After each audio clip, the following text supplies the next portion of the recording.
30th, 2026. Hey, this is Mika Zibanejad. Hey, this is Adam Fox. Catch every Rangers game right here on 880 ESPN. WHSQ and WCBS-FM HD2, New York. Todd. A lot of virgins working in one room together. A lot can be accomplished. Hahn. I just got excited. And Rosenberg. Alan just expressed theoretical arousal about the Dolly Parton puppet. This isn't North Dakota. This is New York. This is Don, Hahn, and Rosenberg. The best threesome I've ever heard. On ESPN New York and streaming live on YouTube. That's right, baby. It's Wednesday. It's hump day. Don, Hahn, and Rosenberg hanging until 7. We are right now app only. Eventually we'll be joined by 880 as soon as the Met game is over. They're moving to the bottom of the fourth inning and scoreless. Yankees playing a little bit later on today. Nice day, at least where I was. Yeah. Upper 70s. Oh, nice warm day. How are you, Mr. Alan Hahn? I'm good, Donnie. You sounded great last night, although the game from your broadcast was not exactly fun. You got a goalie fight? Yeah, my first ever. You're the first one you've ever called. Well, there aren't many of those. Well, the reason I know it was the first one I ever called was because the last time a Ranger goalie got into a fight. Now, what has to happen, this was explained to me. All right. There has to be fighting majors handed out. Like, there are times goalies get together and then you say goalie fight and then you find out they were just given roughing minors. Yeah. There has to be fighting majors. All right. Can I guess? Can I guess the last time? Yes. If it was not Henrik, then I'm going to go Dan Cloutier. Dan Cloutier is the right answer against the Islanders. I was at that game. That's why I remember that. Tommy Salo. Right, Tommy Salo. That poor kid. He beat the living hell out of him. So that's going back, 25 years ago. Yeah. A day. Yeah. All right. So obviously I was not doing Ranger games 25 years ago. Mm-mm. All right. So I knew I was good. The last Devil goalie fight also involved the Islanders. Also involved the goaltender for the Islanders named Tommy. Tommy Soderstrom. Excuse me. Yeah. Fighting Corey Schwab. Corey Schwab. That's a strange pull. That is a strange pull for sure. So that's. And by the way, the two Swedish goalies. That Cloutier fight. I watched it. Somebody posted it last night as a memory, of course, and all I thought of was if that were Rick instead of Salo, that would have been an unbelievable fight. Yeah. Because Salo didn't know what to, he was sort of he got involved and realized this is a mistake, and Cloutier was a maniac. Like he wanted all the smoke. He went after that fight. He went up to the Islander bench like, who else wants some? Like, it was great. Yeah, it was awesome. It was so much fun. That was on Fox, by the way. Yes. And the Corey Schwab was in December of '95, so that was over 30 years ago. Wow.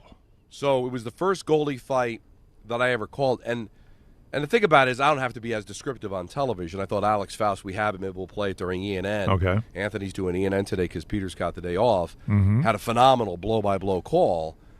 But the thing is, so there's a scrum. Shesterkin gets taken down, and Shesterkin is in the middle of the scrum. Now, you'll see a goaltender kind of creep up to the goal line just to make sure, hey, I'm going to even this thing up if I have to. To the blue line. Goalie's not going to get out of the way. Kind of just skate just to be in the vicinity. Yeah, he'll hang out by the neutral zone. Just take a look. Do I need to get involved? So I'm looking at Markstrom. There's no hesitation. He's skating up the ice. And I was able to catch it. I'm like, here comes Markstrom. He wants to get involved. We've got a goalie. I knew he wasn't there. He was there. Awesome. There's 10 minutes left in the game. They're down 3. Uh-huh. Kenny was saying we need a spark. Well, now he was going to light it, man. And he got his butt kicked.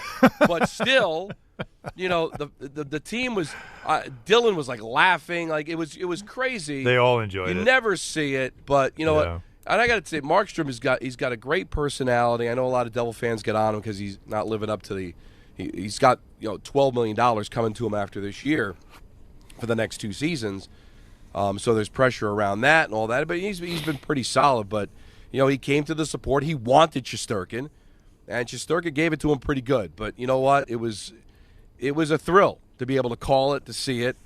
Last night was just crazy being at the Garden, Allen, just going back and seeing all the people. As the Devil announcer, right? This is different for you. It was kind of like credit to the fans. A lot of Devil fans were there, but also Ranger fans remembering me.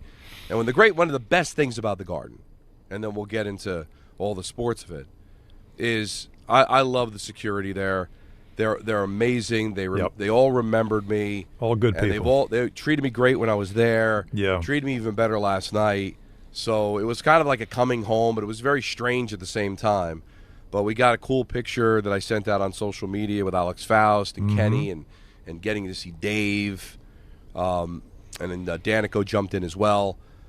It was a really interesting night. Didn't go our way from a Devil standpoint, but it was a fun game to call, and it was nice to be back at the old stomping grounds. Got a chance to do a show with you across the street, which was great. Yeah, that was fun. You coughing all over me. That was great. I just so you know, I did not wake up sick. So far so good. Well, I appreciate but thanks for that, man. But listen, I took one for the team. But all that talking definitely made the voice raw driving home. So a lot of coughing, but I'm feeling a little bit better today. You sound great. So we're ready to get into it, and we'll shelve the baseball till a little bit later on because both the teams are going to be playing in the afternoon. Got to talk about a tough Islander loss. They're not playing the way they want to play as we head to the playoffs, although they caught some breaks, so they still maintain third place in the division. But the Knicks are a problem, man. They're a problem. Is because the one thing that you can hang your hat on, for all of the things that bothered you as a Knicks fan, the inconsistency, the health, they were always able to rise to the occasion against the best teams. Unlike last year, they come to play. Right. They come to play. That has not been the case over the last 5 meetings against really good teams. Teams with a winning record. Yeah, they've teams lost with a winning the last record. 5. Good teams, and certainly you saw what happened against OKC. Saw what happened last night against the Houston Rockets. Yeah. So they're not trending in the right direction at all, and right now 4th place could be very much up for grabs. They caught a break last night with the Cavaliers losing. But this is not the way you want to play. What is it, 6 games left in the season? They are not trending in the right direction at all. So there's a lot of things to feel good about, but I'm kind of tired of hearing about, don't worry about it, the Knicks will figure it out. No. I don't know why people would think that. Where is the his what? Because they made one run last year to the conference final. Then now that's enough for you to be able to say, oh, don't worry about it. They'll figure it out. They'll be fine. Where does that come from other than blind optimism? That's all it is. It's also the hope, right? It's the one way to get through it is you want to just believe that it's a veteran team that is, they just, like you've actually said this, Don, fast forward to the playoffs. Like, can we just get to April? Can we just get to April? And the problem is that you can't really go into the playoffs playing the way you're playing. Now, I say that remembering last year going into the playoffs, they also they did not go into the playoffs on a high. They did not ride into the playoffs with momentum. You remember the week before the season ended, they lost games to Detroit, Cleveland, and Boston, all the teams that were in the mix, and It was, they didn't look ready to beat any of these teams, and there was a lot of pessimism about what they could do. Then they got in the playoffs, they flipped the switch, and suddenly they were that team again, and Brunson was that clutch guy again. But this looks different to me than last year looked because it's the same problem it's been since the start of the season. As good as they've been through stretches, and like I said, they went 23-9 to start. They had just gone 23-9 almost to finish up until last night. That makes it 23-10 over the last 33 games. And in between was that bad stretch, the 2-9. In between that 23-9 and what is now 23-10, there was a 2-9. So for the majority of the season, they've been a team that can win. But when you look at it, you're like, I don't like the way they're winning some of these games. They're getting away with a lot. And then in some of these games lately against good teams, you're seeing good teams have this is how we play, identity, whatever it is. The Knicks, what is their identity? What are they? Is it just a lot of Jalen Brunson? Is it a lot of three-pointers? One thing that we're noticing it's not is a lot of Karl Anthony Towns. That continues to be a problem. He had been good lately, too. He's been really good. But the last 3 games, first half, just not there. Disappears. And it just keeps coming back to whose fault is it? So a guy in Penn Station stopped me as I'm walking here. And he goes, that he said that we have a Jalen Brunson problem.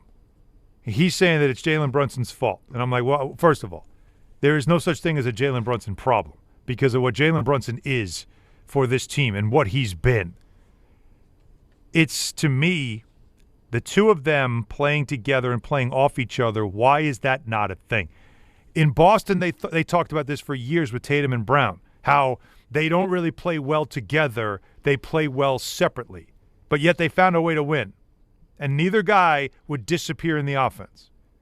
So you can have two stars that might not be compatible on the court that much together, can still carry you to winning. So when you have this, I don't blame the players. As much as everybody wants to get on Towns and you got to do this and you got to be more effective, more aggressive, demand the ball, all these things. He's saying, I can't blow up the offense. This is what we're running. I have to just play my role. It's on the coach. I'm sorry. It is you're 77 games into the season. It can't be still trying to figure it out. So for me, this remains on the table of Mike Brown that this late in the year, you still are having a guy as good as he is and as talented as he is, taking 3 shots in the first half and 1 shot in the first half and 4 shots in the first half. That can't happen. It can't just happen and you just go, you have to by now have adjusted to something to make sure that never happens again. But it did again last night. Well, I listened to a lot of the shows and a lot of the comments, and people have no problem blaming Mike Brown. They won't go, at least I haven't seen it, to firing him because it seems odd to do that with 6 games left. Well, he's also in the first year of his contract, but yeah. Understood, but listen, Tibbs had a ton of money on his contract when he was let go, right? Fair point. Is because I don't think people realize there's precedent for this. But it's in a sport that doesn't get followed as much as the other 3, and that's in hockey. Just a few days ago, the Vegas Golden Knights let go of their head coach, Bruce Cassidy, one of the best coaches in the NHL, a more decorated coach than Mike Brown is. And they let him go with 8 games left with the Vegas Golden Knights locked into 3rd place in the Pacific Division. They're going to the playoffs. They fired him for John Tortorella because they felt like, hey, we're probably going to fire him at the end of the year anyway. So why not do it now? And John Tortorella is going to be at the top of our list of coaches that we'd want to replace him with. Why not do it now? And the reason there's precedent for that is because back in 2000, the Devils, with 8 games left, fired Robbie Ftorek. Yep. And replaced him with Larry Robinson, a team locked into a playoff spot, and they went on to win the Stanley Cup. Now we'll see what Vegas does this year. But there is precedent for it, Alan. Well, can I tell you it's not just in hockey? Do you remember a year ago with, I think it was like 3 or 4 games left in the season, the Denver Nuggets, coming off a championship from 2 years prior, fired Michael Malone. That's right. And, and it was just they just felt like the team was not going the right direction, and they wanted to do it before the playoffs. So they not only fired him, they fired the GM as well because no one could get along. Everybody was disagreeing, and the owner had enough and made the change. Now, it didn't lead to a championship. They were knocked out in the second round. But it has even happened in the NBA. Now, Malone had been there a long time, so it's a little bit different than this situation. But what you're talking about, and this is hypothetical, but what you're talking about is sort of a Lamoriello and Steinbrenner thing. Yeah. Because, all due respect, there's no one on the staff that you would elevate to a head coach. There's no one on the staff that has head coach experience. And you would need to do that, I would think. But you just said it. They're still paying Tibbs. Right. Like, that would be out of the Billy Martin Steinbrenner book. Well, now when you're if you're like, all right, suggesting, they're back to playing the way they were last year anyway. Mike Brown tried to change this thing. I think I might have mentioned this on the show before. My cautionary tale of all this is 1995-96 season in Knicks history, because Pat Riley left, as we know, after 95, and the Knicks brought in Don Nelson. Don Nelson, a very much like Mike Brown, coached successfully in other places, well-known, well-respected, and he came in and said, this is a team that's a top 3 defense and they're 18th in offense. We need to change it up. We need to make this offense easier for this team. And he changed everything. Wanted to be up-tempo. He didn't want Patrick Ewing as a centerpiece. He felt like it was too slow in plotting. He wanted the ball to move. He wanted Anthony Mason to be sort of a centerpiece. All this stuff that he had in mind. And they were a good team. Actually, that year, they got off to a great start, very similar to this. Got off to a great start, looked great. Then all of a sudden, in the middle of the season, it just started to not look right, not feel right. Players weren't happy. You know, Pat Riley was a hard-driving coach who had long practices and demanding of standards, and these are our rules. And Nelly came in as a former player, and he was like, I don't want to push these guys too hard. He didn't want to do that to them. He thought he'd back off, and it would work. And it did early. And then it started to fall apart. And they didn't even let him finish the season. He was fired late in the year, in his first year after hiring him. And that's when Jeff Van Gundy, who was an assistant, became the coach, the interim, to finish the year. And the Knicks, I believe that year, was the only team in the playoffs to get a win against that Chicago Bulls team. The only team. And they only won one, so they got beat in that series.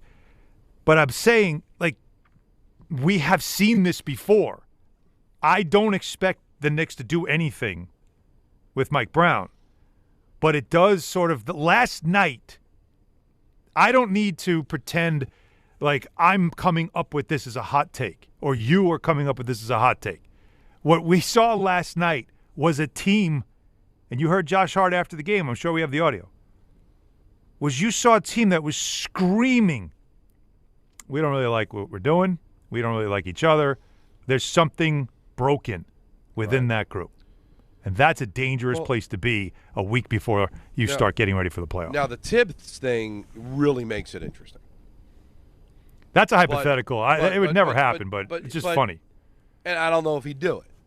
Yeah. But he is under contract, so you'd be able to save some money there.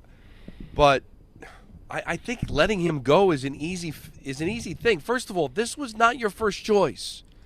It seemed like it was anybody but Tibbs. And you could say there's enough of a sample size to say that Mike Brown has not worked. They are not better than they were last year in the regular season. They're not. And, the guys, especially Bridges, who seemed to be the face of the move away from Tibbs, has not had a great year. So the response has not worked. So to me, you can't make a trade. Now, the Giannis thing, that's going to be during the offseason. That's obviously another piece. But if you look at this team at the way that I do, you may look at it differently. I don't see a lot there. I see a good team. I see a playoff team.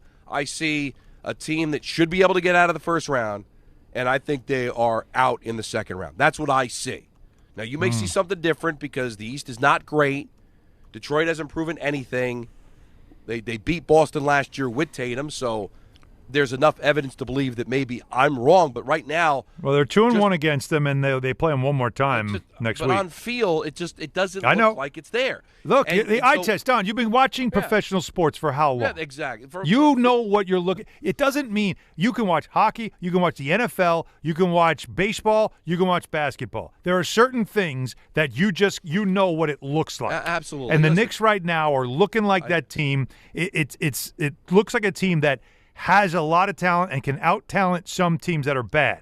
But when you see them in these moments late in Oklahoma City, early against a Charlotte team that was just – they were salivating to play you and to beat you. And then last night, to start the game in Houston, down 14-1? No. You're screaming that there's something wrong internally and it needs to be fixed. Because – it's not just how they've played. Because I could look at certain teams that, like the 2000 Yankees. Remember, they won 87 games, the 2000 Yankees. They were brutal in September. But it didn't matter. They're coming off back-to-back World Series. As Peter would say, they were playing with their food. They didn't care. Yeah. I could look at the Tampa Bay Lightning and the Dallas Stars. teams that have been very average lately because they're locked in. They know they know they're going to the playoffs. Mm-hmm. They don't have anything to prove to anybody, okay? They've been good for a long time, but the Knicks have not proven anything to anybody. They had one run last year. That's it. They did one thing. Again, I'm not trying to diminish what they did last year. They did one thing. They surprised the Boston Celtics. They were supposed to beat the Pistons. They did. They surprised the Boston Celtics, and then everybody got high. And they were supposed to beat the Pacers, and they didn't. So all they did was beat the Celtics, which is not nothing, but that's all they did. Yeah. They did not build up a resume where they can mess around. Right now is when they should be building up their resume, beating teams and showing they're sticking out their chest. We're ready. We're ready for the postseason, and they're not. Well, so I'm running this organization. I'm looking and saying, what's the one thing I can do to create the spark and maybe make the change? I would fire Mike Brown today. Wow. Now, who do I bring in? Do I talk to Tibbs? Is there another coach that I want? Got to get that in a row. But that's the one thing that I can do. I can't just sit here and watch this team lose in the second round and then look myself in the mirror if I'm Leon Rose, if I'm Knicks management, and say, I could have done something and I didn't. You're telling me that you would make that kind of a dramatic change. There's 6 games left on. And you don't. It's one thing if there's somebody in-house that just steps in. Like, again, the Van Gundy thing was because he already worked under Riley. So all he did was say, all that stuff Nelly's doing, scrap it. Remember last year? We're going to play that way. And then, from that point forward, the rest is history, of course, because they were back to being the team they were. They did get to a finals in 99, and then they also got to the conference finals in 2000. They went back to being that team because that's what they wanted. That's who they were. That was their identity. I don't think you have that. Was Rick Brunson going to be the head coach because he's the connector to the Tibbs era and just say, let's go back and play our Tibbs style. Everything we did last year, let's just play that way, but we're not going to do all the things like playing guys 40 minutes and making guys, run out of gas. You're telling me there isn't a John Tortorella type out there, an experienced NBA coach that doesn't have a job right now. Yeah, there is. Jump at the chance to do. There is. Michael Malone. Ties to the organization. Ties to New York. I mean, I don't. Why not? Again, if you want to go, because I don't see it. But again, if we're playing the game, if you're asking me in the hypothetical world to name somebody that you could just say, come in now, you're going to have the rest of this season, which is a week, and then you'll have a week off before the playoffs start at your mini camp to put everything, whatever in place you need to put in and play. Who would it be? Who's the guy that's out? He's the guy. He's the only guy I can think of. Would Tibbs do it? No, I'm not saying Tibbs. I said Michael Malone. No, but I'm saying would Tibbs do it? Like you said, he's already under contract, knows the team. You wouldn't have to have any kind of a training camp. Hey, listen, you took us to the conference final last year. Pretty much the same team. What do you say? I think he'd say, go scratch myself. Probably. But listen. He shouldn't, though. I'll tell you what. In the hypothetical world, in the real world, we know if that call was made, he'd say, "You're out of your mind. No, you didn't want me. I'm not coming." He'd be that stubborn. No, you're going to pay me to not work. This is what you want. But in the hypothetical world, the smart thing for him to do to prove himself and to prove he's right and to stick it in everyone's faces that wanted him fired is to say, "I'll take this. I got a week." I know these guys. In a town where Billy Martin did it, 5-6 times? Yeah, why not? Why you not? You can go home again? Once. All right. 1-800-919-3776. Crazy, Don. What did you just do, Don McGregor? It's radical, but let's hear what you have to think about it, what you have to say about it. 1-800-919-3776. But Drop Madness continues, Anthony Pusick. Yes. What are the matchups today? Yes, Peter's not here, so you're stuck with me for the I'm happy final to be stuck with you. 4 matchups in the Sweet 16 of this year's Drop Madness. Don Marco was upset yesterday. Not upset in the fact that he lost, upset because he lost. But he has a chance to pull off an upset today because the 3 seed is in action. Hot dog. Against Satan Johns. In the Flub region. That's a 3 versus 15 to you and me. Enough with Richard. That's what okay. Wow. Look, the voters have agreed with you. There are not many drops that have gotten far for Richard in this tournament. This is one of them, though, and it's one of Peter's favorites. The funny region, we do have the 2 seed. You got the job, you ass! A Don Yelling drop that could make Kevin Nagandi no idea that he is the reason for a 2 seed in the funny region up against. If he was that bad. There are some fan favorites going up. This is, you know what this is? Because this is on the same side of the bracket. This is the UConn, Michigan State, St. John's side of the bracket. That's what we're dealing with here. These are the blue bloods. These are the powerhouses that you're going to have to get through in order to make it to the Elite Eight. We head over to the troubling region, and it's a region of me. Wait. You suck, Busick. Up against... Before. Now, listen. There are two ways that you could think about this. It's either... I know that no one respects me. Or... because people hate me. Those are the two options. Either you respect me, or you don't respect me, or you hate me. And that's how I view both of those drops. That's a 2 versus an 11 seed. And then we head over to the Nether region, and it's 2 of our fan favorites. We have the 6 seed. No. Up against the 7 seed. Take it off. Take it all off. That is a very interesting matchup to go up against Chris Carlin in the Nether region. DHR on ESPN on Twitter. Go vote right now, and we will find out in ENN who makes it to the Elite Eight. All right, let's hear from you. 1-800-919-3776. Don, Hahn, and Rosenberg. 4:30, we've got a list. 6 o'clock, we got ENN. Full frontal taking up until 7 o'clock right here on ESPN New York. We all hear the radio ads about the IRS. They tell you to be afraid, to be scared, and they try to frighten you into calling. I'm not here to do that. Tax Relief Advocates is different. TRA is here to tell you that if you owe money to the IRS, whether it's $5,000, $50,000, or $500,000, we have a solution. It doesn't matter if you're sitting in your car, at work, or with your kids. No matter where you are, call now. 800-575-6759. Don't lose hope. TRA can eliminate or reduce what you owe to the IRS. Generous programs are now available that can give you a fresh start. Our passion is taxes and helping individuals fix their IRS problems. We have over 1,000 5-star reviews on Google and an A+ with the Better Business Bureau. You don't need to be afraid of the IRS any longer. End your tax nightmare today by visiting us online at TRA.com or call 800-575-6759. That's 800-575-6759. Tax Relief Advocates. Real solutions for real people. Good Karma Brands is proud to be an equal opportunity employer, providing equal employment, development, and advancement opportunities to all teammates and applicants. To learn more about careers with us, please send an email to talentacquisition@goodkarmabrands.com. That's talentacquisition@goodkarmabrands.com. Hey fans, on Sunday, April 19th, when the Yankees take on the Royals, take your family out to the ballpark for the chance to receive a very special kids giveaway. It's Hershey Park Kids Ticket Giveaway Day. The first 10,000 kids, 14 and younger in attendance, will receive a Hershey Park Kids ticket, courtesy of Hershey Park. For tickets, log on to Yankees.com/tickets. That's the Yankees and Royals on Hershey Park Kids Ticket Giveaway Day, Sunday, April 19th. Visit Yankees.com/tickets today.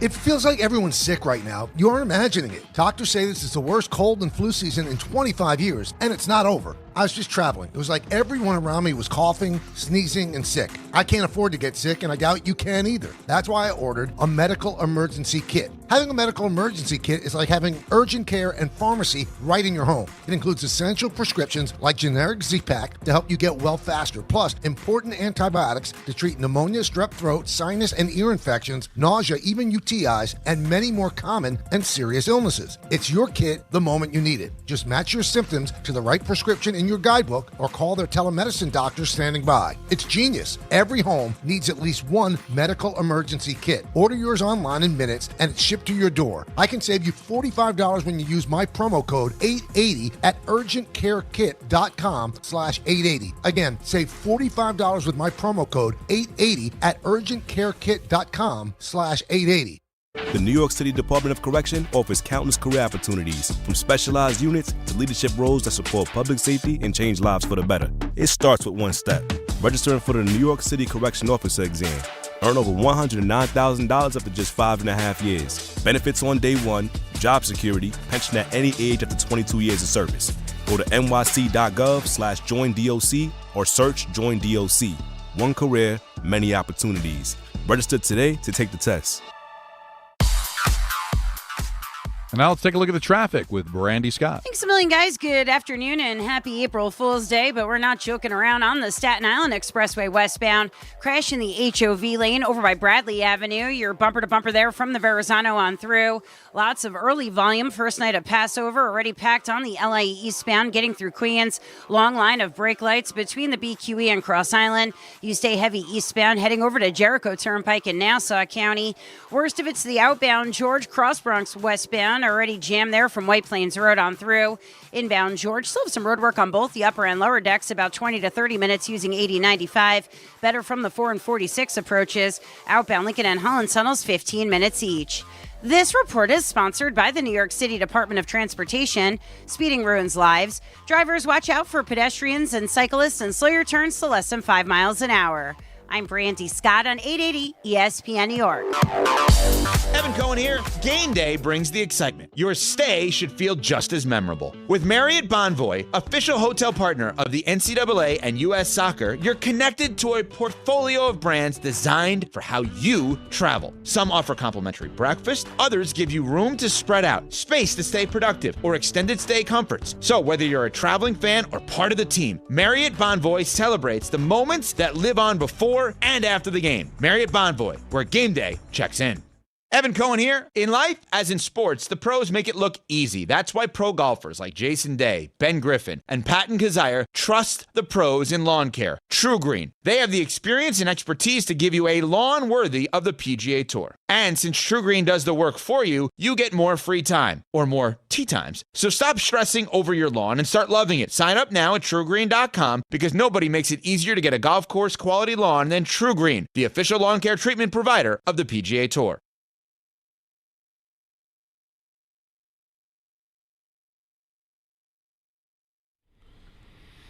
Game Time is brought to you by Tullamore Dew Irish Whiskey, because when it's game time, Alan. It's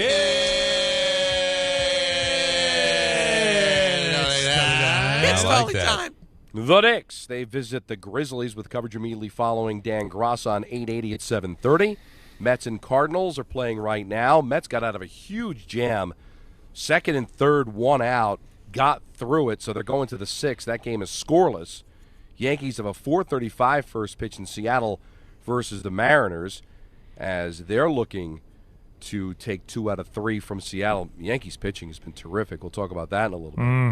Tullamore Dew, the original triple distilled, triple blended, and triple cast matured Irish whiskey. Be sure to grab a Tullamore Dew or try the new Tullamore Dew Honey during today's action. Glasses up to enjoying Tullamore Dew responsibly.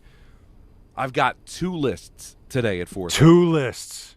2. Double fisting. Sure. Then we've got what I always, quite frankly, prefer, an Anthony Pusick-led ENN. Oh, yeah. At 6. Mm-hmm. And we're taking you right up till 7 o'clock till Dan Grossa. Because we can. In case you're out and about, and you wonder when we'll be on 880, even though you should be listening to us on the app anyway. I know. What are you doing? We will be as soon as the Met game is over. But right now, that Met game is in the 6th inning and scoreless, so God knows when that's going to happen. But I'm telling you, I was this way too. Oh, an app, really? I don't want to have to be, come on. Dude, it's easy. I mean, you download it, it's free, and then the second it's downloaded, listen live, bang, you're listening. All you do is just tap one button, done. And Signal's clear as a bell. Well, that's the thing in all the different places where you lose it, like the Lincoln Tunnel, like the Holland Tunnel. There's certain pockets where you can't get 880. Even satellite radio sometimes just disappears out of nowhere, right? Yeah. So to have the app. Well, we also sound. I also think our audio sounds better in the app. Audio, I agree. It's so much. It's just crystal clear. No matter where you are, and I'm talking about wherever you are. Wherever. If you got Wi-Fi on a plane, you could listen. You can get us. Yep. You could be sitting on a raft in Guam. I don't know if you'll have Wi-Fi. If there is a cell phone tower in the vicinity. Yep. If there's any internet possible. Right. First, call for help, then hit listen live. Right. You know what I mean? You can call for help and still be listening live. That's true, too. It's pretty special what's going on here, people, so get on board. I was late to it Or myself. on the YouTube. You can see us there. I was a little late to it myself, not sure. A little apprehensive, a little nervous. Not you.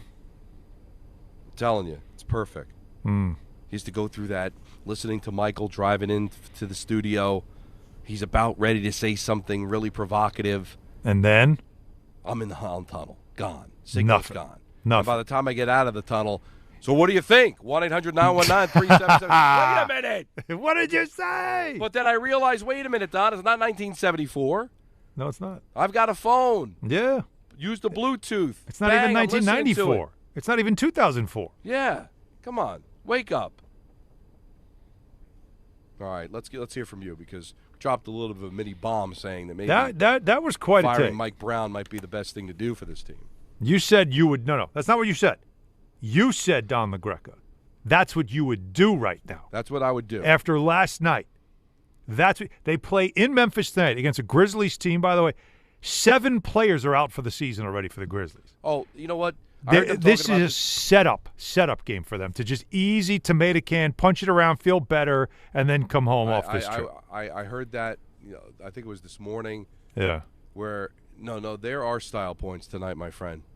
I don't want to have to open the show tomorrow talking about, big win for the Knicks in overtime. No. Oh, God, no. After what's been going on. Yeah.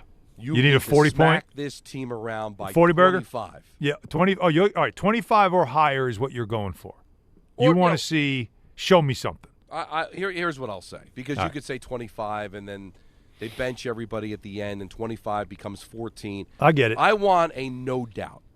There is never a moment wire-to-wire victory that there's any concern about this team. I'm with you. Look at the lineup that Memphis is putting out right now. You won't be able to name any of the players. Like they aren't playing anybody taller than 6'9", okay? So this is a zero excuse game. Josh Hart said it as such last night. He called it a must-win. Right. Just for their own mental well-being, right. They needed a game where they just blow a team out. Now, here's the problem. They had a 7-game stretch against teams with a losing record. We've talked about that ad nauseum. You know what the problem was in that 7-game stretch? Many of the first quarters, they were trailing. They still won by 13, an average of 13 points a game, but the starts of these games were like, we always say batting the bunny, where the other team had, like Golden State had, where they play with nobody, and guys are just making threes, and they're laughing and high-fiving, and you're going, what are we doing? Should be up by 25 by now. And instead, you have to work your way back. Yeah, you blow them out late because they're not trying to win, but you can't, that can't happen tonight. Tonight has to be a no-brainer, out of the gate, wire-to-wire win, and I'm with you. It should be a blowout win. This Grizzlies team should not be on the court with you. That's how mad you should play tonight. Yeah, and that's why there is no slow start. Sorry. You just got to pulverize this team early. Right. And then if you want to mess around in the second half and maybe it looks a little closer than it should be, but there should be zero doubt at all. Juan Soto, solo home run for the Mets in the top of the 6th inning. So they get out of a jam in the bottom of the 5th. Okay. Soto with a home run hits the foul pole. All right. Lindor got picked off, though, at first base before the home run. Takes away the RBI. See? So not only does Lindor and Soto not get along, they're also telepathic, right? And they also can see the future, which is awesome. Lindor's like, he's going to hit a home run, man. I love he it. ain't getting no 2-run home run. I'm getting picked off. And you know what's funny? I'm joking, Alan. No, but when you see Lindor get picked off, no one's gotten more picked off than Lindor was picked off. Oh, like, bad? He's got like a 7-foot lead and never moved. He got tagged out. The first baseman caught the ball and walked up to him and tagged him out. Did he then walk back to the dugout looking at Soto like, there goes your RBI? No, they didn't show that. But they did. They were quick. Give SNY a lot of credit. The first person they showed in the dugout after the home run was Lindor. So and what tell did he me do? we're making this up, people. Like SNY knows. Everybody knows it's a thing. Right. But what And was he doing? Was he Lindor celebrating? clapping. He was clapping. He was clapping, yes. All right. So, because he knows the camera was on him. he Make it look good. Make it look good for Listen, us. he even knows. He's been around long enough to know. They're going to put the camera on me every time Soto does something. All right.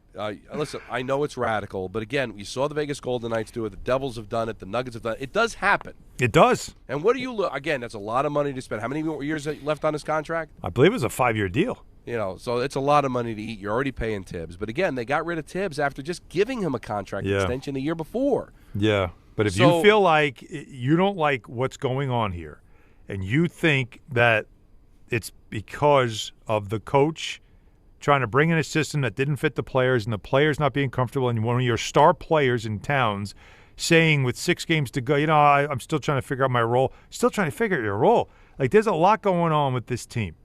And, there are some places that they might look and go, this is heading in the wrong direction. This window for us is not going to get any more open than it is this year. We had a chance last year and didn't get there. We can't kick away another season and then come say, we'll just come back next year.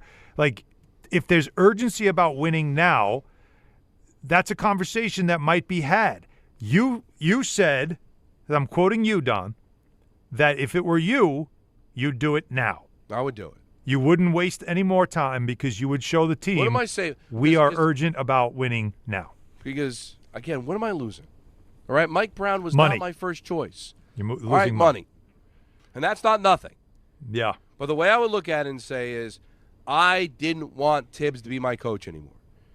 I went through basically every coach that was under contract in the NBA. It started with Jason Kidd. I landed on Mike Brown, not because I thought Mike Brown was the answer, but because we were starting to run out of options. Mm-hmm. What am I holding on to him for? If I need a spark. Now, is there somebody out there? Is Malone an answer? Do you go the whole Jeff Van Gundy route? Do you actually call Tibbs back? I just can't sit here, watch this team fail in the postseason as an owner, as an executive, and say, I could have done something and I didn't. My gut tells me this team isn't going anywhere. This team is going to the second round and done. And if that were to happen, let's say they get bounced in the first round, he's probably out of a job anyway. G in the Bronx is saying that. You start us off here on Don, Hahn, and Rosenberg. You think if they lose in the first round, he's gone, right? Yes. First of all, hey fellas, how y'all doing? What's up? But yes, I do agree with Don wholeheartedly. In an imaginary world, he should be gone right now. He should be gone right now, and Rick Brunson get the clipboard, get ready to coach. But yes, if he loses in the first round, he should be gone. I mean, yes, he has the same record as Thibodeau, but this is more of a question for Allen just because you've been around the team. I feel like they don't have no swagger. They had a culture last year. When facing the Knicks, I feel like teams were a little scared. Now I just think that Mike Brown is a I'm happy to be here type of guy. I think they lost all their swagger. All of their swagger. Just wonder what you think about that, Allen. I think it's fair to point out that this is a team that doesn't really play with a consistent edge, but we have seen it. And I think that's what's intoxicating about this team is that there are games this year, and it's not like it's not a handful of games. It's a lot of games where they've played, and you're like, when they play like that, like they get physical, they get after it, they just bombard you with just spray out threes, they play at a better pace. There's something about them at times that just gives you this sense of this team could be really good. It's just not enough. So there's those games like in Charlotte or even last night's first quarter where they just sort of are out there physically but not out there mentally. They're not out there with any type of aggression. They're just sort of out there, and you're just like, where's the life in this team? That's what's frustrating about them. So the team 2 years ago when they had DiVincenzo and they had Hartenstein and they had an edge about them. They were kind of nasty. They were looking for the fight. They had an underdog mentality about them because it was still kind of new. What they had last year was a little more professional, but definitely in the playoffs you saw a team that just knew they had a lot of talent, they relied on it, and it worked. But they also had mental lapses, and it looked like they broke down physically. This year's team had moments where, I'm telling you, Don, and I've said this on the show, early in the season, wasn't I saying, this might be the best offensive team this franchise has ever had? Right. They literally were on pace for that. Their numbers statistically this year tell you this is one of the great statistical seasons in franchise history. But the eyes tell you this team doesn't bring it every night. And that's the most maddening thing. Well, taking a look at the calls, taking a look at social media, this is getting a reaction. Let's hear from you, 1-800-919-3776. Monica McNutt will join us at 4 o'clock. Ooh. Get her thoughts. Yeah, run that by. On what I threw out there. Just if you really think about it, though, it's really not that crazy. If you have an obvious person to bring in. And we'll have a couple of lists coming up at 4:30. I and can't at wait 6, for the lists. Don, Hahn, and Rosenberg hanging out with you until 7 here on ESPN New York. Knicks fans, it's time to hit the court with BetMGM, an official sports betting partner of the New York Knicks. Download the BetMGM app today and add a boost of excitement to every New York game day with same-day parlays, live betting options, player props, boosted odds specials, and the best daily promotions in the business. With the BetMGM app at your fingertips, you can experience the excitement of betting on your favorite players and get in on all the blue and orange action as your New York Knicks drive the lane. Find out why basketball fans love BetMGM, an official sports betting partner of the New York Knicks. BetMGM. Make it legendary. BetMGM and GameSense remind you to play responsibly. See BetMGM.com for terms. 21 years of age or older to wager and physically present in New York and New Jersey only. Subject to eligibility requirements. Gambling problem in New York? Call 877-8-HOPE-NY or text HOPE-NY 467-369. For New Jersey, call 1-800-GAMBLER. Life is motion, but for Jaime, debilitating pain in both hips brought everything, including family time, to a halt. Every doctor told me the same thing. They would do one hip at a time. At White Plains Hospital, Dr. Jacob Totka's unique expertise provided an alternate approach by replacing both of Jaime's hips on the same day. In just 2 hours, I got 2 new hips, and I went home that day. White Plains Hospital, among the best hospitals anywhere that just so happens to be here. A member of the Montefiore Health System. New York Knicks fans, here's a total slam dunk. For a limited time, get Verizon Fios and a line of mobile for just $64.99 a month with AutoPay. Get Fios 300 megabit per second for $20 a month. And unlimited welcome for $45 a month plus taxes and fees when you bring your own phone. Visit a Verizon store today to learn more. For new Fios internet and mobile customers, discounts applied over 36 months. Mobile and home discount enrollment required. Additional terms apply. In times of congestion, unlimited 5G and 4G LTE may be temporarily slower than other traffic. Domestic data roaming at 2G speeds. The New York City Department of Correction offers countless career opportunities, from specialized units to leadership roles that support public safety and change lives for the better. It starts with one step: registering for the New York City Correction Officer exam. Earn over $109,000 after just 5.5 years. Benefits on day one, job security, pension at any age after 22 years of service. Go to nyc.gov/joinDOC or search Join DOC. One career, many opportunities. Register today to take the test. It's Rich Eisen for Pella Windows and Doors. Sometimes teams take a timeout to regroup and call the right play. When it comes to your home, Pella Windows and Doors always has the winning game plan. They do it every day, and that's why your neighbors trust them. Visit Pella.com/Eisen today. Right now, Pella Windows and Doors of New Jersey is offering up to 25% off windows and doors and 0% financing for 24 months. Some restrictions may apply. See store for details. Offer ends April 30th, 2026. Adam Schefter here. You know the feeling when a candidate just stands out? Not just their resume, but their energy. That makes a difference. If you're hiring, you want a candidate who's passionate, but you can't get that insight from a resume unless you post your job on ZipRecruiter. Their matching technology finds qualified candidates fast, and ZipRecruiter has a new feature that shows you the most interested qualified candidates first. Try it for free at ZipRecruiter.com/sports. That's ZipRecruiter.com/sports. Smalls here. What if you could enjoy the flavor of a cocktail without the alcohol? Meet RK Zero Proof, a pioneer in the alcohol-free spirits category that delivers bold taste and a warming sensation, but with zero alcohol, zero sugar, zero carbs, and 0 calories. So you can celebrate with friends, unwind after a long day, and wake up tomorrow feeling great. It's all the ritual of a drink without the regret. Discover RK at rkbeverages.com. That's ARKAY beverages.com. RK, the spirit without the alcohol. I'm Boomer Esiason. My mom died from cancer. She was only 37 years old. She didn't have life insurance, and that was devastating for my family. That's why having life insurance is so important to me. Ethos makes it fast and easy. Get a quote in seconds, apply in minutes, and get same-day coverage. You can get up to $3 million in coverage with no medical exam. Get your free quote at ethos.com/play. That's ethos.com/play. Paid spokesperson. Time spent on application may vary. Online health questions required. Join DiPietro and Rothenberg Thursday, April 23rd for a special couch cast of Round 1 of the NFL Draft. Presented by Calandra's Bakery. The Jets and Giants have 3 picks in the top 16, and Rick and Dave will react live as the first round unfolds. From the big decisions to the big-time drama. Catch it all in this YouTube-only exclusive. And it's all from Calandra's Bakery and your home for football talk. ESPN New York.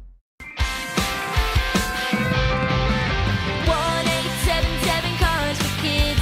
K-A-R-S Cars for Kids. 1-877 Cars for Kids. Donate your car today. Call 877 Cars for Kids to reach a friendly live agent. Donation is super easy, and your car can be picked up as soon as tomorrow. Call us now or go to carsforkids.org. Donate your car today. Did you know you can donate real estate too?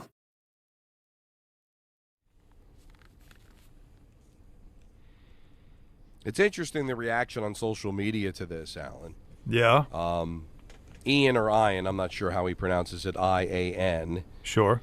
DiMartino says, to the comment, because I guess Knicks Nation quoted me.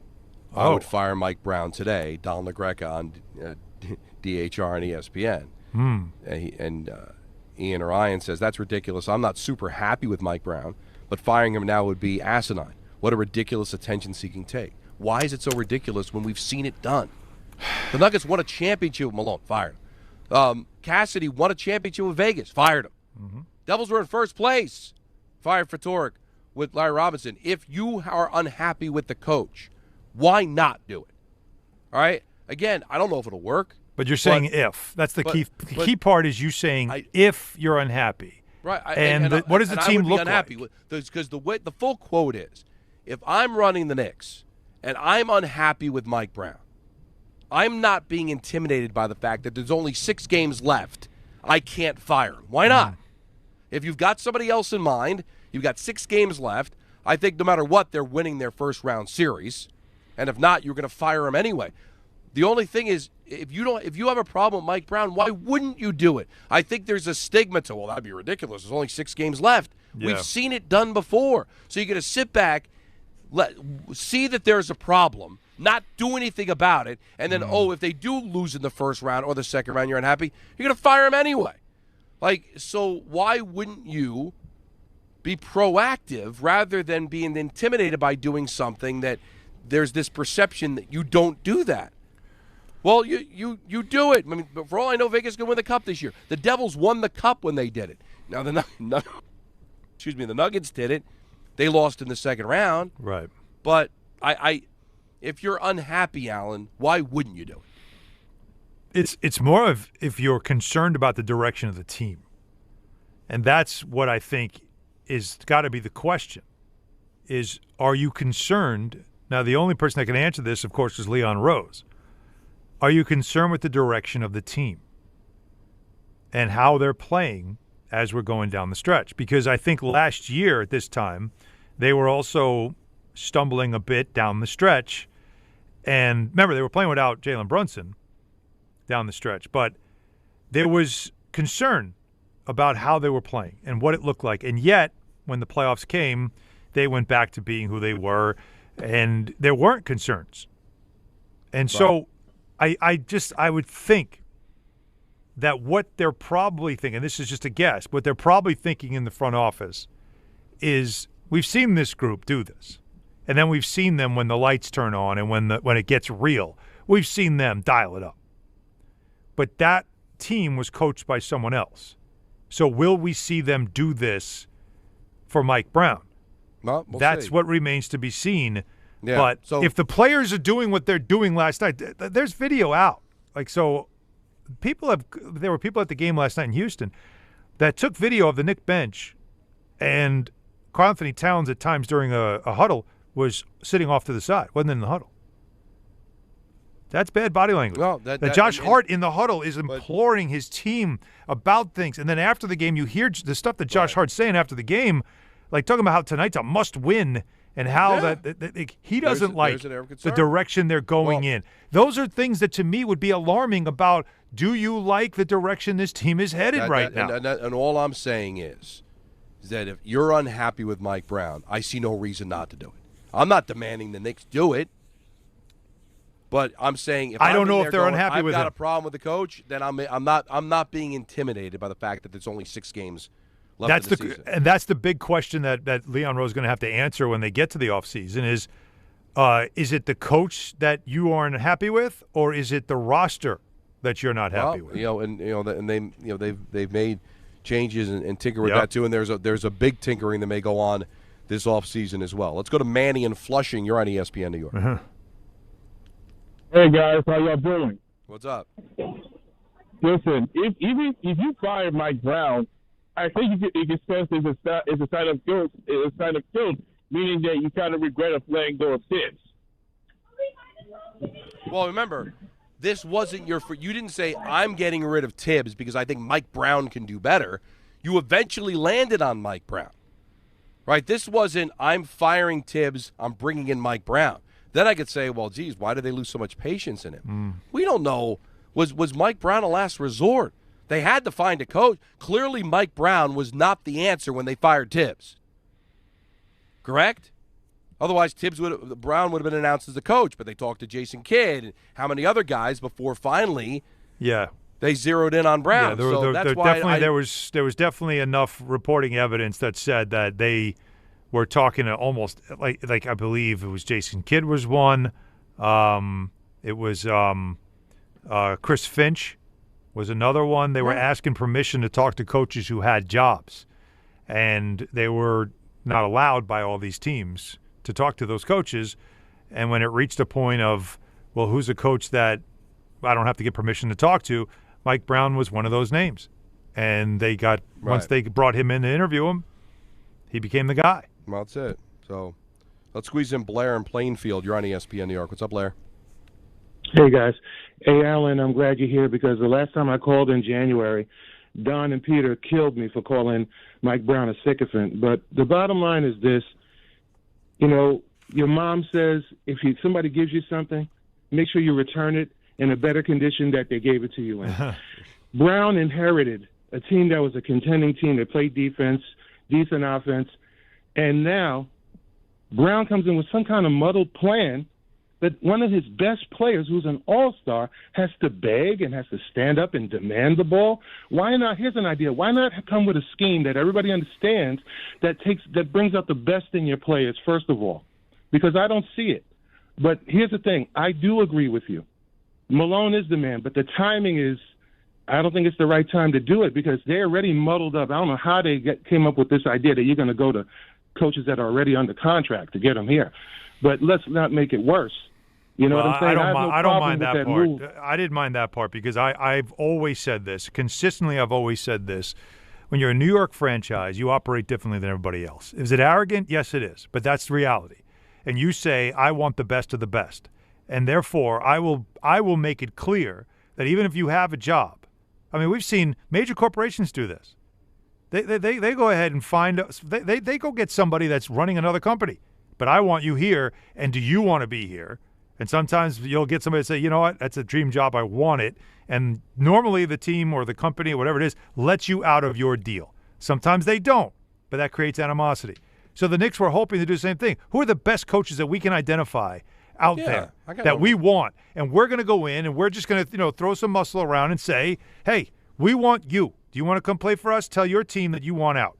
And, the opportunities that the Knicks tried to provide for some coaches, they were told no. It's as simple as that. But sometimes they say yes, and there's nothing wrong with that. That's right. I always say go for the best. I'd rather be told no than not ask and find out I should have. Monica McNutt's coming up next, her weekly spot here on Don, Hahn, and Rosenberg, ESPN New York. Right now, new FanDuel customers can get up to $300 back in bonus bets every day for 10 days. Here's how it works. Place any bet with FanDuel using your Bet Reset token. And if it doesn't win, you'll get up to $300 back in bonus bets every single day for 10 straight days. So visit FanDuel.com/local to sign up today. FanDuel, play your game. 21 and over and physically present in New York. Bonus bets are non-withdrawable and expire 7 days after receipt. Tokens are received in increments of 1 per day. Restrictions apply. See terms at sportsbook.fanduel.com. For help with a gambling problem, call 877-8-HOPE-NY or text HOPE-NY 467-369. Gold and silver prices are soaring and near all-time highs. If you want to get cash in your hands for your old jewelry, Now is the time. Get the most competitive prices at the Estates Roadshow. Old rings, chains, and even broken jewelry. Don't wait. Cash in while gold and silver are hot. 3 locations this week: Staten Island, Old Bridge, and Toms River. Bring your gold, silver, coins, diamonds, and watches, even broken pieces, and get cash on the spot. There's never been a better time to sell. No appointments, no fees, no pressure. Just friendly professional buyers with over 35 years in the business. Go to the Estates Roadshow Monday through Friday in Staten Island at the Hilton Garden Inn, and Friday through Tuesday in Old Bridge at TMT Cash for Gold, the bright yellow building on Route 9 South, or TMT Cash for Gold in Toms River on Route 37, corner of Hooper Avenue, just off the Garden State. For more info, follow Estates Roadshow on Facebook or go to tmtcashforgold.com. At Uline, they know going the extra mile takes hard work. For companies pushing to go further, Uline will go the distance with you. 24/7, they answer the phone to get you the shipping and industrial supplies you need. Business can move fast. Unexpected large orders, adverse weather, new safety guidelines, and changing economic trends. Uline works hard keeping 41,000 items ready to ship, minimizing detours on your way to the extra mile. Visit uline.com. Empower. Ellie here is getting the sleeve she's always dreamed of. She worked with Empower and planned for her next move, so she got good at money. Now she can be a little bad. Oh, by the way, you spelled journey wrong. No worries. She can afford the cover-up, too. Ooh, check out my tat. It says, invest well, live a little. Start today at empower.com.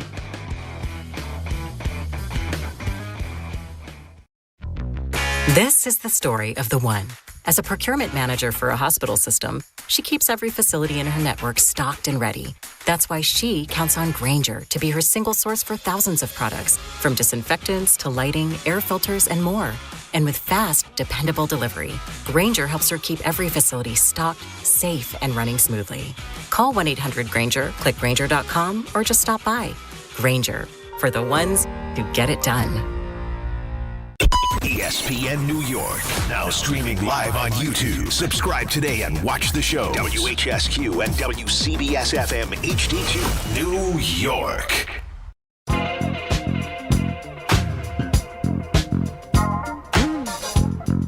.402 in the big city. Don, Hahn, and Rosenberg with you till 7 o'clock.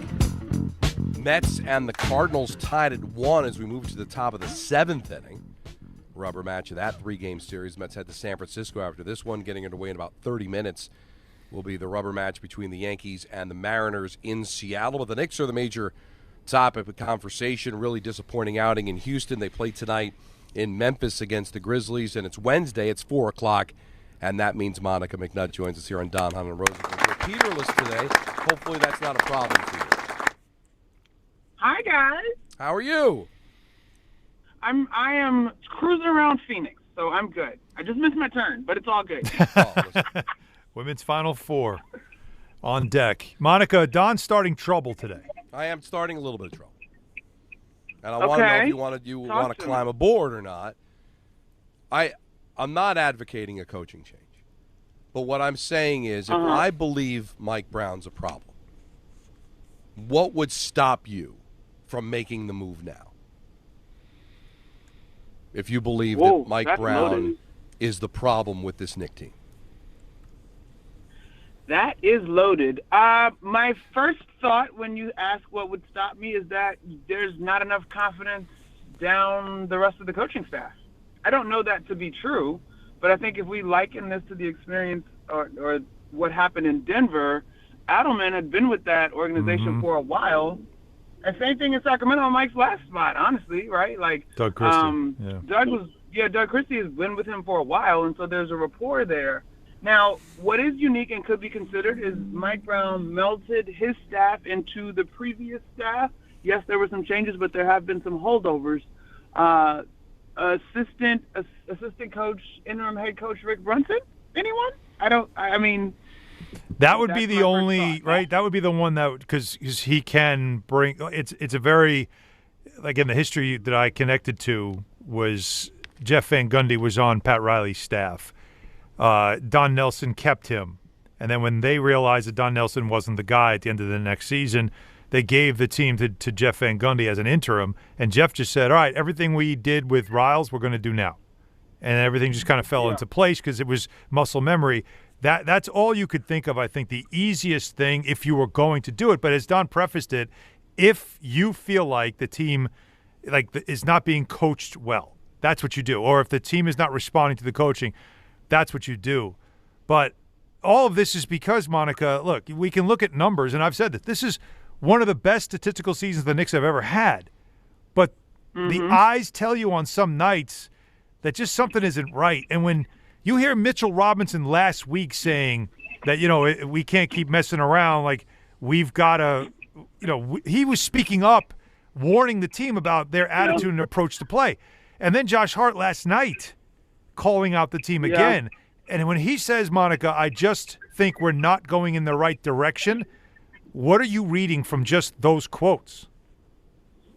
You know what, Hahn? I'm with you because what do you mean we're not going in the right direction with 6 games left to go? Yep. What does that even mean, right? And so I think there is – listen, and I'm never one to pick apart any particular side. The nature of team experiences that everyone carries and shoulders some of the responsibility, accountability, and in this case, blame.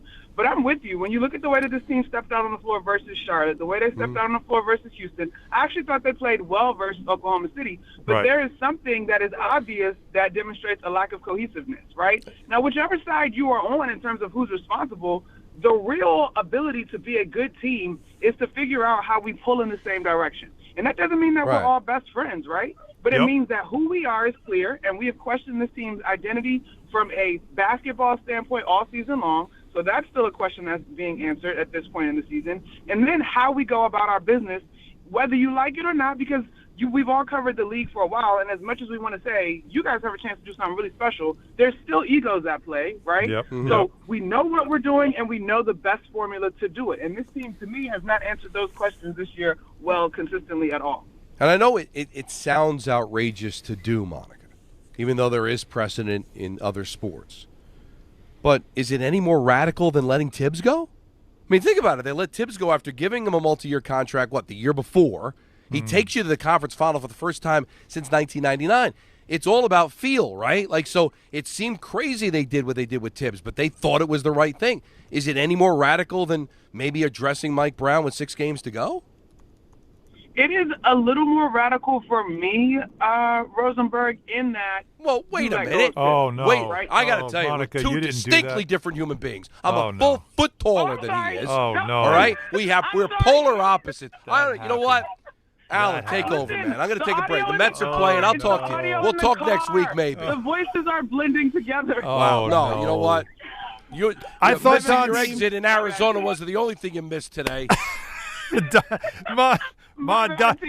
Don told you that Peter's not here today. He actually. I didn't hear that part. I missed my turn. Sorry. And I was man, distracted. I wish you could have seen Don's face when you said Rosenberg. I'm sorry, oh, Don. How do you tell somebody you don't matter without telling them you don't matter? Bro, it's not like that. I get called Malika all the time, and I have to be like, that's actually not my name, but thank you for your support. So I support you. That's all I'm saying. What was the point you were making? Well, Rosenberg, what was the point you were making? No, the point she was answering the question. Don't do that. No, Don. Okay, here's the thing. I think it's a great question. I feel like it's a little bit more radical because you just hired this guy. For all this he had ample time to wear on you, right? What I will say is it would demonstrate a level of urgency, which I think everybody that is about this team and supports this team and wants to see them have a chance. And so if they did decide to go that route, it would demonstrate a level of urgency. Right. But, between that and the noise and the chatter around the Bridges thing, and I still say, similar to what happened last year, Bridges has a chance to prove himself if he can make it happen when it matters most. That's a lot of whiff on the front office, I think, if it were to go down that way. It actually, bringing up Bridges is a great example of a player who was supposed to have really benefited from a coaching change, and really all you're getting the same regular season result. That's certainly part of the problem. But Monica, if I told you that my overall concern, not a more direct one, but more of just the overall, if I said to you my overall concern is that maybe the window was last year, not this year. We all went into this year going, this has got to be the year. Maybe we didn't realize that it was actually last year once you got past Boston and they didn't get there. What would you say to that? I understand. I totally understand that, but I would also say we can't go back in time. No, I know. You know what I mean? Like, you got to figure out a way to make it work with what's in front of you now. But I do. Like, I think we all will think of that high bouncing shot in Game 1 as we continue to archive our experience and our history as a part of Knicks Nation. But I wouldn't argue with you with that. And Hahn, like, as thrilling as the last couple years have been, the feeling of getting out of Boston when, similar to the way this team has looked versus Detroit this regular season or Oklahoma City this regular season, and we roll into that series like, okay, like all you could do is play and see what happens. But you had no reason to believe that what was going to happen last year should have unfolded. Now, I will say that I think when we look back at it in the big basketball context, apart from New York City, that Pacers team obviously was better than people thought. Yes. But that first bounce in Game 1, you still really that was the moment. There and wonder how it's amazing how much bigger that moment has become as we get further away from it.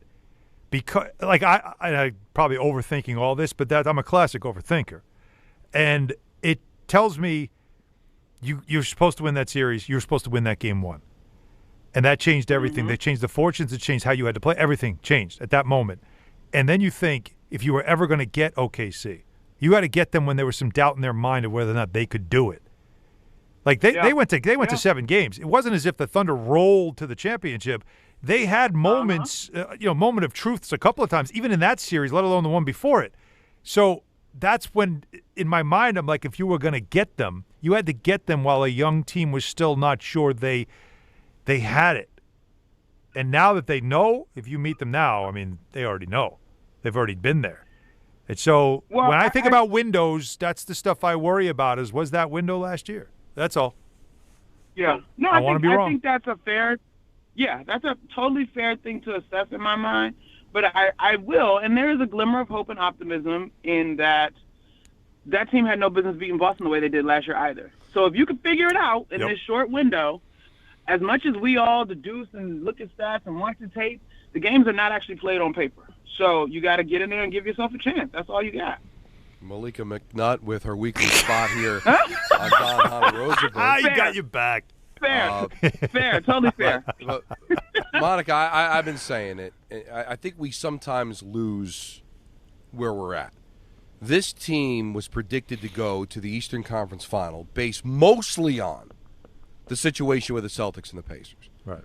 Not so much because we really had belief that this team was all that good. It was just that, listen, they went to the conference final last year. They beat Boston. Boston doesn't have Tatum. No Halliburton, who beat him in the conference final.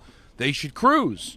Well, now Tatum is back with Boston. Detroit's much better than we thought. Like, if we analyze it now, should we be overly surprised where they are? Should we be basing our disappointment on a prediction in the beginning of the season that has grossly changed over time? That, you know what, and that you nailed it. I mean, you nailed it. Golly, Don, like, I think and I said this the other day on a pregame show, and I said it to you guys, this team is battling the ghosts of its teams of the past, right? Yeah. But if we stop, all things considered, right here, right now, I mean, the asterisk might be the Cade Cunningham injury currently to Detroit, but if we stop right here, right now, it's a battle for this team. Nothing is given because if you look at the two teams at the top of the conference, I mean, we haven't even talked about Cleveland, which historically the Knicks have performed well against, but that's a little bit of a different animal with James Harden, given all of his playoff success or lack thereof, right? If we just looked at these teams and had no context, to your point, no expectation, if we just looked, I don't know that you would, matter of fact, you wouldn't. You would probably lean Boston, right? Like, you would say it's Boston's year again. Because they have been like sort of the painful reality of sport, right? Yeah. They have been sort of a feeling all year of this team with a chip on its shoulder and a little bit of a team of destiny thing with the Tatum return that surprised everybody, the 50 wins, the fact that they were, they didn't have the gap year that we all thought it was going to be. Like, they have been that Celtic pride kind of season. So that's what the story is. As Don likes to say, in the championship DVD, this is the story that they'll tell, is how this was supposed to be a gap year. tonight they play Memphis, and it's almost like the perfect opponent you needed after a night like last night, right? Like you had to have. It's almost like play right away, get it out of your system after being angry about what happened last night. Don and I talked about what we expect to see tonight. Now, I know you're in Phoenix. You're there for the Final Four. You won't really be on a broadcast or like you normally are with this. But what do you need to see tonight to at least feel better about something? What do you need to see? You know what? I got to put an asterisk on that because who's playing? I know. I feel like they got to, you know what I mean? Like you got to navigate the injury piece of it. I want to see a team fight. I want to see a team compete. I want to see a team that gets off to a better start. Which, Hahn, to be fair, are some of the same things we talked about when we started talking about the last dozen games of the season, the last 15 games of the season. Like, what can this team do over this stretch, right? And look, I was walking and talking with one of the players, and he said to me, we almost had to get on a call with the league because why would they schedule all of these teams that are so bad at the same time? Yeah. And he acknowledged the human nature of it all, right? To me, the way we talked about this team coming into this season, and even as you look at the terrain, they still have veterans, and you're supposed to have a head coach that has been experienced deep into June. The personal accountability, to be able to rev up the engine despite the opponent, finding the consistency of not favoring who you're playing, like some of those things were supposed to just be there. They were just supposed to be there. And so when I look at tonight's matchup, Charlotte and Houston are teams that are fighting for legit playoff aspirations. Memphis falls into the category of the group when they had that 7-game win streak. Right. But they also are going to be without some key guys tonight, right? So I expect a win. Like, let's full stop. I expect a win. But I don't know how much to put on the performance that I see from that. Because now we're not talking about beating the teams that you're supposed to beat. We're talking about your fight and your ability to adjust and to compete as we are about to turn the corner to postseason. Didn't we see this, though, during that stretch where even these teams that you said on paper you're supposed to dominate these teams at those first quarters, it looked like a Knicks team, close. Right? Yeah. It took them too long to finally take control of the game. That's what I want to see is like out of the gate, throwing not the first punch but the first 5 punches and make this thing a laugher from the start so that there isn't like this – you have to make a push to win a game over a team that has a lot of guys. A young guy is their centerpiece and a lot of guys that are just happy to be in the league right now. Are you scoreboard watching? Are you trying to angle for who you play? You're seeing Atlanta make a push. They've got the 5 seed now. Toronto sitting in the 6 seed. That would be the matchup right now if they get 3. Do you care about that stuff? If you're the Knicks, are you concerned about who you play in the first round? A Toronto team you've dominated versus an Atlanta team that we know has had a great second half, or is it, hey, I got to play whoever I play and that's it? I'm not as in-depth a scoreboard scenario watcher as my colleague and good friend Tyler Murray, but I do get up and check the standings. I would like the Knicks to see Toronto in the first round. Other than that, I can give you a scenario for doom any other way. And so Toronto is my ask. I personally, it's not in me to sort of play with the statistics and lose on purpose to try to get 4, like all of that. I don't want to see Atlanta. So now 4 or 5 doesn't look the way it once did. But I understand the thought of maybe trying to avoid Boston. But at the same time, Hahn, like, I just don't like – we've seen enough of this team play around with the game. Like, let's not play around intentionally.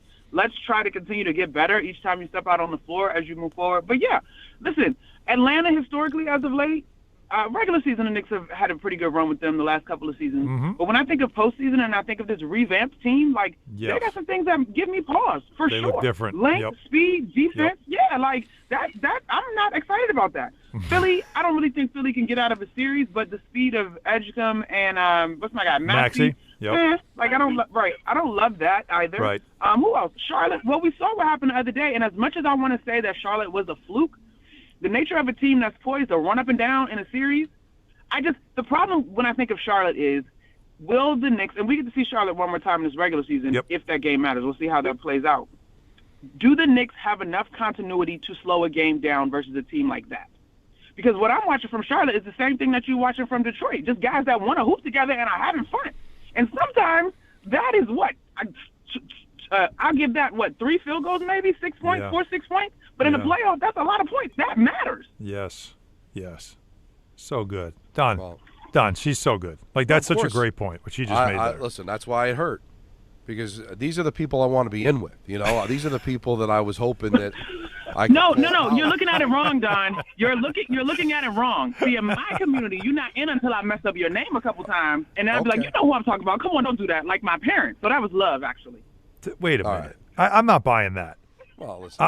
Wait. No. I see what you did there. No. I see what you did. You're trying to make it like I don't love you until I screw up your name. That's a thing. Exactly. And Don's going to say, "Oh, it is. Oh, that's great." And I'm going to tell you, "No, it's not.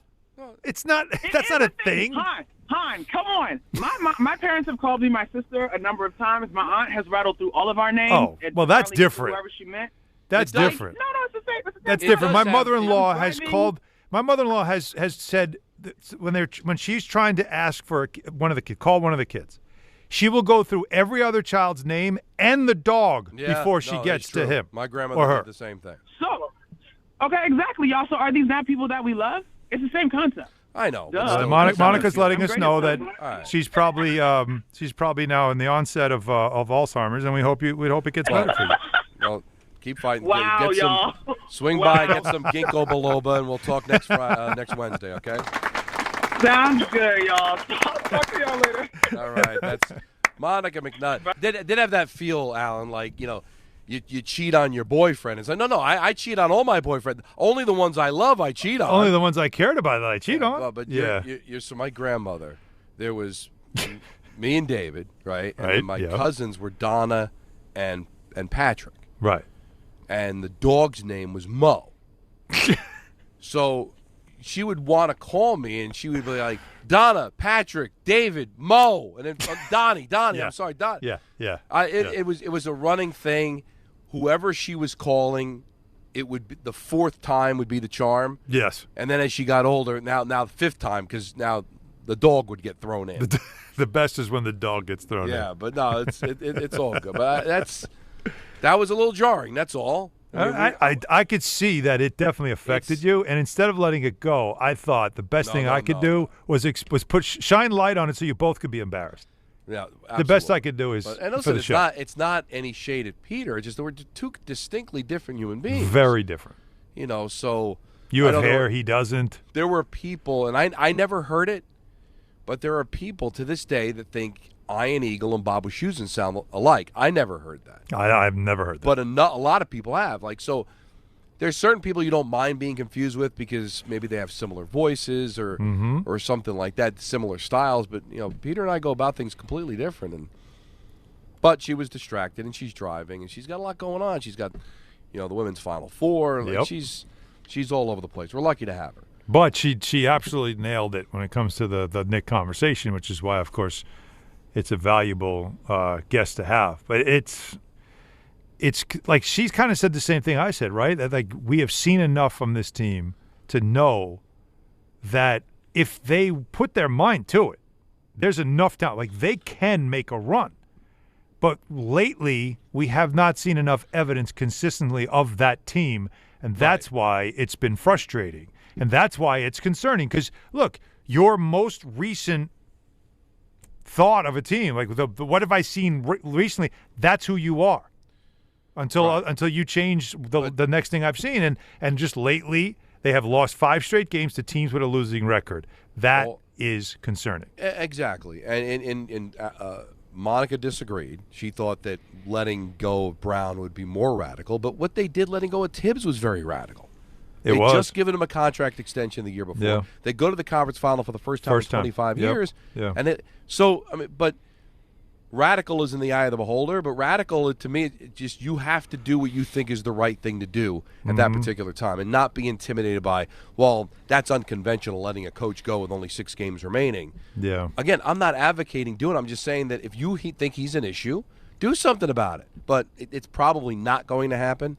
More than likely not going to happen, but hey, it's not that you can't. Honestly, they lose tonight. Well, that's a different story altogether. Is it that radical a move? No.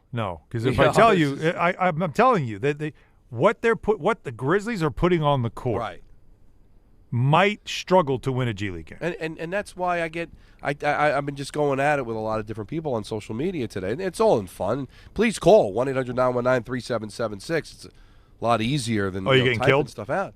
No, some people agree, some people disagree. But the thing I take exception to that it's just some hot take trying to get clicks. That's not what it is. I really honestly believe if it's the right move, you do it. But the thing I hear from people is, well, Mike Brown's got the same record as the Knicks had last year. Is that a good thing? When Indiana was out of it, Boston was in trouble early in the season. You've got teams all over the place tanking in the Eastern Conference. I don't look at that as a badge of honor that you've got the same record as last year. You should be much better, right? You shouldn't be in third place in this conference. Completely This is supposed to be a conference where you're supposed to be the first place team. Detroit's not supposed to be better than you. No, they weren't. But again, Now they they went are. into this season with an identity and with a purpose, a consistency. I think this Knicks season started with a new system that was going to take a minute. They got off to a relatively good start, but not nearly as good as Detroit did. They were second in the league for most of the start of the season. But Alan, that's Detroit another just was out of the gate like a monster. That's another thing that doesn't make any sense to me. New system. Well, you should be getting better, not worse. If you're trying to put in a new system, that would explain a slow start and then eventually beginning to build and get on it. It just seems like they're losing it as the season goes on. That doesn't make any sense. I'm not denying that the system is an issue, but shouldn't it be getting better, not worse? Yes, and that's why you made the coaching change this past season. Why the next step then is, are you saying we brought in the wrong coach, or are you saying, all right, we gave this roster a chance, now we've got to do some more things, because you have a guy in Jalen Brunson who's going to be 30 years old. This guy is the best thing you've had in 25 years on this team. And the window with him as your main piece as a star, I can tell you can win with this guy. He's a winner. Look at his career. But you've got to make sure the right pieces are around him to do that. And that's got to be the next question if you feel comfortable with you having the right coach. All right, we've got a list, actually 2 of them. 2 lists. And if Alan thinks about it, he'll know why. Don on a Rosenberg till 7 o'clock here on ESPN New York. If you love great food and smart prices, you need to know about Wild Fork Foods. Right now, beef tenderloin is only $10 a pound, and Atlantic salmon portions are just $9.98 a pound. That's serious value on awesome quality cuts. Plus, Wild Fork offers over 450 meat and seafood options, all blast frozen to lock in freshness and flavor. Visit one of their 7 stores across Long Island and New Jersey, or get same-day delivery at wildforkfoods.com. Life is motion, but for Jaime, debilitating pain in both hips brought everything, including family time, to a halt. Every doctor told me the same thing. They would do one hip at a time. At White Plains Hospital, Dr. Jacob Totka's unique expertise provided an alternate approach by replacing both of Jaime's hips on the same day. In just 2 hours, I got 2 new hips, and I went home that day. White Plains Hospital, among the best hospitals anywhere that just so happens to be here. A member of the Montefiore Health System. It feels like everyone's sick right now. You aren't imagining it. Doctors say this is the worst cold and flu season in 25 years, and it's not over. I was just traveling. It was like everyone around me was coughing, sneezing, and sick. I can't afford to get sick, and I doubt you can either. That's why I ordered a medical emergency kit. Having a medical emergency kit is like having urgent care and pharmacy right in your home. It includes essential prescriptions like generic Z-Pak to help you get well faster, plus important antibiotics to treat pneumonia, strep throat, sinus and ear infections, nausea, even UTIs, and many more common and serious illnesses. It's your kit the moment you need it. Just match your symptoms to the right prescription in your guidebook or call their telemedicine doctor standing by. It's genius. Every home needs at least one medical emergency kit. Order yours online in minutes and it's shipped to your door. I can save you $45 when you use my promo code 880 at urgentcarekit.com/880. Again, save $45 with my promo code 880 at urgentcarekit.com/880. Evan Cohen here. Did you know the average employer sorts through about 250 resumes for one job opening? That's a lot of time reviewing applications. Well, if you're hiring, here's good news. You can now review resumes and applications faster thanks to ZipRecruiter. With ZipRecruiter's new feature, qualified candidates who are very interested in your job show up at the top of your list. No wonder ZipRecruiter is the #1 rated hiring site based on G2. Try it for free at ZipRecruiter.com/sports. That's ZipRecruiter.com/sports.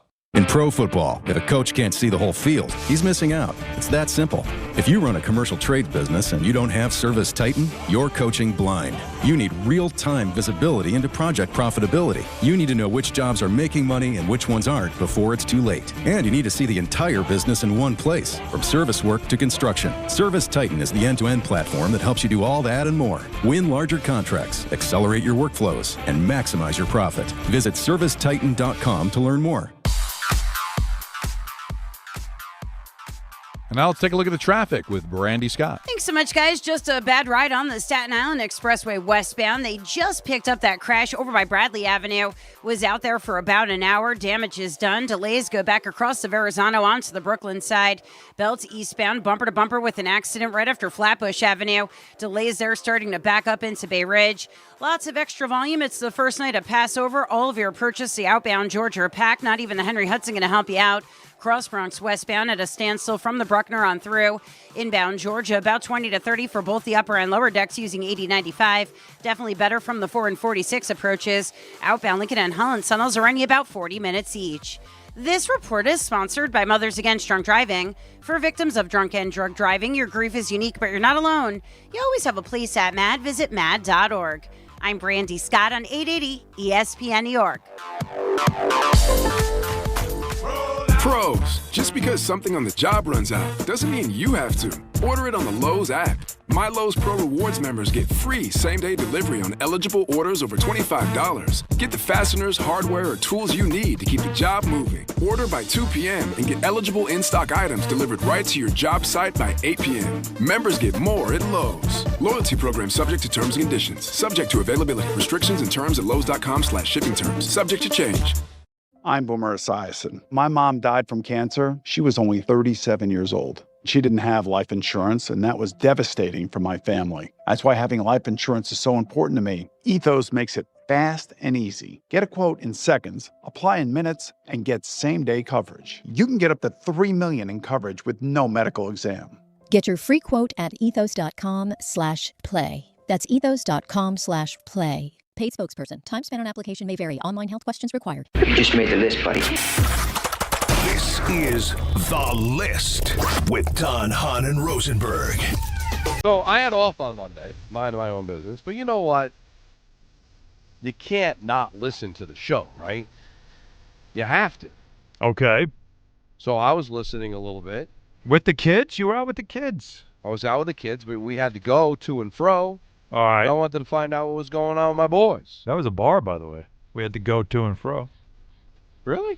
Yeah, it's pretty good. I can see the rapper in Donnie. Right? It's not bad. Donnie can do it. You think? Yes. All right.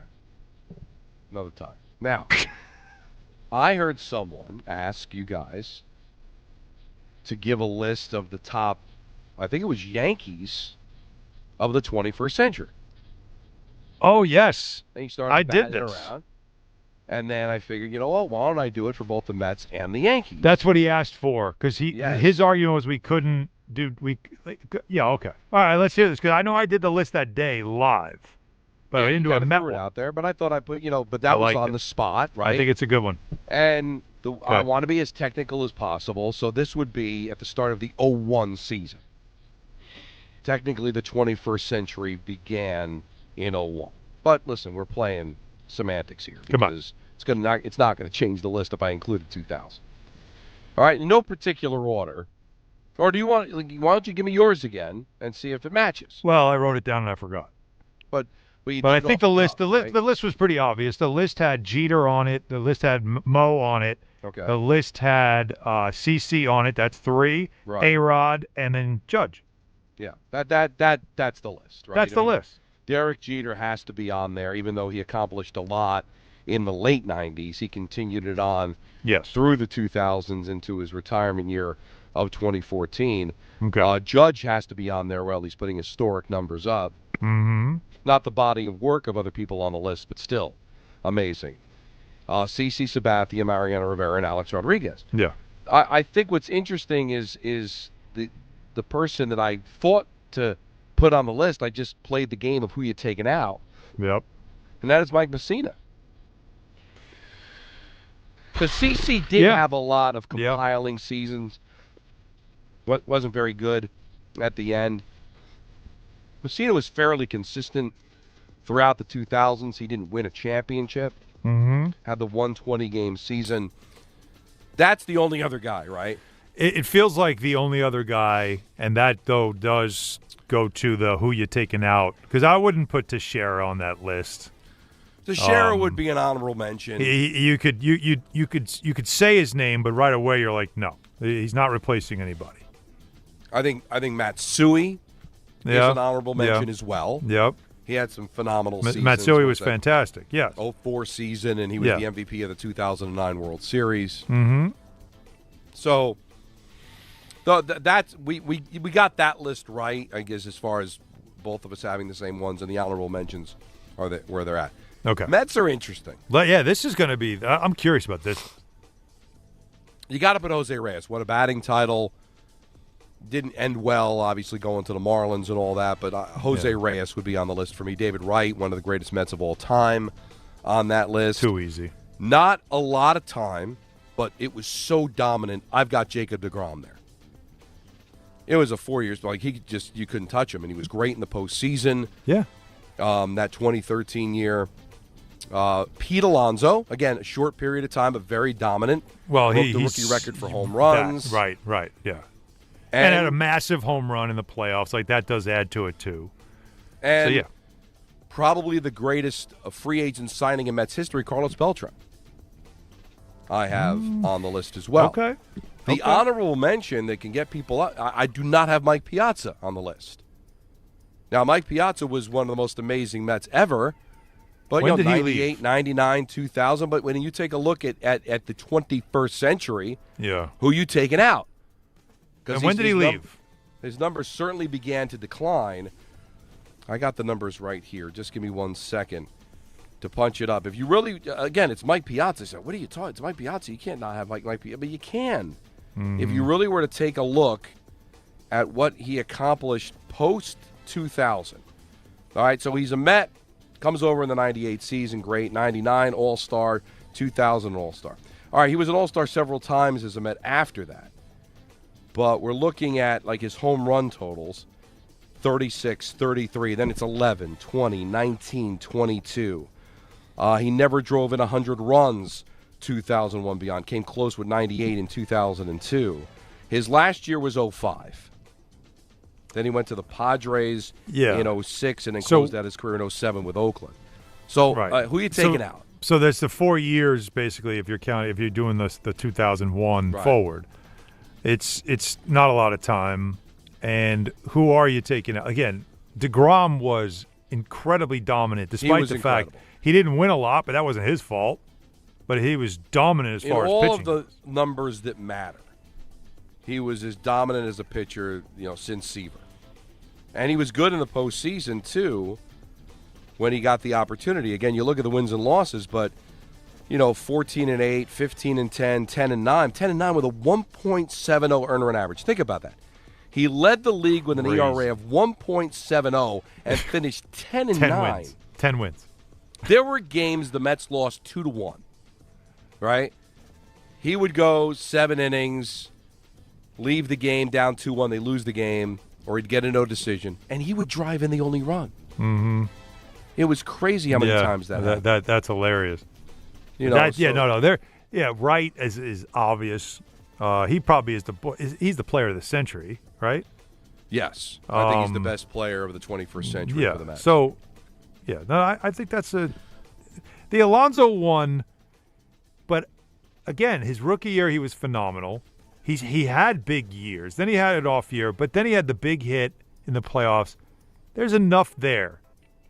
There's definitely enough. Where is he in all-time? Where is he Mets all-time home runs? He's the leader. He's number one. That's right. He is number one. Yeah. Okay. I couldn't remember for some reason if he caught it or he did. But that's right. Yeah, he did. Right. So here are his numbers. His rookie year, 2019, 53 home runs, led the league, broke the rookie record. All right. 2020 was the shortened season. Still had 16 home runs in 60 games. 37 home runs, 40 home runs, 46 home runs.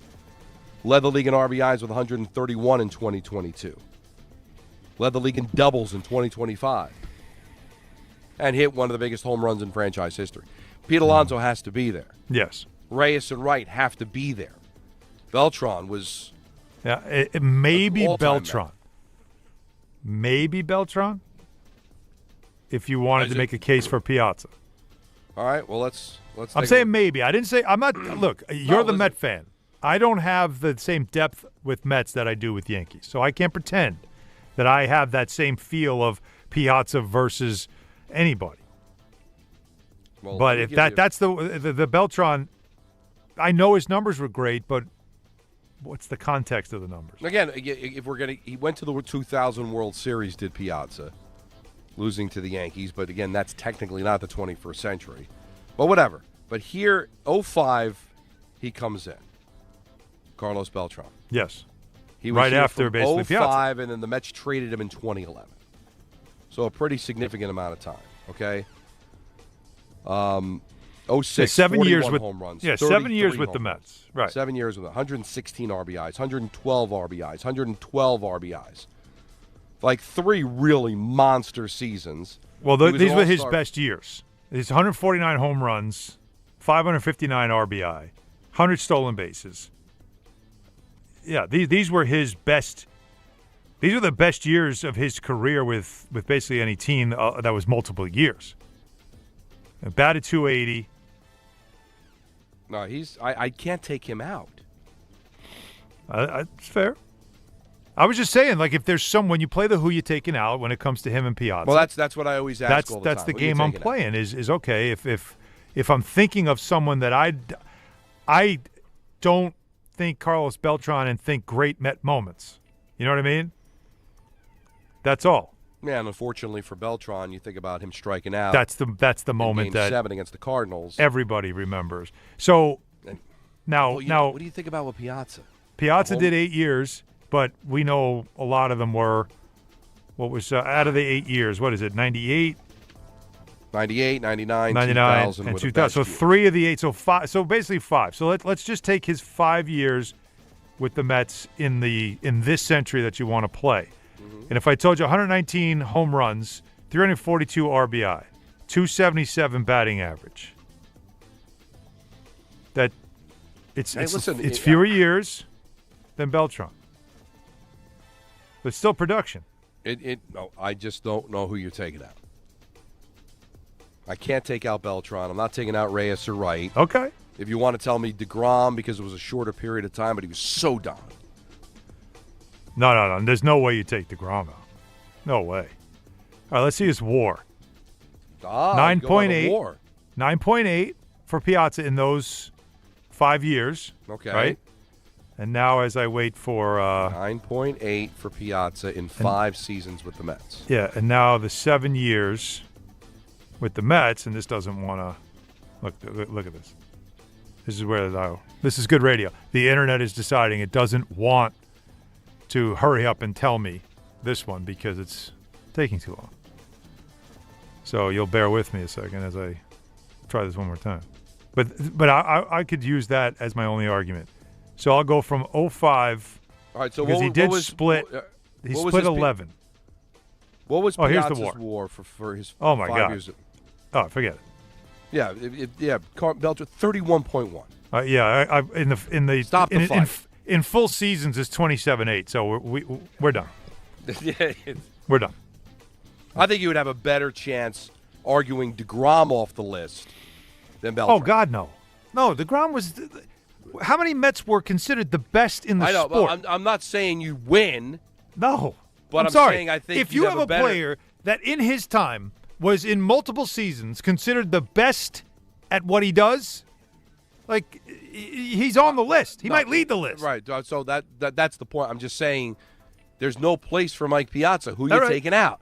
Yeah. No. There's no. You're right. There's no taking out. And Piazza Reyes and doesn't Wright make the just list. have too big a body of work. Yes. To even be considered being taken out. Yeah. So the Mets had a leadoff double in the top of the 9th inning. Didn't score. Oh no.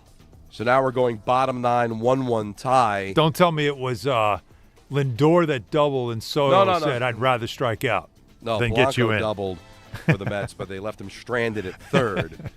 Now, listen. Meanwhile, Yankees have 1-0. Matter of fact, it's April 1st. Oh. So I'm not going to get crazy about anything. But listen, this is a series. You want to win series, right? The Mets won the series to open up against the Pirates. People were saying the Pirates are not a good team. Pirates, in many circles, were predicted to be a wild card team, so that wasn't nothing. Pirates might end up being terrible, but at least to start, there were some people to believe the Pirates are pretty good. Cardinals are not supposed to be good, but it's on the road. But this is kind of a big moment here. Mets with a chance in the rubber game of the 3-game series to win back-to-back series. But right now in the bottom of the 9th inning, we've got a 1-1 tie. Calls to get to it, 1-800-919-3776. We've got ENN at 6. We'll get an update on our Sweet 16 in Drop Madness. Take up until 7 o'clock, and then it's Dan Grassa here on ESPN New York. This college basketball tournament moment is brought to you by Marriott Bonvoy.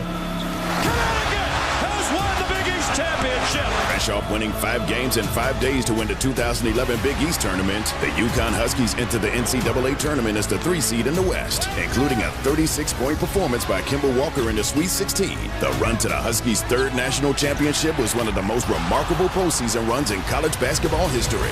Marriott Bonvoy, where game day checks in.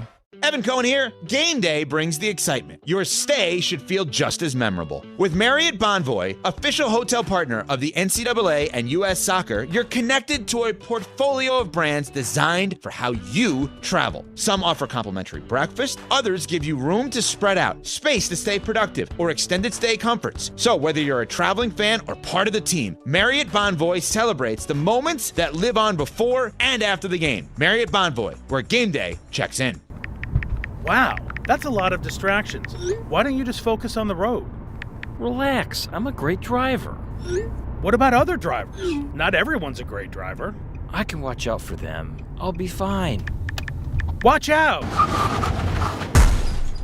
In 2023, more than 3,200 people died due to distracted drivers. Keep your eyes on the road. This message brought to you by the New York State Governor's Traffic Safety Committee. New York Knicks fans, here's a total slam dunk. For a limited time, get Verizon Fios and a line of mobile for just $64.99 a month with AutoPay. Get Fios 300 megabit per second for $20 a month. And unlimited welcome for $45 a month plus taxes and fees when you bring your own phone. Visit a Verizon store today to learn more. For new Fios internet and mobile customers. Discounts applied over 36 months. Mobile and home discount enrollment required. Additional terms apply. In times of congestion, unlimited 5G and 4G LTE may be temporarily slower than other traffic. Domestic data roaming at 2G speeds. If you manage an active facility, you don't have time for disruption. Tricon Construction specializes in working inside healthcare, commercial, and industrial buildings without shutting operations down. That means tight planning, clear communication, safe, disciplined execution, because when patients are inside, when tenants are working, when production can't stop, there's no margin for mistakes. When it has to be handled professionally and handled right, Tricon is the only choice. Visit TriconBuilds.com, TriconBuilds.com. It's about time delivery worked on your schedule. Same day, next day, or scheduled in advance. However you plan it, the Home Depot delivers the whole job. From drywall to doors, plumbing to paint, we'll get it there when you need it. Because on the job site, timing is everything. You order, we deliver. It's that easy. The Home Depot Pro. It's about time. I'm Boomer Esiason. My mom died from cancer. She was only 37 years old. She didn't have life insurance, and that was devastating for my family. That's why having life insurance is so important to me. Ethos makes it fast and easy. Get a quote in seconds, apply in minutes, and get same-day coverage. You can get up to $3 million in coverage with no medical exam. Get your free quote at ethos.com/play. That's ethos.com/play. Paid spokesperson. Time spent on application may vary. Online health questions required. Step inside the game you love with the NBA app. Tap to watch every game as it's happening. Brunson does it again! And never miss a moment of the jaw-dropping action. Get closer to the players than anywhere else. Follow the latest schedules, scores, and stats. Keep up with every story from across the league. And with NBA ID, it's all personalized to you. The game lives here. Download today. Hey fans, come out to Yankee Stadium on Friday, April 17th when the Yankees host the Royals, and be ready to receive a Yankees promotional giveaway that has become a fan favorite. It's Yankees Hockey Jersey Night, presented by StubHub. The first 18,000 guests in attendance will receive a Yankees hockey jersey. For tickets, log on to Yankees.com/tickets. Again, don't miss the Yankees and Royals for Yankees Hockey Jersey Night, presented by StubHub on Friday, April 17th. Visit Yankees.com/tickets today.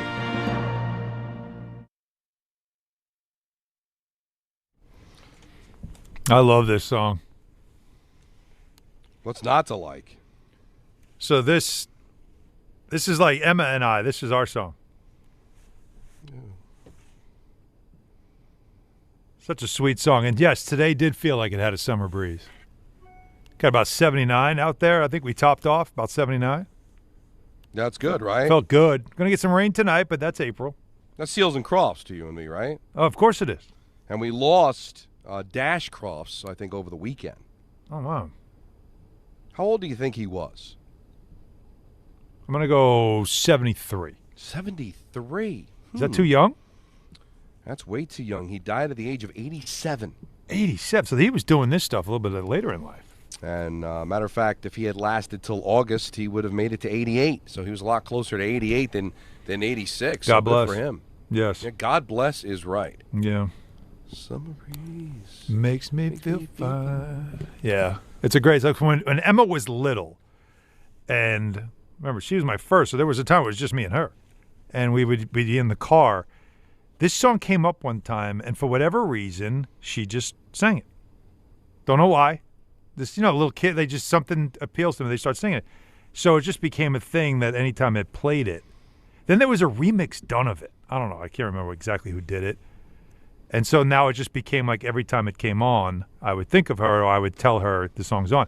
Then when she was away at college, one time it came up in a mix somewhere and she took a picture of it and sent it to me. I lost it. So that's become like our song. No, that's pretty cool. No, yeah. That's it's a lot of fun to hear that music. I love that Sweet music. song. And we did lose Dash at the age of 87 back on the 25th, so I guess it was sometime last week. 1-800-919-3776. More stuff on the Knicks. Mets are still tied at 1 at the bottom of the ninth inning, but the Cardinals do have a winning run at second with 2 outs with Jordan Walker on, so we're keeping an eye on that. Devin Williams is in this game. Steady as usual, right, Don? I know. I know. It's never a nerve-wracking experience when Devin Williams on the mound. To defend Devin Williams and everybody else. Even Mo, who was the gold standard of closers, right? Yeah. You never got their best in non-save situations. Many clean innings. Just in non-save situations, it's just a different animal. It's true. You come in pumped up for a chance to win the game. When you're in a pass-the-baton moment, just get us through this inning so we can try to win it in the next inning. It's a little bit of a different animal, but still. He lets the leadoff batter on, but still at second with 2 outs, so a chance to get out of this. Let's go to Peter in Elmsford. You're on ESPN New York. What's up, Peter? How you doing? Good, how are you? I agree about the song.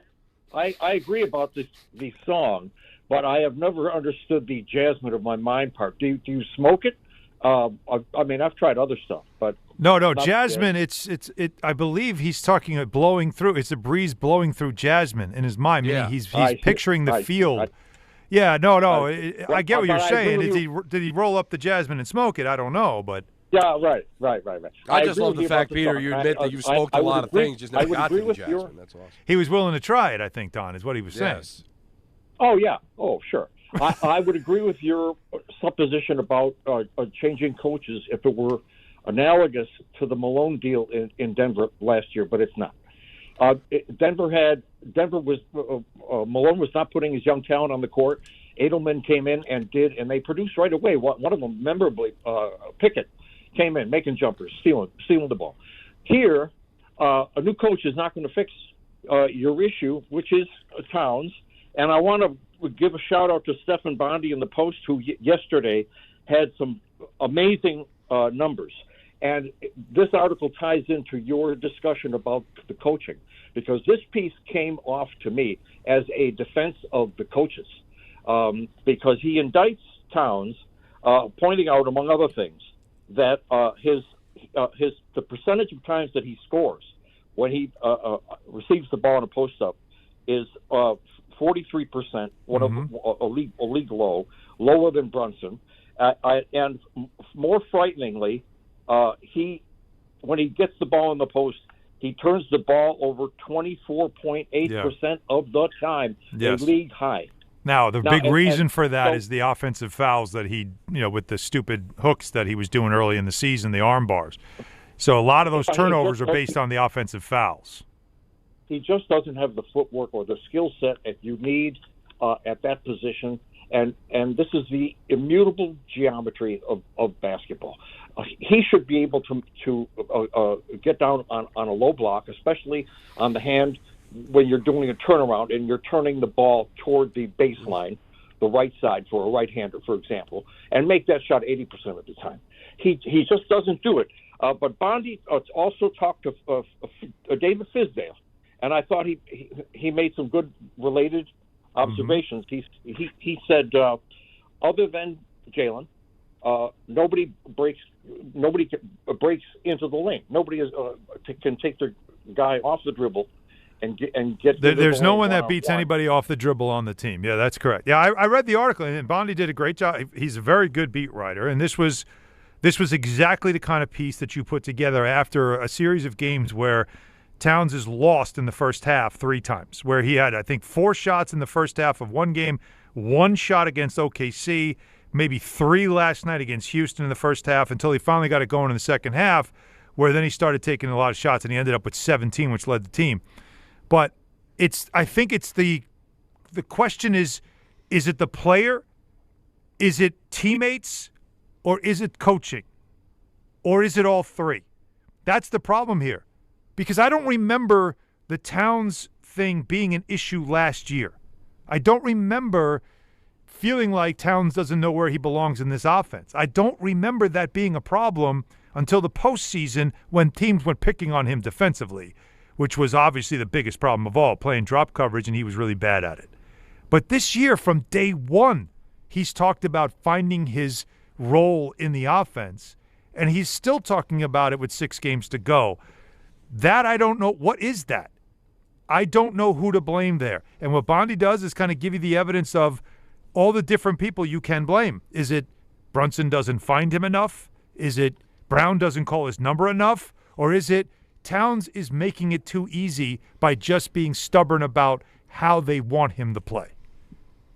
I don't think there's an answer. Well, there is something to get into when we come back about the Knicks that does go beyond the coaching of it all.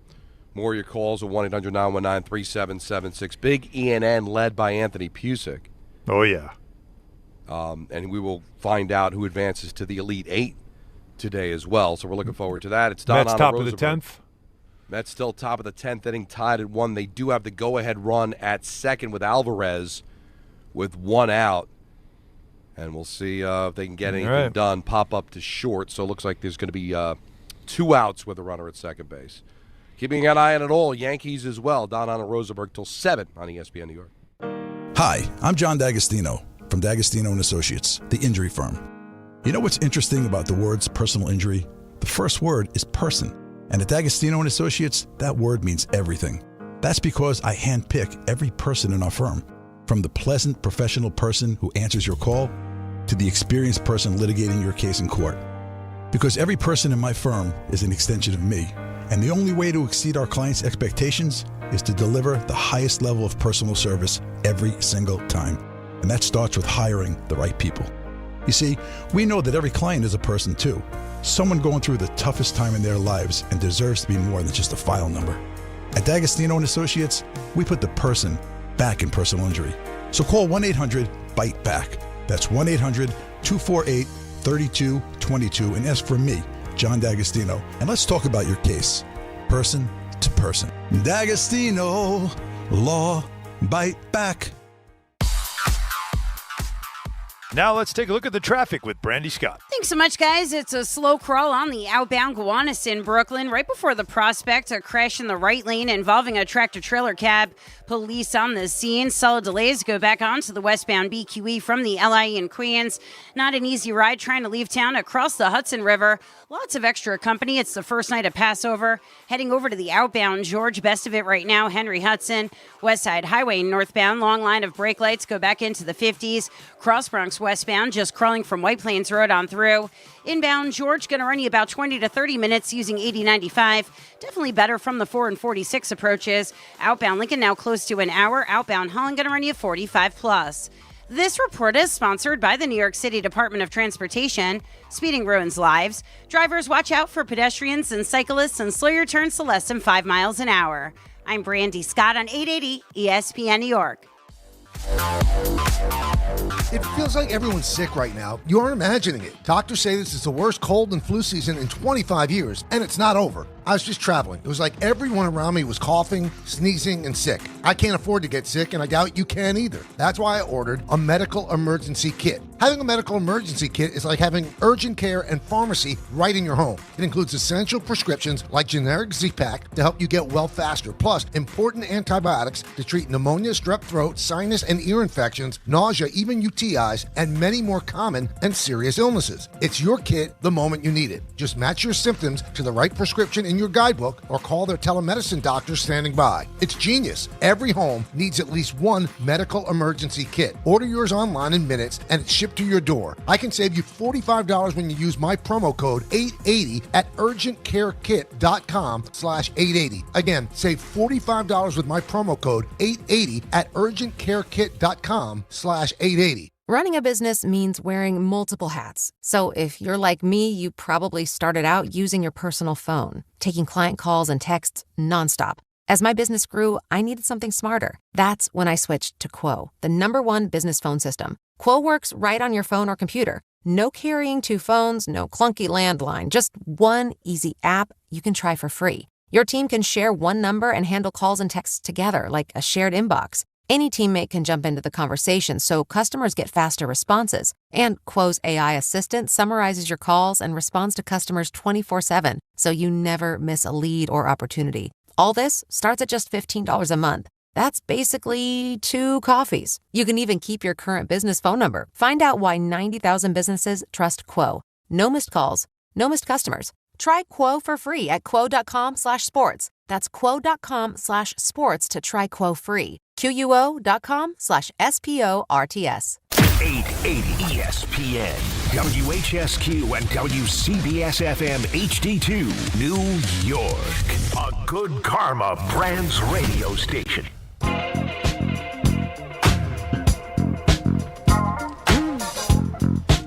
Game Time is brought to you by Tullamore Dew Irish Whiskey, because when it's game time... It's Tully time! It's Tully time! The Knicks visit the Grizzlies with coverage immediately following Dan Grassa on 880 at 7:30. Well, hold your horses. Mets and Cardinals are still going, so we'll see if it's on 880 or not. Mets and the Cardinals again in the going to the bottom of the 10th. Tied at 1. Yankees and the Mariners. What's the latest there, Anthony? I know you're all over it. Thank you. You're going to make me look it up. You punk. What, Yankees 1-0? 1-0 Yankees. I'm That's sorry. what I was going to give you I understand completely. something interesting here if you want to finish. 1-0 bottom 4th. Yeah. 1-0 bottom 4. Yeah, Schlittler on the mounts, though. Yeah, well, that's the 0 tells you that story. Yeah. Tullamore Dew, the original triple distilled, triple blended, and triple cast matured Irish whiskey. Be sure to grab a Tullamore Dew or try the new Tullamore Dew Honey during tonight's action. Glasses up to enjoying Tullamore Dew responsibly. Right, Tell me something interesting. Yeah, before you pay off your Knicks tees, the Yankees-Giants opening night game that we all were just complaining about on Netflix. Yes. How? Give me a number. What do you think they drew? 10 million viewers. How many? 10 million. Lower, Bob. Okay. 8. Lower. 6. Lower. No. Yeah. 4. Lower.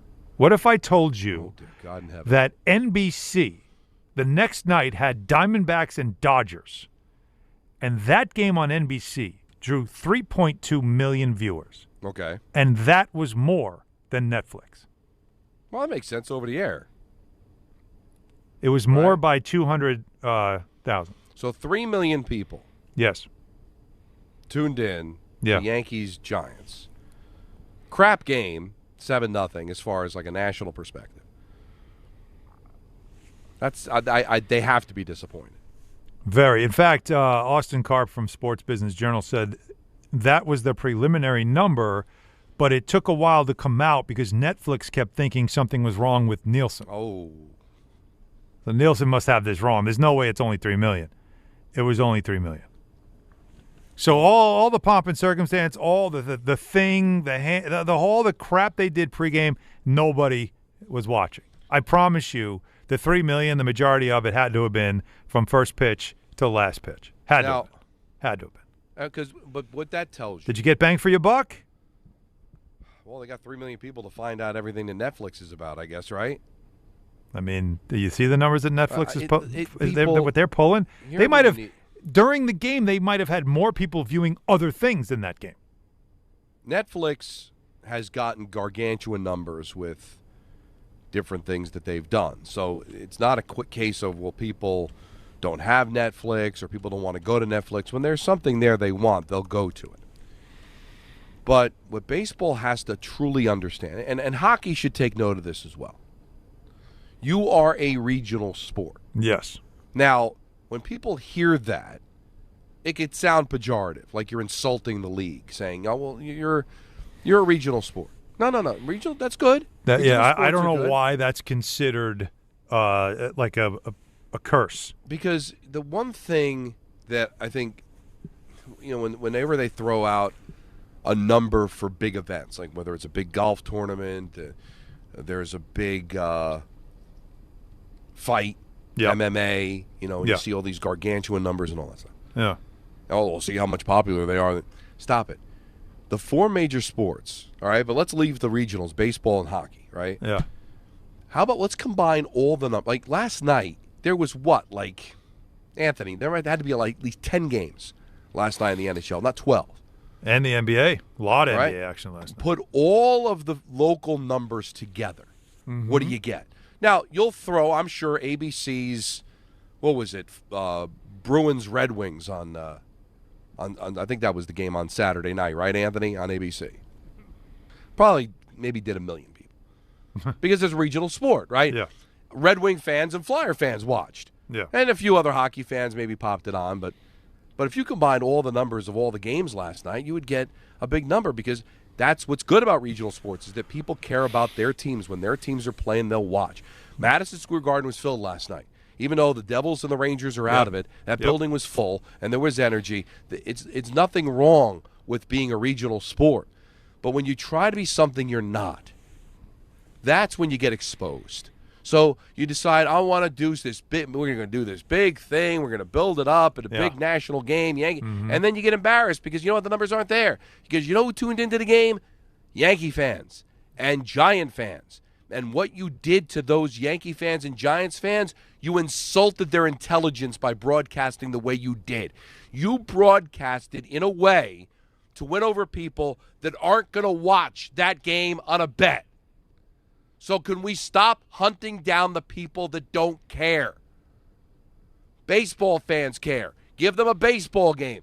I'm sure that number would have been a lot better had the game been better. And maybe the number would have been better even at 7-0 if they weren't bombarded with all the promotions and all the comedy and all the garbage where the baseball fans like, you know what, I'm good. It's 7-0. I'll listen to the rest of the game on the radio or I'll check the score tomorrow.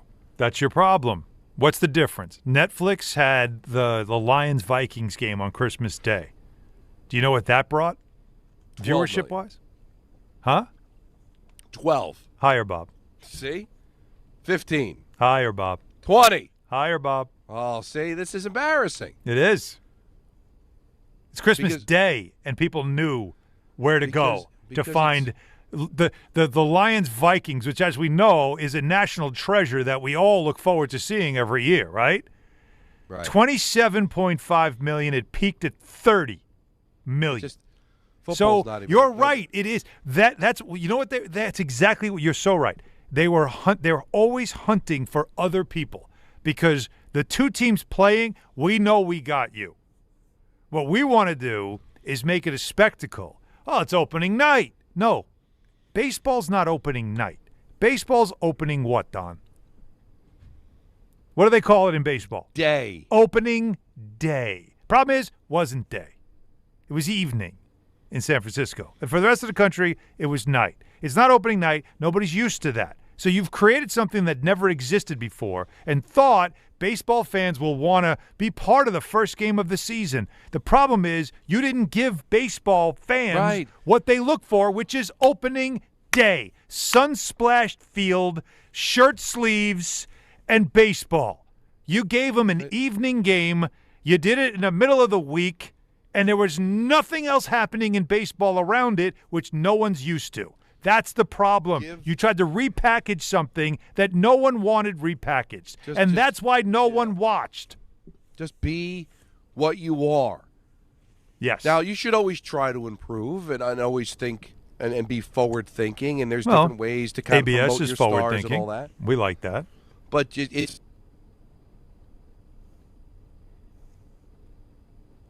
possible. So if we're going to go forward broadcasting baseball games, the baseball fan will respect us and come watch us because they're already apprehensive. Baseball fans have already told you they don't like the whole app thing. It's not their thing. Nope. Older people don't like it. It's not their thing. But I understand it's a money grab post-COVID. I'm all for everybody making as much money as they can. But instead of trying to reinvent the wheel, instead of trying to win over fans you can't win over, just make the experience for the baseball fan that much better. Yes. And now that you can move on from it and become a respected entity when it comes to baseball instead of clowning it. That's the same stuff that's happened with the Apple, too. Oh, listen, I like Katie Nolan for what she does, but put Katie Nolan on a broadcast when they first started. Why? She's not a baseball fan. What are you doing? But she had a following, so we thought she had a following, so let's hope that draw her following. See, we got to stop with that. Yes. Because they're following, because the problem is her followers are going to expect Katie Nolan to be Katie Nolan. Right. And now they're going to be disappointed because they're not getting the Katie Nolan that they've seen. Because she's trying to be a broadcaster. So now they're like, ticked off. Yeah. And the baseball fans ticked off. It's like, why Katie Nolan, who's not even a baseball fan, there? Yeah. That's Just exactly be who you are. But we can't do that. And you know what this reminds me of? Yes, go ahead, because this is where I was going to dig. People think this is nothing new, by the way, everybody. This is not a new thing. We're not old men screaming at a cloud because we were young men screaming at a cloud when Fox took the NHL back in the 90s. And we thought this is great. The NHL back on a national broadcast network getting big-time coverage, and Fox was going to take it because they had lost the NFL. And they thought this is going to be our thing. And the problem is they did glow pucks, and they treated us like idiots.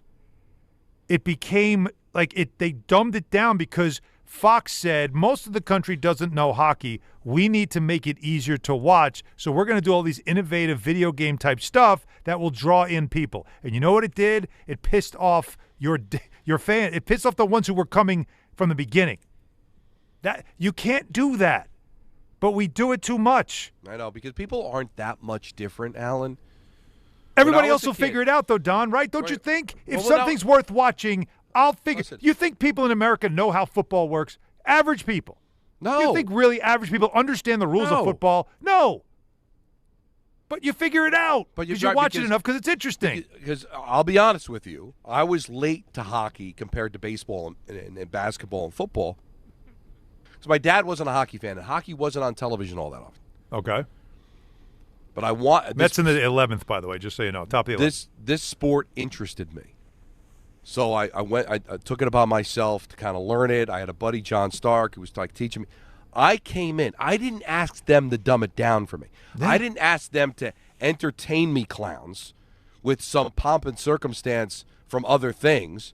I said, you know what? I want to get to know this sport. And I got to know it by watching it, learning the game, and saying, you know what? Them offering me what they had, I liked it, and I stuck with it. Yep. Not trying to Jimmy switch it or kind of fool you into watching it. Yeah. You know, and Fox thought, you know what, we'll put robots and we'll have glowing pucks and everything. Yeah. Let's dumb it down.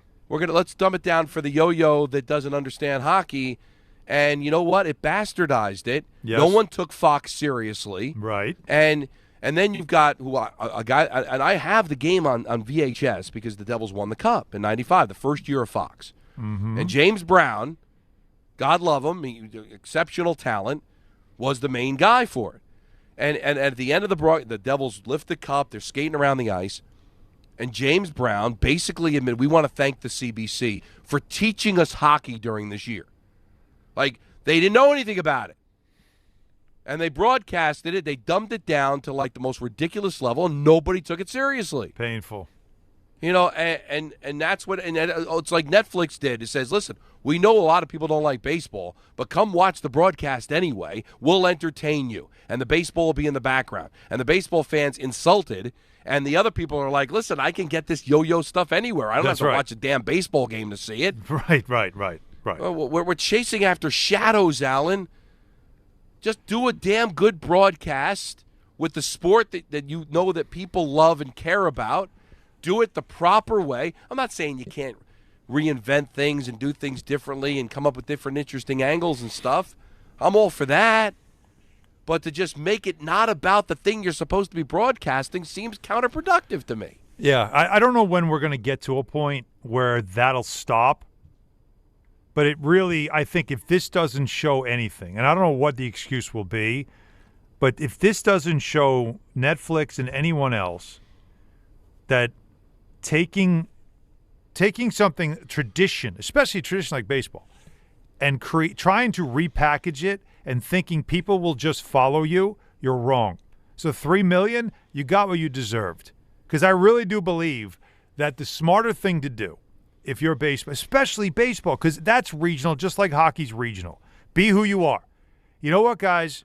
Our broadcast partners, opening day's a thing in baseball. All the games playing at once. It's just a thing. It's what we're about.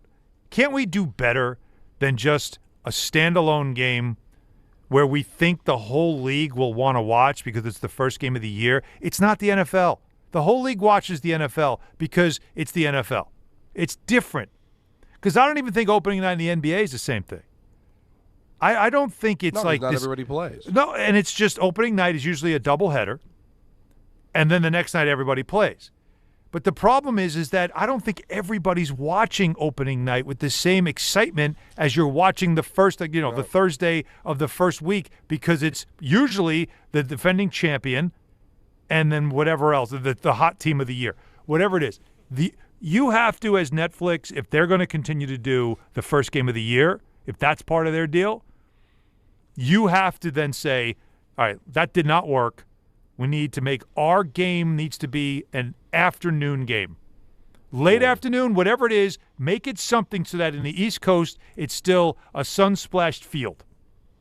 And everybody else is playing around it, and you do whip-arounds in between innings. You do look-ins so that it feels bigger because the whole league is happening, and you don't have to go anywhere. We have our game, and we're going to keep you up on all the great stuff happening around the league. That is how you do it in opening day baseball. And also, instead of just taking the money. Well, that's too late. Be a part of it.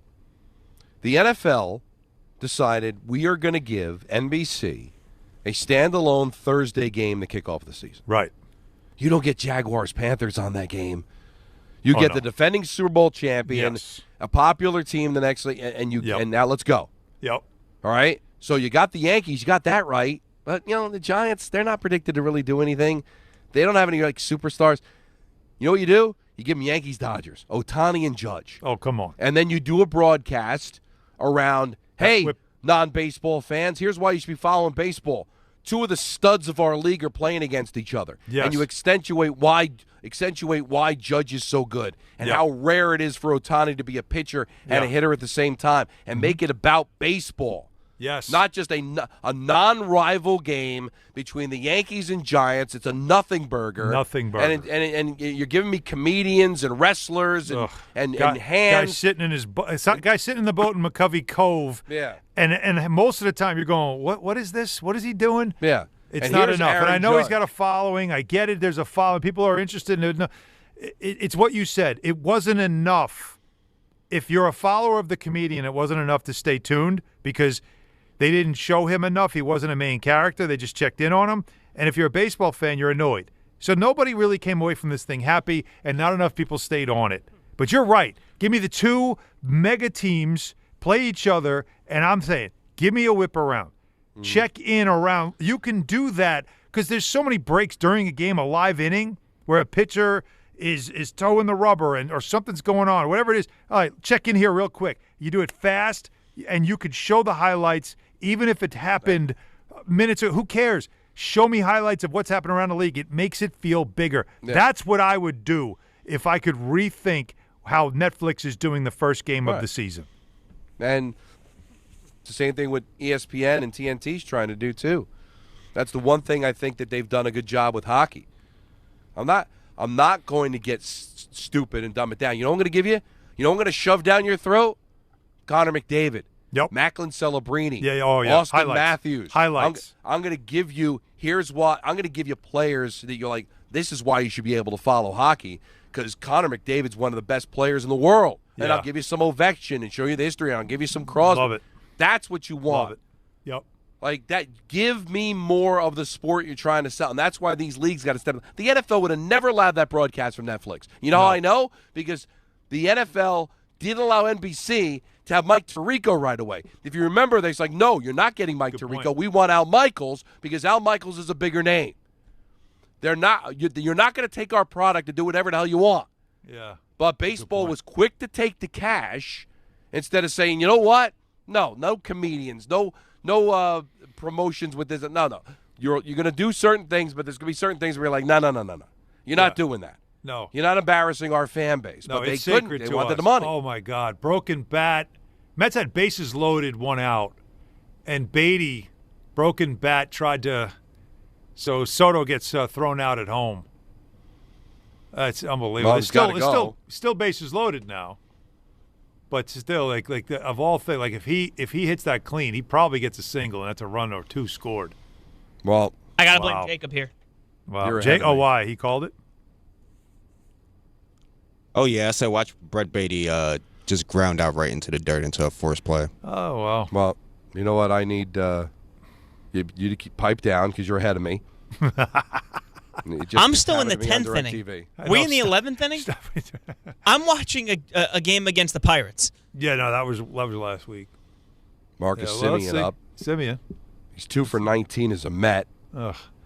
But this could be his moment. Bichette, by the way. There's a lot of guys struggling offensively on the New York Another one of teams, these at-bats where you're just like, that guy can hit? Like, if you didn't know who he was, it really is. If you're a Mets fan right now, you're waiting for it. And that'll probably be the end of the inning on a flyout. Well, you don't even listen to me. It's like we're not here. Yeah, it's like I don't exist. Well, I mean, I'm trying You're to ruining the baseball experience. He's got. You're Netflixing the whole thing. Am I Netflixing this for you? Well, look, Don, he's got the dirty feed. You know that. So he's like 6 pitches ahead. Yeah, I'm way ahead. I actually know what happened next week. That's how far ahead I am. I also need to let you know that the NFL draft is coming up on Thursday, April 23rd. Sure is. And New York is on the clock. The Jets pick 2nd and 16th. The Giants pick 5th. And Rick DiPietro and Dave Rothenberg are breaking it all down live. Join ESPN New York's Couchcast, your second screen for the NFL Draft. Real-time reaction, instant takes, and everything New York fans care about. Watch along, react with us, and don't miss a single moment. ESPN New York's Couchcast is on draft night, April 23rd at 8 p.m., presented by Calandra's Bakery. More of your calls coming up at 1-800-919-3776. Wanted to get more into the Knicks. We've got a big ENN coming up at 6 o'clock. Don on and Rosenberg till 7, ESPN New York. I'm Boomer Esiason. My mom died from cancer. She was only 37 years old. She didn't have life insurance, and that was devastating for my family. That's why having life insurance is so important to me. Ethos makes it fast and easy. Get a quote in seconds, apply in minutes, and get same-day coverage. You can get up to $3 million in coverage with no medical exam. Get your free quote at ethos.com/play. That's ethos.com/play. Paid spokesperson. Time spent on application may vary. Online health questions required. Spring cleaning isn't just for your house, it's for your life. If your job is getting old, it's time to clear the clutter and spring into IT. Go to My Computer Career. My computer career helped me get the skills and certifications I needed to start a new life as an IT professional in months, not years. Earn the certifications the top employers are looking for right now. Visit mycomputercareer.edu and take the free career evaluation to see if it's time to spring into IT. Financial aid is available to those who qualify, including VA benefits. Baseball fans, FanDuel is giving you a chance to call your shot with daily dingers. Joining the action is easy. Just make your free pick on who's hitting a home run in their game. And if you're right, you'll get a profit boost to use on your next bet for a chance at extra winnings. It's just another reason why FanDuel is home of the home run. Here in New York, a lot of people will have all eyes on Aaron Judge. But what about big playoff G Giancarlo Stanton? Head over to FanDuel.com/local to opt in for daily dingers and make your free pick on who's hitting a home run. Joining the action is easy. Just make your free pick on who's hitting a home run in their game. And if you're right, you'll get a profit boost to use on your next bet for a chance at extra winnings. FanDuel, an official partner of the MLB. 21 and over in Fisley Present, New York. Opt-in required. Bonus issued is non-withdrawable profit boost tokens. Restrictions apply, including any token expiration and max wager amount. See terms at sportsbook.fanduel.com for help with a gambling problem. Call 877-8-HOPE-NY. Text HOPE-NY 467-369. If you've been injured on a construction site, then you need a lawyer who knows New York's unique labor laws. At the Parisman Firm, they have decades of experience handling construction accident cases and a proven track record of delivering huge results. Their team has already recovered nearly $1 billion for hardworking New Yorkers. From scaffold accidents to slip and falls and equipment failures, they've got your back. Call the Parisman Firm now at 718-WORKERS. That's right, 718-WORKERS, because your case is their cause. Get the justice you deserve today.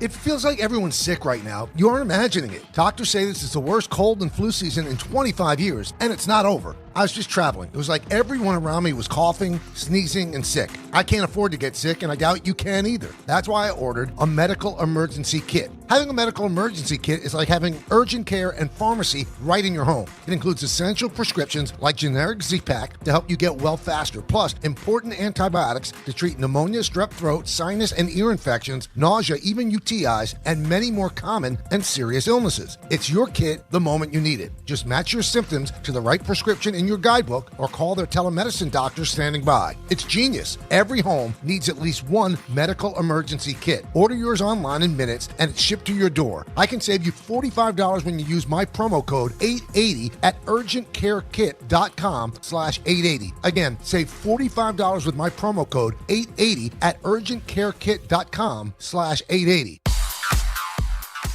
And now let's take a look at the traffic with Brandy Scott. Thanks so much, guys. Just going to be a long ride home, especially if you're heading across the Hudson River. Over at the inbound George, upper deck will cost you about 30 to 40 minutes. Lower level, about a 20 to 30-minute ride. A bit better using the 4 and 46 approaches.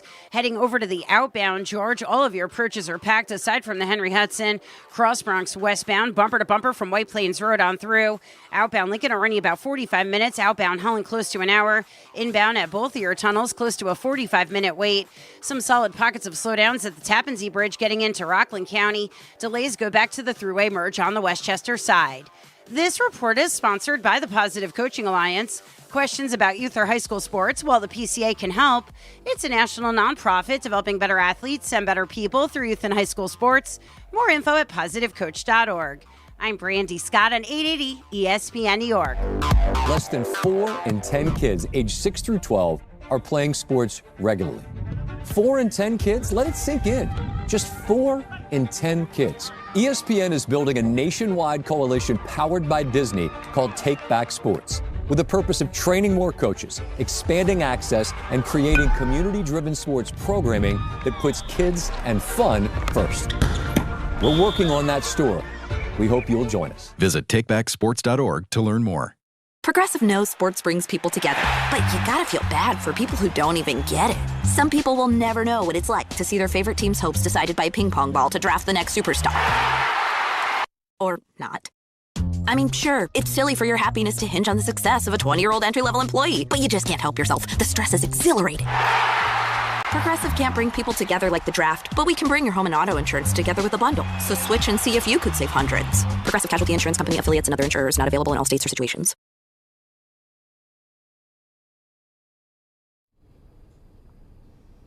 Certainly not a way to lose a game, but the Mets have lost to the Cardinals at 11 by the final score of 2-1. on a just perfectly placed pop-up that falls in for the game-winning hit. And the Mets just couldn't, everybody come converging and just fell in. And it's not really about the bullpen. It's not really about how they lost the game in the bottom of the 11th inning. It's Lindor 0 for 4, Soto 1 for 5, Bichette's 1 for 5, Polanco 1 for 4, Robert 1 for 4. It's Simeon's 0 for 4 today, 2 for 19 on the season. Alvarez 0 for 3, Taylor 0 for 2. They had 5 hits. Against the St. Louis Cardinals team is not supposed to be any good, and now they lost the series. So I know it's early. Not going to get crazy. They're 3-3. They won a series against Pittsburgh, lose a series against the Cardinals, but just trying to find some offense, and their only offense today was a Juan Soto solo home run that should have been a 2-run shot, but Lindor got picked off at first base before the Soto home run. So you get aggravated when you lose games or you're not doing the things you're supposed to be doing. So Mets lose. Yankees now in action. And we'll keep you updated on that. That's so I guess first and second with 2 outs in the top of the 6th. It's 1-0. Judge also 0 for on the day. Well, he had that little bit of an outburst in San Francisco, but the Yankee pitching has just been unreal. It has been Cam is dealing. And you've got 2 really good pitchers on their way back that aren't even a part of this rotation yet. So the Yankees are scary good. And the Mets are, listen, there's a lot of eyeballs on the Mets when you make the moves that they make, and I'm certainly not going to sit here and judge based off of 6 games, but you'd like a little bit of a better start than they've had. So the Mets are already done, which means somewhere around 6 o'clock, hopefully in time for ENN. We'll be back on 880. So keep an eye on what's happening in the baseball. The Knicks, we'll get back to your phone calls on that at 1-800-919-3776. We opened the show talking about Mike Brown. And to reiterate what I said, if I'm the Knicks and I believe Mike Brown's a problem, I make the move now rather than later. But the other thing that needs to be considered here too, guys, is the fact that it's not just a coaching problem. There's guys that are not living up to expectations. There's a lot of issues around this Knicks team as we close into the final 6 weeks of the season. As the Yankees have just hit a 3-run home run. Goldschmidt, his first home run of the year, breaking that game open. So 1-0, 4-0 Yankees against Seattle. All right, let's get back to the phones at 1-800-919-3776. Always a pleasure to talk to Spike in St. Pete. You're on ESPN New York. What's up, Spike? Yeah, well, forgive my voice. First of all, happy Easter to your families and Passover to those who observe it. Alan, I got to give you my old take on what I have seen. When you refer to things, not meaning you particularly, they're fifth in defense, you know how skewed that is? How you pile it up against the wannabes and the has-beens. Mike Brown's got to go. I agree with Don. I do. I totally agree with Don. By not making, when you have like a Murray and Jokic or whoever and whoever, you got a 1-2 kick that should get you conservatively 45 points a game and 7, 8, 9 assists and 15, 16 rebounds combined. Yes, as Ty Butler calls it, the traffic codes on defense. Every team the Knicks play, every single team the Knicks play, before that first 6-minute timeout, the other team is anywhere from 4 for 10 or 4 for 8 on threes. They start the game and get caught up in a switch. Bridges is a very good on-the-man defender. Off the ball, he stinks, and you know I'm right. He gets jammed up on switches with help the helper. He's never there. He's I don't care 5 draft picks. You tell him I'll give you 5 draft picks that stink. I just think that Mike Brown molded the team the same way he did the Kings. With Cleveland, it was different. He had LeBron. I think you make the change now. And honestly, look, you think Tom Thibodeau cares that he's getting $10 million a year to not to coach? I would go to him, but Dolan won't swallow his pride. That's the right move because you're having a career year from Josh Hart, and every team in the NBA has the template what to do with Jalen Brunson. And I don't know as much basketball as you do or others forgot. You played Brunson off the ball. Josh Hart is terrific bringing the ball up and once in a while picking up his speed and getting the layup. He sees the floor better. He's not the greatest ball handler, but he's good enough. And he worked on his shot this year. He's shooting a career high at 3. You got to make a move now. They're dead. This team is dead. And the bonus to the whole thing this year is, all year I said, Mitchell Robinson played 35 games last year, 18 in the regular season, 17 in the playoffs. They've managed him. They have him primed and ready. When need be, you play the two bigs together. What the hell did Mike Brown decide to leave Cat out of the offense? Tell me. And anyway, most important, you guys, thanks for everything. You're a blessing in my life right now, more than ever, and I can't thank you enough for it. And I'm looking forward to the playoffs. And Kate Cunningham, I think, is not coming back. If you look it up, Detroit's 25-1 to win the title, and they're in first place. That indicates he's not coming back. You'd hate to see that. You definitely would hate to see that. But look, the stuff about Towns, that's, I guess, my biggest question. If I was trying to think about reasons why, like, again, Don laid it out at the start of the show about what you would do right now if you don't think your team is trending in the right direction. And that's something that Josh Hart said. We're just not going in the right direction. We're not trending upwards. Those are not my words. Those were Josh Hart's words last night after that loss. And so if that's really happening here, and it is not unprecedented to see a team right before the playoffs. Look, again, it happened in the NHL again. It happened in the NBA last year. It does happen. If you feel like that's the case and you know this is my window to win and you need to make a change or you feel that's the right thing to do. But what's happening with this team, I can't figure out why the Brunson-Towns pairing doesn't have synergy the way you think it would, the way it was supposed to. A stretch 5 that opens up the paint. So someone like Brunson, who can operate so well and does so well getting into the paint, it on paper seems to make sense. But it doesn't when you watch them play. There's something missing. And that's where you say, I have 2 All-NBA players. I should be a team that can win a championship. But the Knicks have 2 All-NBA players, and yet do you watch them this season and say, they should be able to win the NBA championship? You don't. No way. And so that's why what Spike said about the numbers and the stats and all that stuff, that's why I've said it. They're having one of the great statistical seasons in franchise history. But the eyes tell me this team doesn't look like a team that can win 16 games from April to June. It just doesn't look like that kind of team. Well, I mean, I was arguing with somebody on Twitter who's like, they have the same record as they did last year. Yeah, I know. There's so but many then they teams fired their coach. Wait, your answer is simple. And then they fired their coach. Yeah, exactly. Like they fired their coach, who did not get anything more out of them, despite the fact that the champion of the Eastern Conference is tanking now.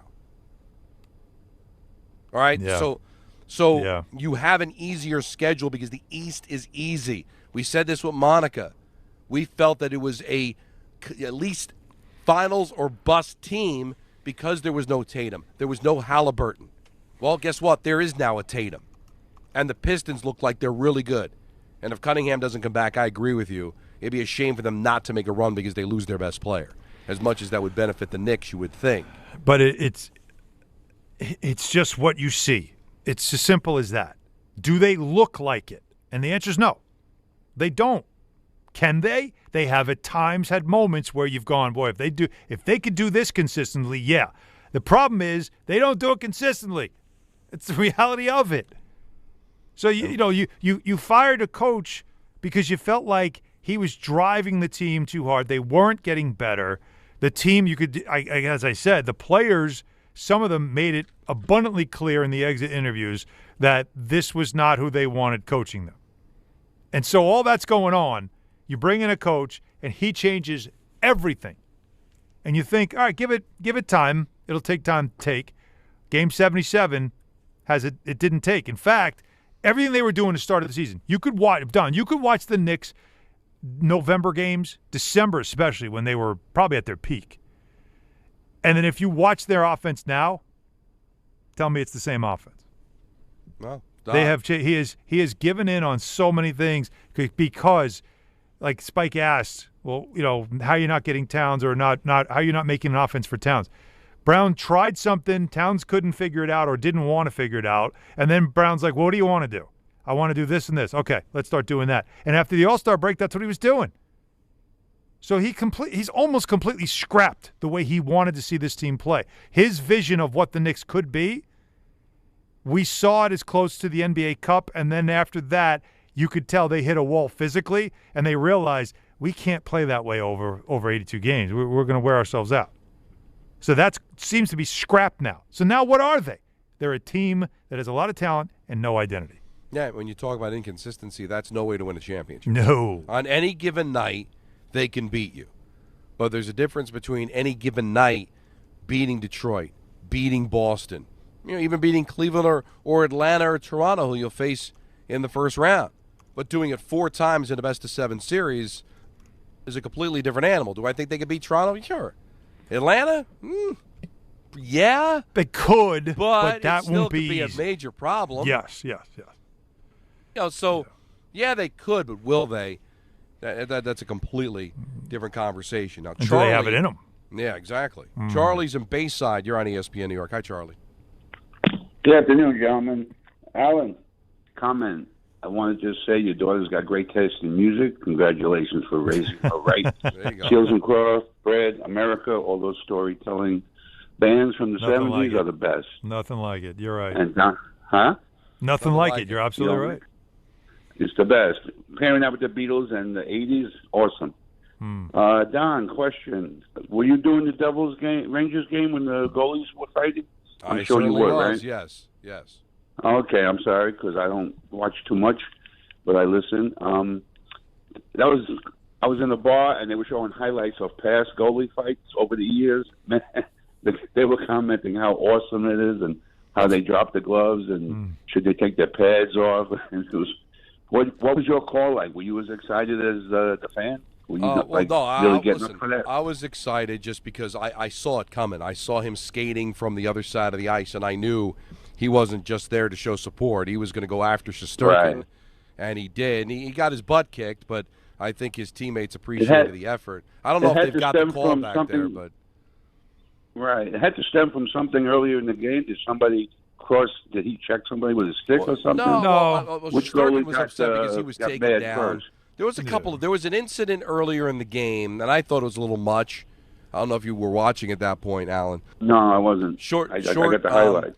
Short-handed, Bukestad had a breakaway, and Shesterkin made the save. It was a sliding save, and it looked like the puck was underneath him. So Bukestad took a couple of pokes. Shesterkin took exception and then swiped at him with his stick, and that brought bodies together. So then just before the fight, I forget who it was, knocked Shesterkin down. And usually when there's a scrum, the goalie skates away because he doesn't want to get fallen on, and obviously goalie's not going to fight a skater. But when Shesterkin didn't skate away, that's when Markstrom's like, I got to even things up. And usually you could tell, all right, I'm going to skate to the blue line, watch. See. No, he darted right for Shesterkin. And listen, in a 4-1 game, and do I think some of it was trying to create a spark? It was midway through the third. So it's not like it's impossible to come back, right? Maybe you get a spark. Yeah. Didn't create one. Devils were actually shorthanded right after the goalie fight.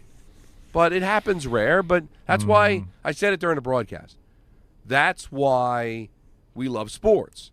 You go to a game, and maybe that's the night somebody throws a perfect game. Maybe that's the night somebody goes out there and scores 90 points in a game or something crazy like that. Or maybe it's the night 2 goalies decide to get into a fight. And locally, it just doesn't happen. That's the first Ranger goalie fight. What year was it with Cloutier? Had to be, like 01, 02? No, if that's Tommy Salo, that's got to be 95, 96 maybe? I saw a stat that said both times the Rangers and Devils last had a goalie fight was in the 90s and against the Islanders. Yeah, so it's got to be that might be that could even been the end of the lockout season, if not the second year. Look it up. Yeah. when Cloutier played. Now, Cloutier was also a Canuck. He's my go-to if there's any Canucks or Rangers in Puck Doku. 98, so I okay. was close. 98, yeah. So was I. So, yeah, we were right there. 98. I know I was there, so I was there. So it just doesn't have, you know what? And it wasn't, them, dancing around. I mean, they were throwing. There was one point where Shesterkin landed like 5 flush shots. He pummeled him. Yeah. So yeah. You don't see something like that. Now you have a good relationship with Marky, right? Yeah. So you're gonna, because since he teased you, you're gonna mess with him a little bit about it. That's interesting. He called me an old man. Yeah. Do you say to him something along the lines of, we all make decisions we regret, like something like that? I was thinking maybe going like tomato can, something like that. Yeah, that might have been a little personal. That's probably a little bit too much. Probably can go there. For people who missed it, I told, he's like, you feel better, you recover from being sick. I said, yeah. He's like, must be harder when you get older to recover. And I said, wait. And I just slapped him on the back. Said, hey, listen, no, you're not that much. He's 36, so it's not like he's that far behind me, but Right. But it was all fun because he's got a great personality. He's a fun. He was the first one during camp to come over to me and said, "I heard you're a big Devil fan. Congratulations on the job." And so it's cool. I've gotten along with him pretty good. But yeah, so you got to chirp him a little bit. Well, and listen, he's probably disappointed he lost, but I think just showing up was the victory for him, and I think his teammates appreciate it. Well, that's what you're supposed to do. When you see the other team's goalie using his blocker, getting into a scrum, throwing a couple, all right, that's it. It's go time. He did what he did what he was supposed to do. He's not paid to fight. He's paid to support his teammates. Right. Or your phone calls at 1-800-919-3776. Want to get a little more into the Mets loss, plus ENN coming up at 6. Don Hahn and Rosenberg, ESPN New York. More people trust their hearts to New York Presbyterian than any other hospital in New York. It's because New York Presbyterian has the most experienced cardiovascular doctors, treating a full range of heart conditions, from heart failure to valve repair, with the most advanced treatments. Find a doctor at nyp.org/heart. New York Presbyterian. New York Presbyterian Hospital, based on U.S. News & World Report 2025 to 2026 cardiology, heart, and vascular surgery rankings. Gold and silver prices are soaring and near all-time highs. If you want to get cash in your hands for your old jewelry, now is the time. Get the most competitive prices at the Estates Roadshow. Old rings, chains, and even broken jewelry. Don't wait. Cash in while gold and silver are hot. 3 locations this week: Staten Island, Old Bridge, and Toms River. Bring your gold, silver, coins, diamonds, and watches, even broken pieces, and get cash on the spot. There's never been a better time to sell. No appointments, no fees, no pressure. Just friendly professional buyers with over 35 years in the business. Go to the Estates Roadshow Monday through Friday in Staten Island at the Hilton Garden Inn, and Friday through Tuesday in Old Bridge at TMT Cash for Gold, the bright yellow building on Route 9 South, or TMT Cash for Gold in Toms River on Route 37, corner of Hooper Avenue, just off the Garden State. For more info, follow Estates Roadshow on Facebook or go to tmtcashforgold.com. The New York City Department of Correction offers countless career opportunities, from specialized units to leadership roles that support public safety and change lives for the better. It starts with one step: registering for the New York City Correction Officer exam. Earn over $109,000 after just 5.5 years. Benefits on day one, job security, pension at any age after 22 years of service. Go to nyc.gov/joinDOC or search Join DOC. One career, many opportunities. Register today to take the test. Hey, it's Alan Hahn. Rings End is your locally owned Benjamin Moore retailer. They're your store for quality with a full line of brilliant and durable Benjamin Moore paints. They're your store for inspiration with thousands of colors and a variety of sheens. And Rings End is your store for expertise with one-on-one advice for contractors and homeowners. Insist on Benjamin Moore paint from Rings End, because the gorgeous color you love can't be matched in another brand of paint. Hey, New York and New Jersey, Boost Mobile has an unlimited talk, text, and data plan that's only $25 a month forever, meaning you'll only ever pay $25 a month for the rest of your life. Who wouldn't want unlimited wireless when it only costs $25 a month forever? If you don't, you must be one of those people who enjoy overpaying for their phone plan. $25 a month forever is truly as good as it gets. So go online and switch now at boostmobile.com. After 30 gigabytes, customers may experience slower speeds. Customers will pay $25 a month as long as they remain active on the Boost Mobile Unlimited plan.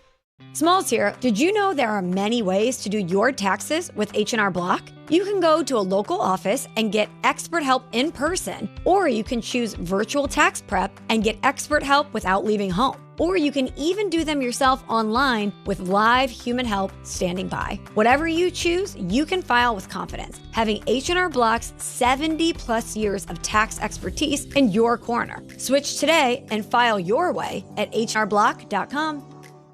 Hey, it's Rich Eisen for Pella Windows and Doors. Sometimes teams take a timeout to regroup and call the right play. When it comes to your home, Pella Windows and Doors always has the winning game plan. They're not just window and door experts. They're experts at taking care of you and your home. At Pella, they find the products that meet your needs and their experts install them. They do it every day, and that's why your neighbors trust them. Discover why Pella is a trusted choice for homeowners everywhere. Visit Pella.com/Eisen today. That's Pella.com/Eisen. Join DiPietro and Rothenberg Thursday, April 23rd for a special couch cast of Round 1 of the NFL Draft, presented by Calandra's Bakery. The Jets and Giants have 3 picks in the top 16, and Rick and Dave will react live as the first round unfolds. From the big decisions to the big-time drama. Catch it all in this YouTube-only exclusive, and it's all from Calandra's Bakery and your home for football talk. ESPN New York. Time to bench those other hiring sites and let ZipRecruiter help you build a winning team. With ZipRecruiter, when you need to hire, you get to hire the right fit for any role fast. That's because ZipRecruiter's smart matching technology starts showing your job to qualified candidates immediately. You can also apply filters and add screening questions to your job post to help you save time in scouting first-rate talent. With ZipRecruiter's advanced resume database, you can instantly unlock contact info from a roster of top candidates. That's why over 4.8 million businesses have trusted ZipRecruiter to hire. And check this out. 4 out of 5 employers who post on ZipRecruiter get a quality candidate within the first day. No wonder ZipRecruiter is the #1 rated hiring site in the game, based on G2. So, if you need to score the best, go with ZipRecruiter. Try it for free at ZipRecruiter.com/ESPN. That's ZipRecruiter.com/ESPN. ZipRecruiter.com/ESPN.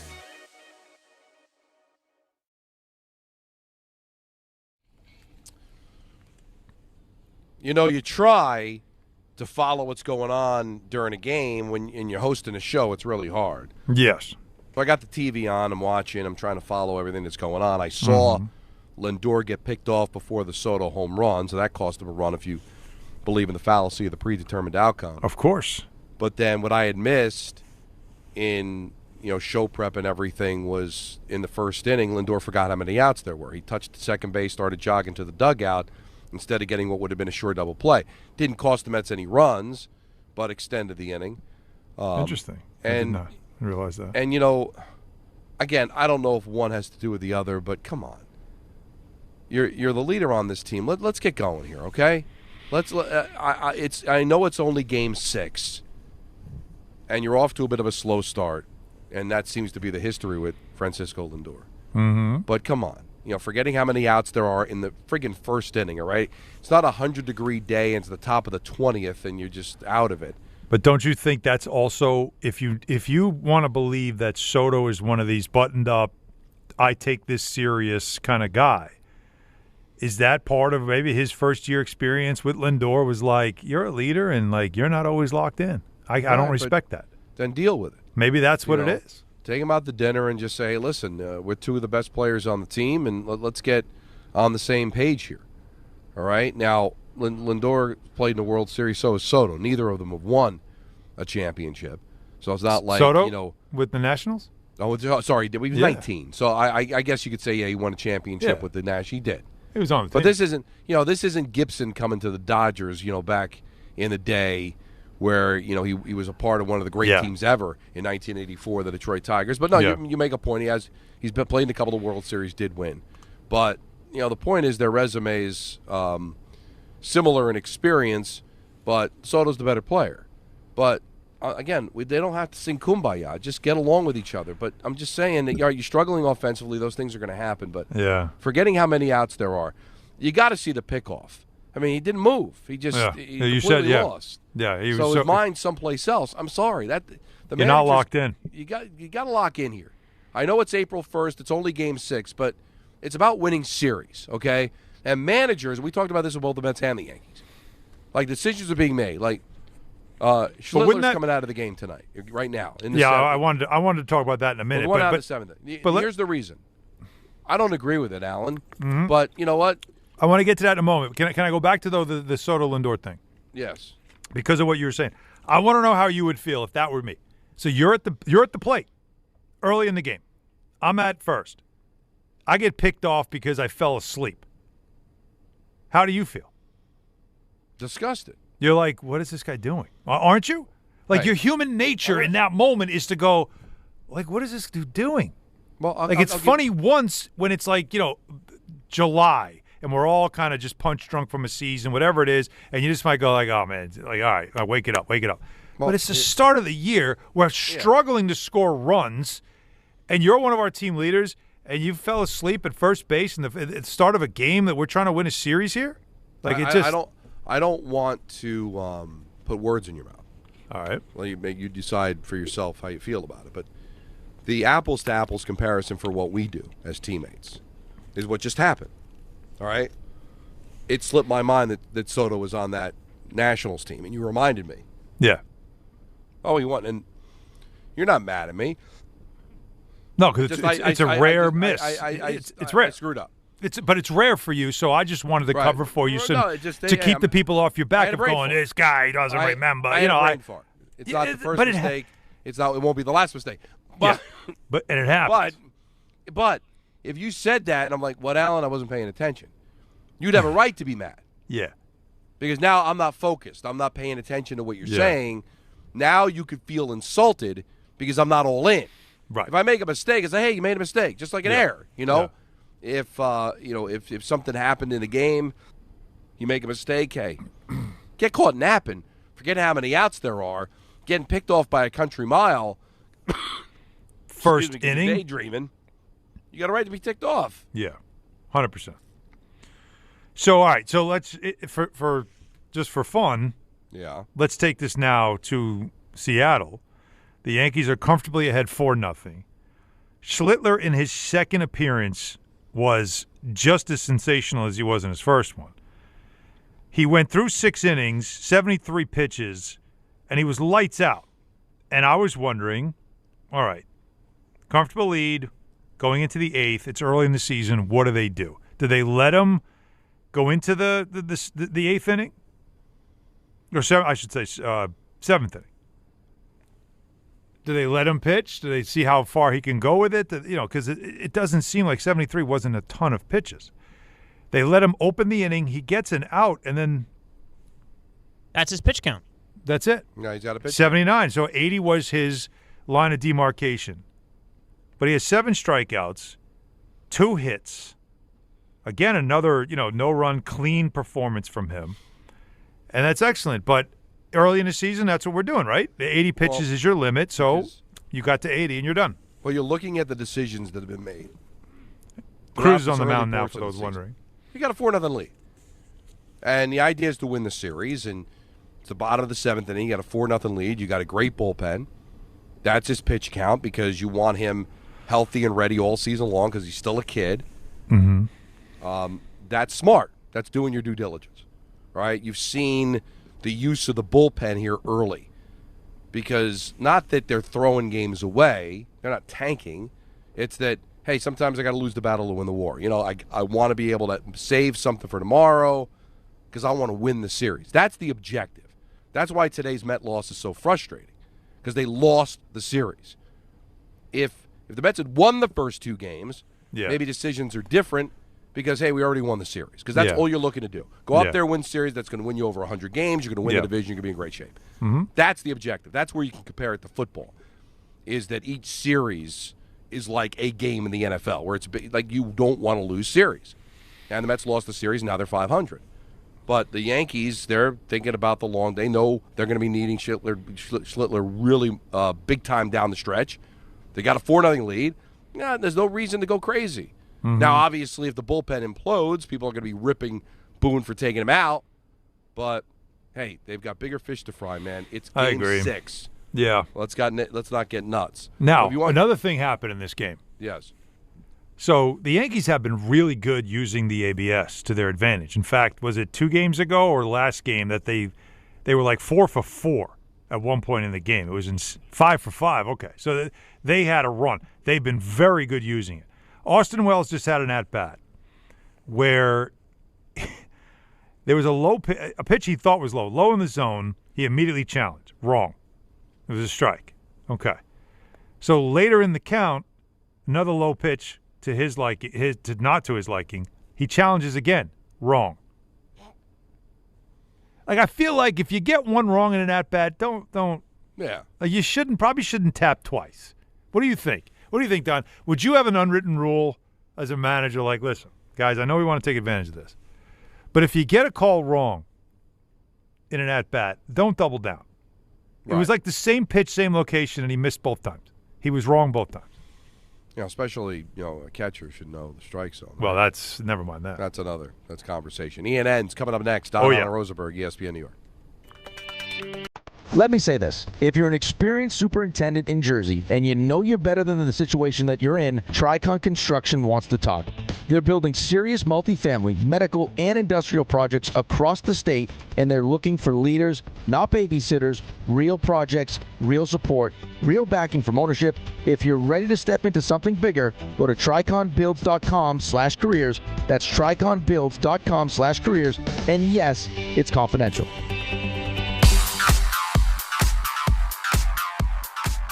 And now let's take a look at the traffic with Brandy Scott. Thanks so much, guys. I hope you have an awesome rest of the night. We're going to start off in Jersey.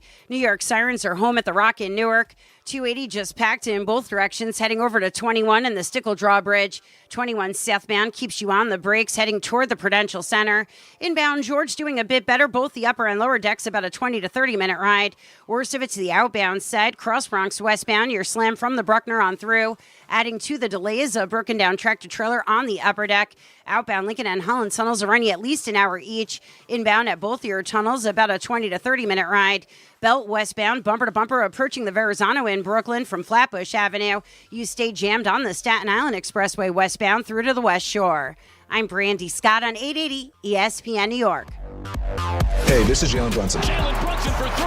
And this is your home for New York Knicks basketball. This is 880 ESPN. WHSQ and WCBS FM HD2, New York.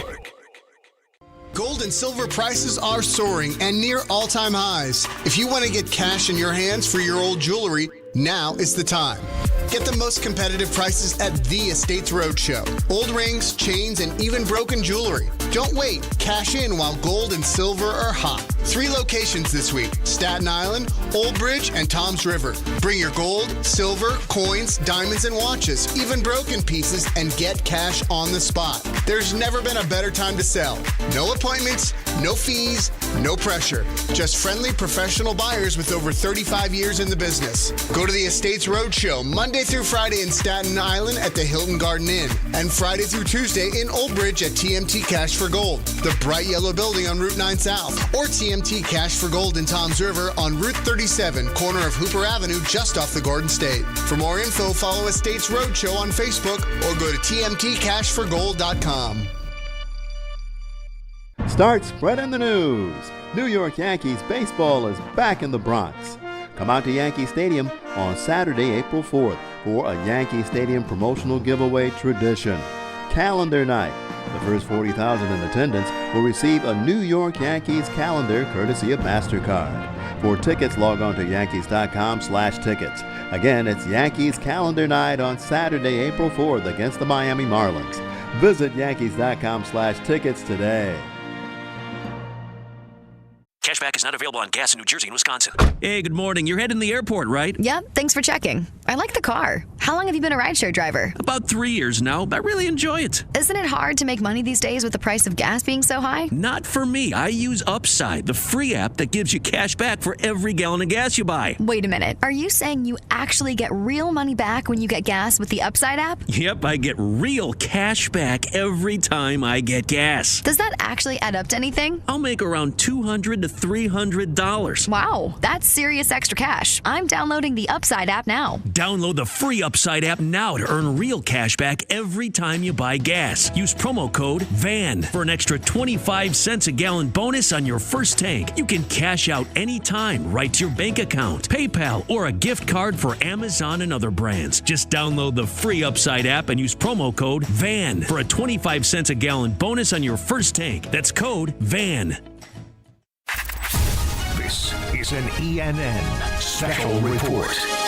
Now reporting, the very handsome Jewish man, Peter Rosenberg. We should talk some sports. Do what you want. It's ENN.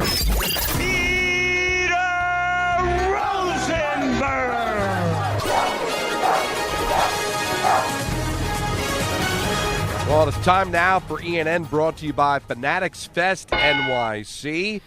Peter's on assignment today, so filling in, doing ENN, is the great Anthony Pusick. Hi, Anthony. Oh, hi. Don, Allen, how are we doing today? On assignment is hilarious. It's a good way to go, just saying on assignment. Yeah. But you suck, Pusick. Well, thank you, That's Peter. how I the appreciate professionals do it. And that is in Drop Madness Day, so we'll see if that drop makes it past a very disturbing drop that I have. That's the 11 seed in the troubling region. But speaking of Fanatics Fest, big news if you are going to Fanatics Fest, select athlete and photo ops are on sale right now. Now, a reminder, the autograph and photo experiences are sold separately from event admission, and a valid Fanatics Fest ticket is required to purchase. So you need your Fanatics Fest ticket, and this is in addition, an athlete photo op. That's on sale today. Any orders made without an admission ticket may be canceled, so be sure to secure yours before the on-sale begins. Sessions are limited, first come, first serve, and many will sell out quickly. This is the way that you will meet your favorite stars if you go to Fanatics Fest, so keep an eye out for that. They're on sale now. Buy them if you want to get a meet and greet with one of your favorite athletes or WWE superstars who will be in attendance as well. So that's pretty cool. Speaking of wrestling, speaking of fighting, last night at the Garden, there was a hockey game and a fight broke out. And it was between the goalies. Let's hear how it sounded right here on the ESPN New York app. A late bump onto Igor Shesterkin, and he's going to drop the gloves with Jacob Markstrom. A goalie fight at the Garden. Shesterkin, the grab hand on Markstrom. 2 jabs with the left, a third, a fourth, a fifth. Markstrom coming back with a hard right. Shesterkin counters. Markstrom over the top. Shesterkin pounding him. 2, 3, 4. He connects. Shesterkin keeping his footing. Markstrom trying to go over the top. Shesterkin takes him down. Wow! A little bump is all it took. And Shesterkin wanted all of the smoke. And Markstrom was able to answer. That was unbelievable. That was unreal. That's probably, and now, Don, you were in the building, and you haven't been in the building a lot this year because, of course, you're doing the Devils now. In the building, okay. But in the building, I was there. Probably the loudest that the Garden was for a Rangers game all year. Because there really hasn't been much to cheer about in the Garden. Now, they played well recently, but to have something like that happen in a rivalry game, that was pretty cool. Well, there's going to be games, and I mentioned it at the start of the broadcast, where it doesn't matter. Yeah, sure, this would be different if they were battling for playoff position, had it been the playoffs. But I think I said in my open, you know, whether it's the playoffs, whether it's a meaningful game or just playing out the string, when these teams get together, it's important. And they've only played 3 times this year, which is a joke, and that's going to go away next year when we have an 84-game schedule. Mm-hmm. But standings didn't matter as much as, hey, you know, the Rangers didn't want to get embarrassed again. They lost both games to the Devils by a combined 12-6 in goals. It wasn't good. And, you know, you kind of put everything aside as far as what your motivation is to win games or whatever, and just say, hey, I want to get 2 tonight. And, you know, the Devils were still mathematically alive, so certainly they seemed to want it. And there was energy, and with the Rangers scoring the first goal, and they kind of dictated things pretty much all night, yeah, there was a lot of energy for sure. Like I said, I got nothing to compare it to. I had not been in the building since, you know, last year's last game of the season, because I've obviously got something else going on. You were on assignment. You were a little busy. It's been a tough year. That's all I kept saying to the people I was running into. It's so good to see all the people that I haven't seen all year. Just what a rough year it's been. Like, I don't think expectations were high necessarily, but I don't think anybody thought they'd be in last place. No. Right. Even I thought playoffs. Listen, when you got Shesterkin and you got Fox, and you know you started the year with Panarin and Zibanejad. If I were to tell you Zibanejad would have 70 points and 33 goals, you would think, the season would be better than it's been. But, for one night, it was cool to be a Ranger fan. Congrats to him, by the way. Stephen McDonald Extra Effort Award winner. That's an award that's the Rangers, MSG, and everybody hold very dearly. Yes. And, of course, Mika's now won it, I think, 3 times, if not 4. Wow. So he won that, and very deserved. I mean, I said it on Twitter, and our good friend Don Rick Carpinello reminded me. He can't win the Good Guy Award for media because I think he's won it already. But if there was he could probably win every award. Teammate Award, Stephen McDonald Award, MVP. He's been the guy this year. Out of all of this mess that the Rangers have been through, he has been the most consistent player that they've had. I felt bad because he kind of, I don't want to say pariah, that's too strong. But I think a lot of Ranger fans just have kind of held it against him. He wouldn't waive his no-trade clause, and he became the kind of the face of we can't do the full rebuild we want to. He's a heck of a player, heck of a Ranger, and a really good guy. So I'm glad that he's having the season that he's having, and maybe he'll be a little bit more appreciated once it's over. He's going to be up there with a lot of the records that Chris Kreider's had. He's already there on power play goals. He's going to get there on a lot of the offensive record books for the Rangers if he continues here and doesn't waive his no move and stays with this team, whether it's a rebuild or a retool. Certainly has found chemistry with Lafreniere and Gabe Perreault, which is huge. And, of course, on the other side, Alan, your team was locked into a big matchup with the Sabres. And it didn't end the way you want. It was an exciting game if you had no dog in the fight, which I didn't, but it didn't end the way you wanted it to. Frustrated the hell out of me that game because it was a good game. Tage Thompson had a goal to make it 2-1 early in the third on the power play. That was just the puck comes off his stick different than it comes. I mean, it was a wrist shot, and it just exploded off. Like, I don't even think Sorokin could see it. Like, there was no way you could possibly see that puck. It was just going too fast. An amazing release. But they tie it at 2, and you're feeling like things are working out to a point where can you get just one for sure? Even if you go to overtime, just get the one, get something out of this game. And 2-2 on the second game of back-to-back after an embarrassing loss up in Buffalo, you're in a good place.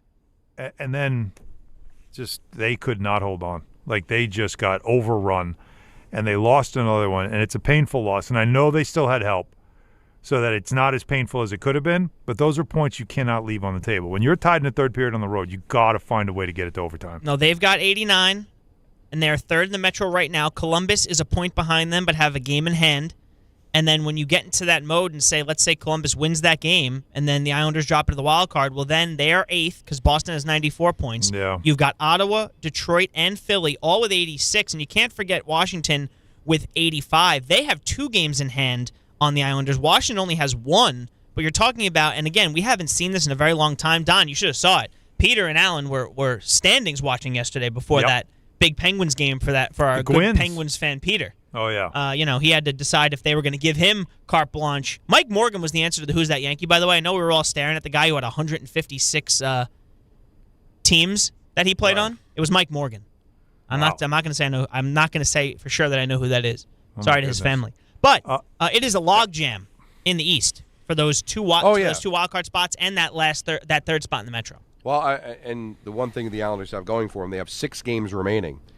5 of them at UBS. At home, that's helpful. Right. And it's been a good place for them in that building. No, I want to correct myself earlier saying Wells challenged twice. It was actually Raleigh challenged the second time. Oh. And so what was called a ball ended up being a strike. And by the way, like it's almost the same pitch. It's crazy. So yeah, it wasn't twice. Well, there you go. It's very difficult to do a show and watch a game. It's really amazing. We do our best. We talk about how tennis managed to figure this out, right? Like, how come tennis can get this technology, and you look at the way it's set up, and it looks exactly the same. Yeah. And it's just as exciting. In tennis, it's exciting. In baseball, it's exciting. Isn't this what I asked for? I always asked for this because of what I said. The Cyclops in tennis was such a great thing because the crowd could see it at the same time and react in real time, and it added a little element of fun to it. Plus, let's not forget this part. You're getting it right, which is the most important. And it doesn't take a lot of time. No, it's quick. It's great. The other thing the Islanders have going for them, yes, they've got the back-to-back games home against Philly, and the Flyers have been playing better. At Carolina. The Flyers have been playing very well since the Carolina All-Star break. The best home team in the NHL. They've got, I think, 26 wins at home. So That's going to be a tough. But then they get so rare this late in the season, 4 days off, and then 4 straight home games. Right, because they've played a ton of games just now. Right, they got to catch up because they are ahead of a lot of teams in games at hand. Toronto, Ottawa, Montreal, and Carolina. Ugh. Now, on the surface, all right, Toronto's not having a great year. Austin Matthews out. Ottawa needs the game. Yeah, that's their weak opponent. They have, believe it or not, Don, they have the second hardest strength of schedule remaining in the entire league. Because in your last 2 games, Montreal, they're great. Underrated story. Cole Caulfield's got 47 goals. He's Mr. Saturday Night. By the way, anybody that's listening that likes to gamble, if you have your sportsbook of choice open on a Saturday, bet Cole Caulfield anytime goal scorer. He does is score on Saturday. It's unreal. It's money. Yeah, I'm looking at it, Don. They got 2 against Carolina and then 1 each against, like you said, Montreal. Is that in Montreal? No, they're home. The only road game they have is the game in Carolina on Saturday. All right, so the Carolina game's the road game, which is a tough place for them. But, yeah, Canadians and Senators, 2 teams that are going to be tough because they need them, and they already gave one to the Senators recently. The Flyers, they've been playing a lot better since the Olympic break. They've had a good finish to the season. So, that's 4 out of the last 6 games. Or I'm sorry, that's 5 out of the last 6 games that are all going to be challenging, important games. And then you do get a gimme against Toronto, but it is still Toronto. Second hardest strength of schedule remaining. Columbus, though, with 7 games, and they're battling with them, they are right there, too, as far as strength of schedule remaining. They've got some tough ones.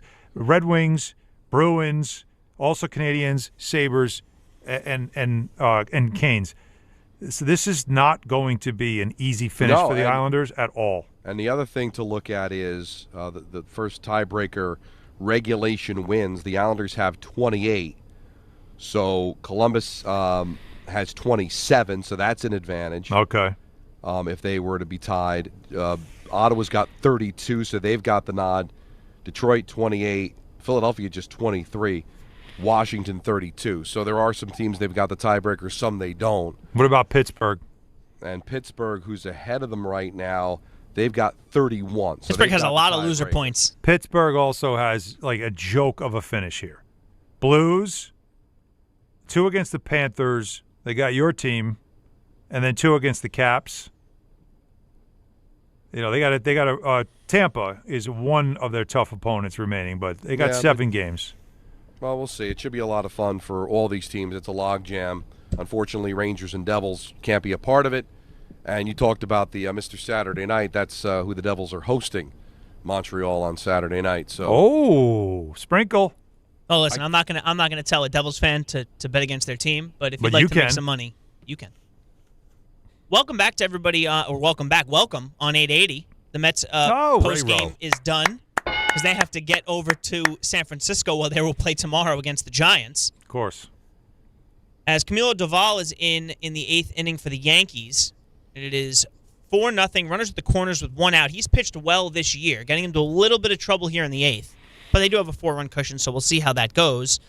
We talked about the Mets. They lost, if you were listening on 80 and you're now joining us, 2-1 to the Cardinals in extras in 11. Carlos Mendoza after the game talking about the team's offensive struggles. I feel like with runners in scoring position, there's a few things there. Ultra aggressive at times, expanding at times as well with some of the guys. We just got to get back to what we do well, which is controlling the strike zone, getting good pitches to hit, and doing damage. Good hitters that right now, for a couple of games, they're not getting it done. Now, offensive struggles were an issue for last year's team, but this is a team with a bunch of new faces, Carlos. Yeah. Can you compare the offensive struggles to last year? No, I can compare completely different guys, different lineups. It's 2 games. Yes, we got to make some adjustments, but they're good hitters. And right now, for the last couple of games, we haven't got the job done. Look, it's early. Don has mentioned it. Alan, you've mentioned it. It's early, but obviously to see the amount of chances they've had with key guys on their roster that they expect to be big-time contributors not coming through is frustrating. Well, listen, that's always going to be the case.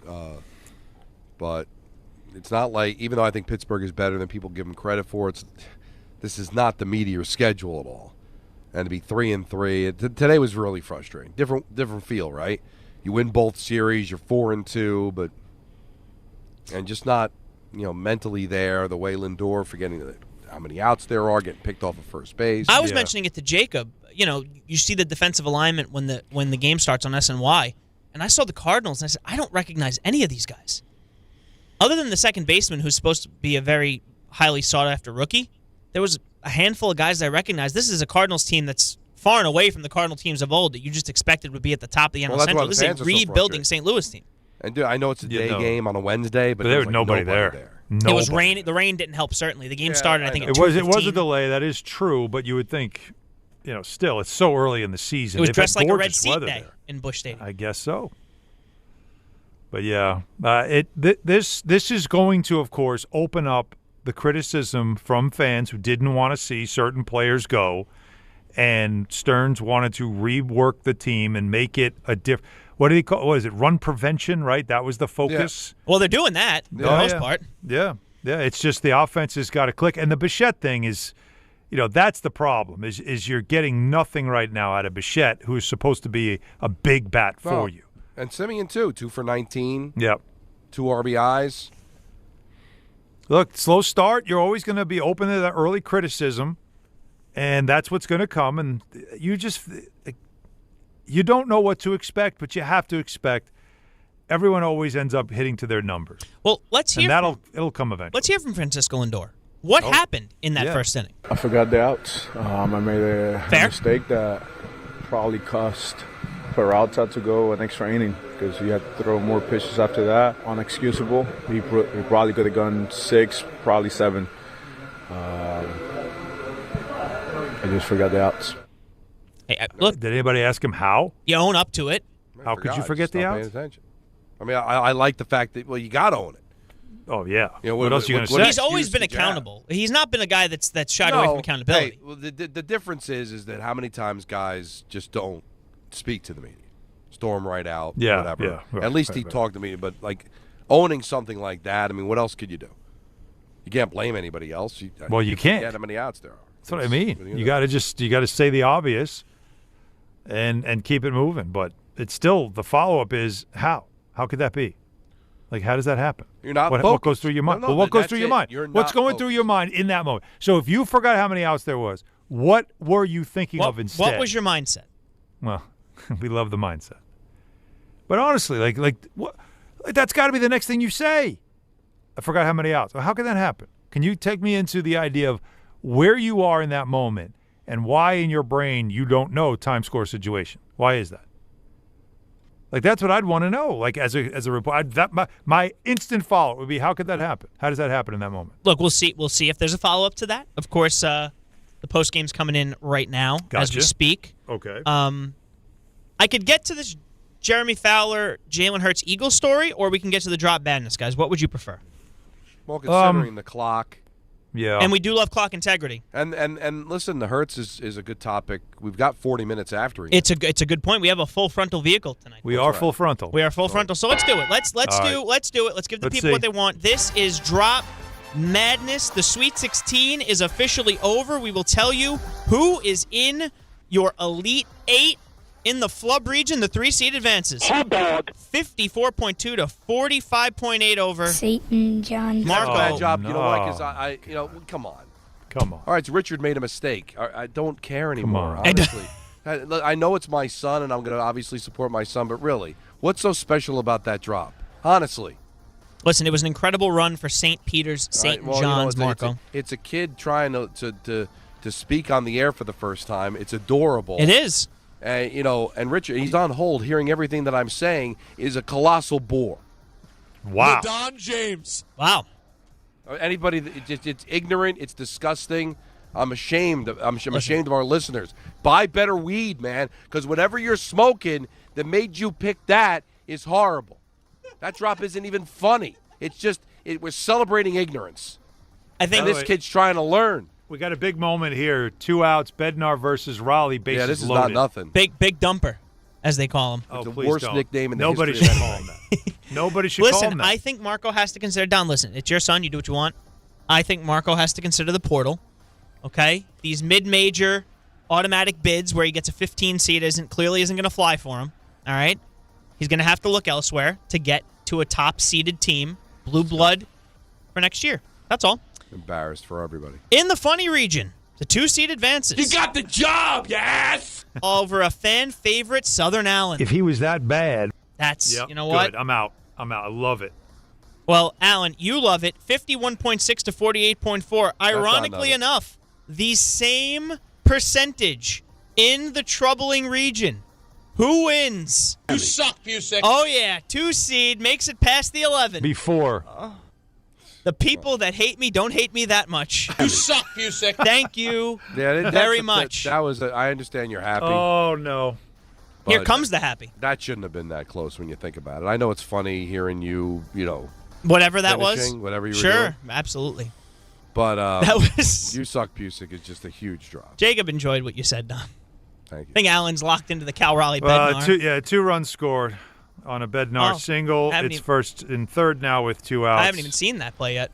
Yeah. Hey, there it is.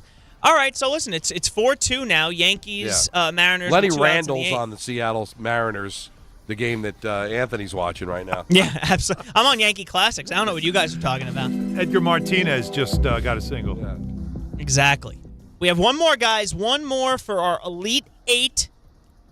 Griffin versus Richard, and the winner is... Take it off. Oh, come on! The 7-seed Richard over... No. Griffin is out of the tournament. Why do you like him so much? He doesn't even care about you. They love this guy. And that is your Elite 8. All of the 1 seeds advance. 2 of the 2 seeds are 3 seed, and Richard's take it off. The 7 seed in the Nether region, that is your Elite 8, and we vote tomorrow. Oh, my God. And I think that's going to do it, guys, for ENN. Yeah, it should. Disgusting.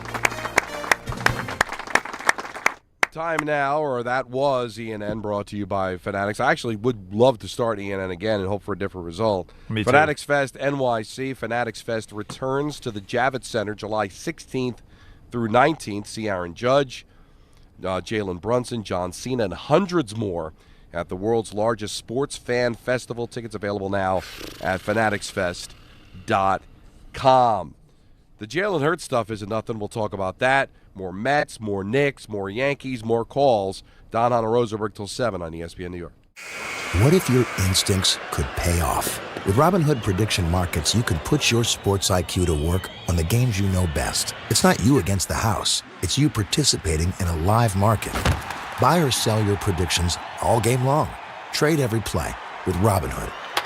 Visit Robinhood.com/predict. That's Robinhood.com/predict. Futures and cleared swaps trading involves significant risk and is not appropriate for everyone. Event contracts are offered by Robinhood Derivatives LLC, a registered futures commission merchant and swap firm.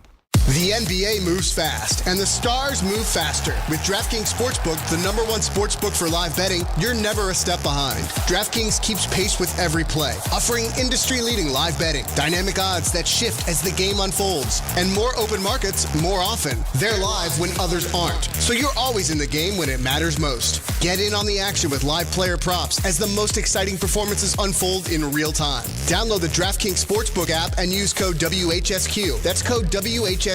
In partnership with DraftKings, the crown is yours. Gambling problem? Call 1-800-GAMBLER. In New York, call 877-8-HOPE-NY or text HOPE-NY 467-369. In Connecticut, help is available for problems gambling. Call 888-789-7777 or visit ccpg.org. Please play responsibly. On behalf of Boot Hill Casino and Resort, Kansas, pass-through of per-wager tax may apply in Illinois. 21 plus age and eligibility varies by jurisdiction. Void in Ontario. Restrictions apply. Hey, New York and New Jersey. Commitment issues? No problem. Now you can get unlimited talk, text, and data for $25 a month forever, as in for life. Switch now at boostmobile.com. After 30 gigabytes, you may experience slower speeds. Pay $25 a month as long as you stay on the Boost Mobile Unlimited plan. The New York City Department of Correction offers countless career opportunities, from specialized units to leadership roles that support public safety and change lives for the better. It starts with one step: registering for the New York City Correction Officer exam. Earn over $109,000 after just 5.5 years. Benefits on day one, job security, pension at any age after 22 years of service. Go to nyc.gov/joinDOC or search Join DOC. One career, many opportunities. Register today to take the test. Think great meat has to come with a high price? Not at Wild Fork Foods. Get beef tenderloin for only $10 a pound. Yes, $10 a pound. And Atlantic salmon portions just $9.98 a pound. That's awesome quality at a great value for your table. Everything is blast frozen to lock in flavor and nutrients. Shop one of their 7 locations, or you can order online for same-day delivery. WildForkFoods.com. Wild Fork Foods, quality meat wild prices. Time to bench those other hiring sites and let ZipRecruiter help you build a winning team. With ZipRecruiter, when you need to hire, you get to hire the right fit for any role fast. That's because ZipRecruiter's smart matching technology starts showing your job to qualified candidates immediately. You can also apply filters and add screening questions to your job post to help you save time in scouting first-rate talent. With ZipRecruiter's advanced resume database, you can instantly unlock contact info from a roster of top candidates. That's why over 4.8 million businesses have trusted ZipRecruiter to hire. And check this out. 4 out of 5 employers who post on ZipRecruiter get a quality candidate within the first day. No wonder ZipRecruiter is the #1 rated hiring site in the game, based on G2. So, if you need to score the best, go with ZipRecruiter. Try it for free at ZipRecruiter.com/ESPN. That's ZipRecruiter.com/ESPN. ZipRecruiter.com/ESPN. Pros, just because something on the job runs out doesn't mean you have to. Order it on the Lowe's app. My Lowe's Pro Rewards members get free same-day delivery on eligible orders over $25. Get the fasteners, hardware, or tools you need to keep the job moving. Order by 2 p.m. and get eligible in-stock items delivered right to your job site by 8 p.m. Members get more at Lowe's. Loyalty program subject to terms and conditions. Subject to availability. Restrictions and terms at lowes.com/shipping terms. Subject to change. Harry Douglas here. I don't wait for birthdays to celebrate. I grab Confetti Craze 5-Hour Energy. It tastes like rich vanilla birthday cake with buttery funfetti goodness. Seriously, it's unapologetically extra in the best way. And it's sugar-free, so I get all that cake flavor without the guilt. It's tiny, portable, and ready for whenever I need a quick boost. I keep one with me because you never know when you'll need a little party energy. The Funfetti flavor is back on 5hourenergy.com or on Amazon. Crack open a Confetti Craze 5-Hour Energy shot today. Prizes, flyaways, even cash money. You want it? We've got it. Find a list of all contests and official rules by visiting ESPNNewYorkContests.com. That's ESPNNewYorkContests.com.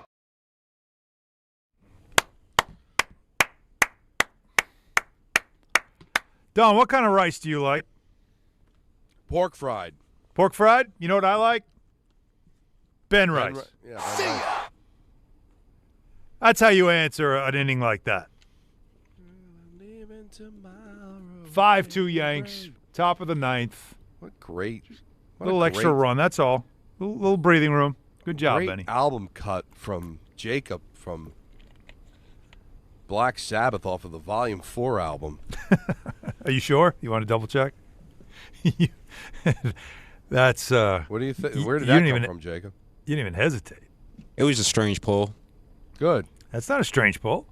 Strange pull for me. No, nothing better than a B-side. Nothing better than a B-side. But if you hate the Eagles like I do, this was interesting. I heard this morning. I don't know if you heard it at all, Alan. Why do you hate the Eagles? Why would I not? Why would I not? You're a Giants fan. Giants fan.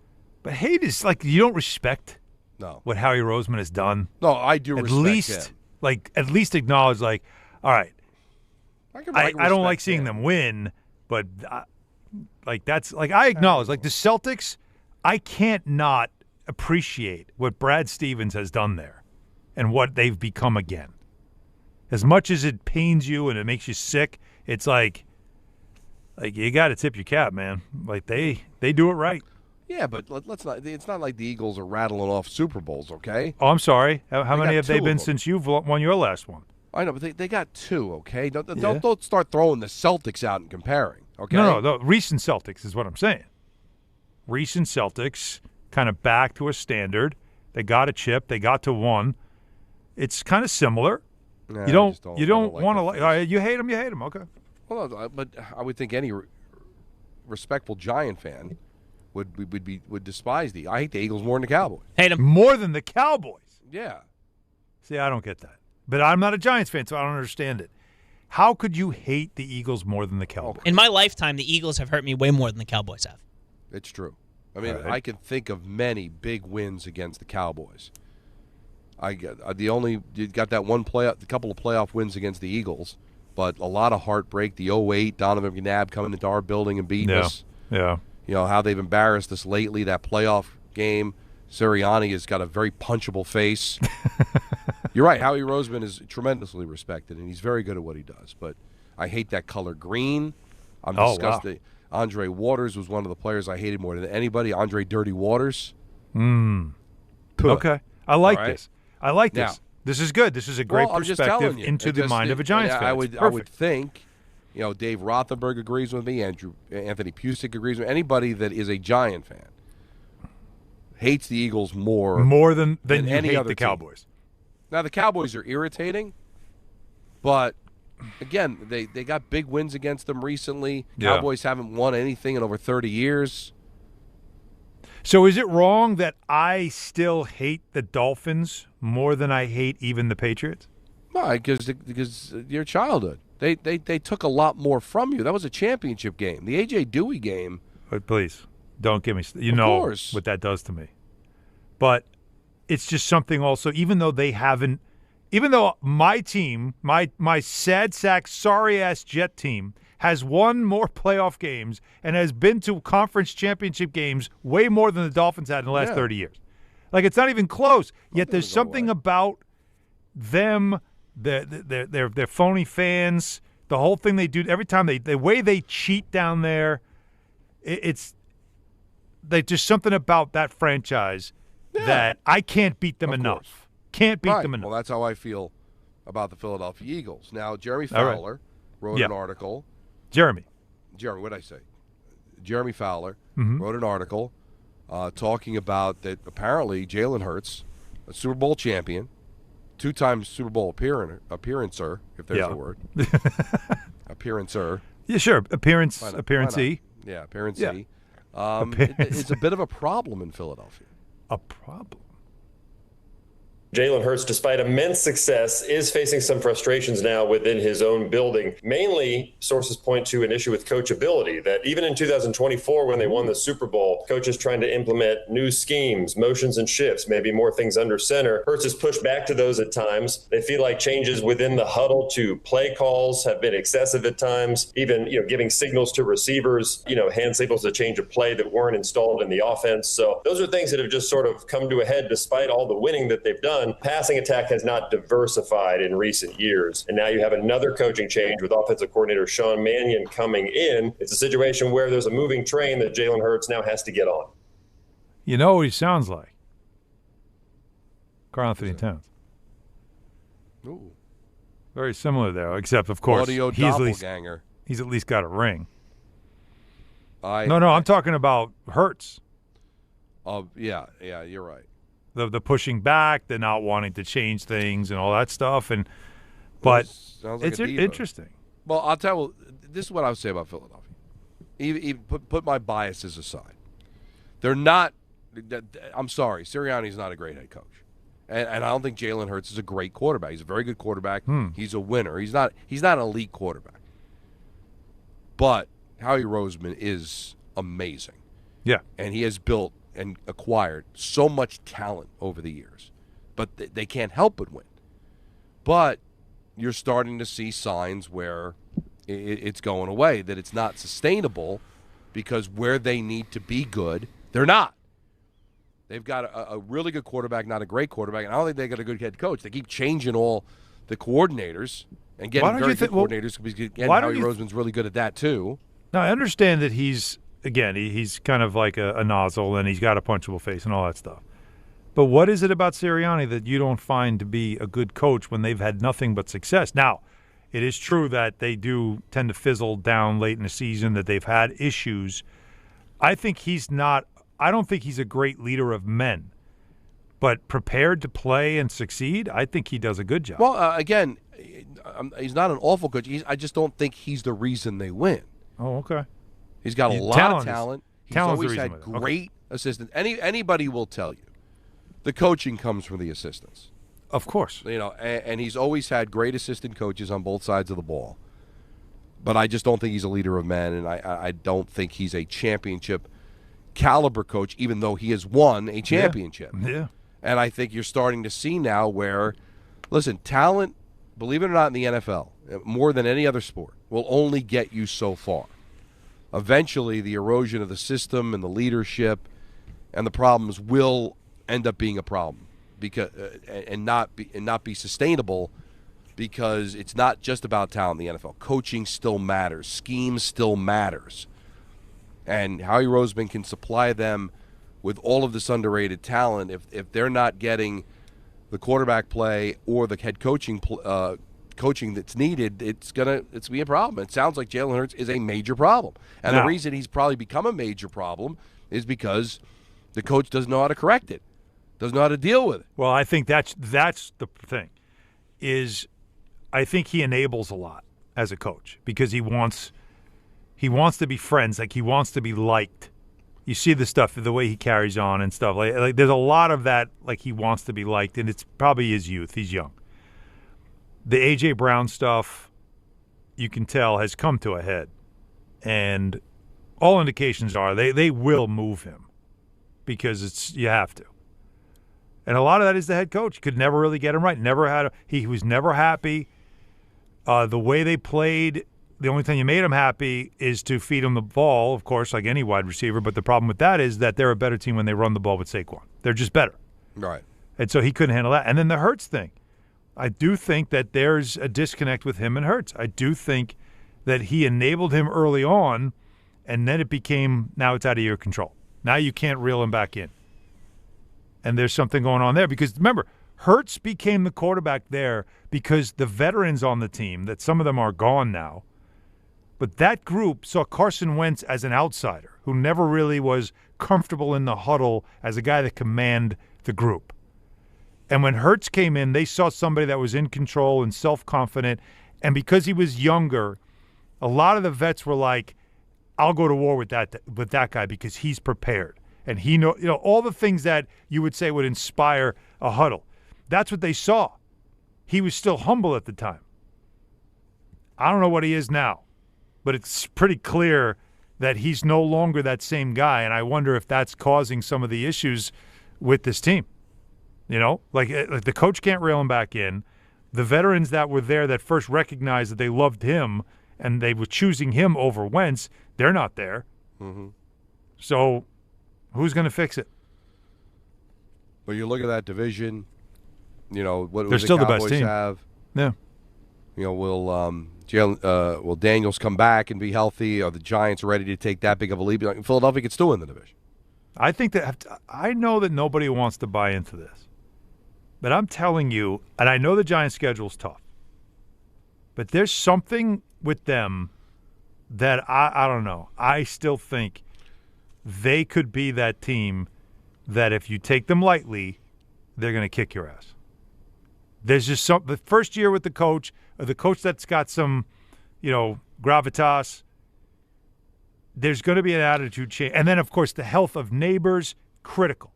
Yeah. Scatterboo, critical. What do they do in the draft? And then Dart. And the fact that the way Harbaugh talks about Dart tells you they think they got somebody.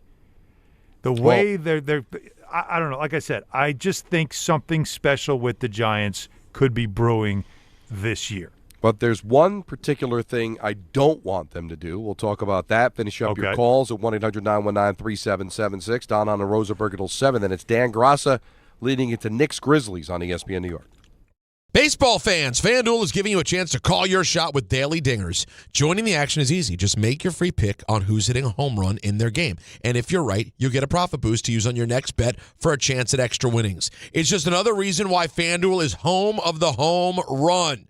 Here in New York, a lot of people will have all eyes on Aaron Judge. But what about big playoff G, Giancarlo Stanton? Head over to FanDuel.com/local to opt in for daily dingers and make your free pick on who's hitting a homer. FanDuel, an official partner of the MLB. 21 and over in Fisley Present, New York. Opt-in required. Bonus issued as non-withdrawable profit boost tokens. Restrictions apply, including any token expiration and max wager amount. See terms at sportsbook.fanduel.com for help with a gambling problem. Call 877-8-HOPE-NY or text HOPE-NY 467-369. Knicks fans, it's time to hit the court with BetMGM, an official sports betting partner of the New York Knicks. Download the BetMGM app today and add a boost of excitement to every New York game day with same-day parlays, live betting options, player props, boosted odds specials, and the best daily promotions in the business. With the BetMGM app at your fingertips, you can experience the excitement of betting on your favorite players and get in on all the blue and orange action as your New York Knicks drive the lane. Find out why basketball fans love BetMGM, an official sports betting partner of the New York Knicks. BetMGM. Make it legendary. BetMGM and GameSense remind you to play responsibly. See BetMGM.com for terms. 21 years of age or older to wager and physically present in New York and New Jersey only. Subject to eligibility requirements. Gambling problem in New York? Call 877-8-HOPE-NY or text HOPE-NY 467-369. For New Jersey, call 1-800-GAMBLER. Time to bench those other hiring sites and let ZipRecruiter help you build a winning team. With ZipRecruiter, when you need to hire, you get to hire the right fit for any role fast. That's because ZipRecruiter's smart matching technology starts showing your job to qualified candidates immediately. You can also apply filters and add screening questions to your job post to help you save time in scouting first-rate talent. With ZipRecruiter's advanced resume database, you can instantly unlock contact info from a roster of top candidates. That's why over 4.8 million businesses have trusted ZipRecruiter to hire. And check this out. 4 out of 5 employers who post on ZipRecruiter get a quality candidate within the first day. No wonder ZipRecruiter is the #1 rated hiring site in the game, based on G2. So, if you need to score the best, go with ZipRecruiter. Try it for free at ZipRecruiter.com/ESPN. That's ZipRecruiter.com/ESPN. ZipRecruiter.com/ESPN. ESPN New York is teaming up with Calandra's Bakery to give you the chance to win a pair of tickets to see New York take on Charlotte Sunday, April 12th at Madison Square Garden. Entering is easy. Stop by Calandra's Bakery on Bloomfield Avenue in Caldwell, New Jersey, anytime between March 4th and April 7th to enter in person. Full details and contest rules are on the ESPN New York app. Don't miss your shot to be there live. Brought to you by Calandra's Bakery in Caldwell, home of fresh-baked classic Italian pastries and traditions baked daily. We all hear the radio ads about the IRS. They tell you to be afraid, to be scared, and they try to frighten you into calling. I'm not here to do that. Tax Relief Advocates is different. TRA is here to tell you that if you owe money to the IRS, whether it's $5,000, $50,000, or $500,000, we have a solution. It doesn't matter if you're sitting in your car, at work, or with your kids. No matter where you are, call now. 800-575-6759. Don't lose hope. TRA can eliminate or reduce what you owe to the IRS. Generous programs are now available that can give you a fresh start. Our passion is taxes and helping individuals fix their IRS problems. We have over 1,000 5-star reviews on Google and an A+ with the Better Business Bureau. You don't need to be afraid of the IRS any longer. End your tax nightmare today by visiting us online at TRA.com or call 800-575-6759. That's 800-575-6759. Tax Relief Advocates. Real solutions for real people. Clinton Yates here. Game day brings the excitement. Your stay should feel just as memorable. With Marriott Bonvoy, official hotel partner of the NCAA and U.S. Soccer, you're connected to a portfolio of brands designed for how you travel. Some offer complimentary breakfast. Others give you room to spread out, space to stay productive, or extended stay comforts. So whether you're a traveling fan or part of the team, Marriott Bonvoy celebrates the moments that live on before and after the game. Marriott Bonvoy, where game day checks in. Do you read more about your team in the off-season than in the season? Does your game day outfit include a brown bag with eye holes? Then you may be a fan of a BST or bad sports team. Luckily, when you bundle your home and auto insurance with Progressive, you're protected. Because seeing your painted face in the rearview mirror after a loss isn't just depressing. It's distracting. Visit Progressive.com today. Progressive Casualty Insurance Company, affiliates, and other insurers. Covered subject to policy terms. Not available in all states or situations. And now he's sucking up to Pantera. No Jalen Brunson tonight for the Knicks. General ankle soreness.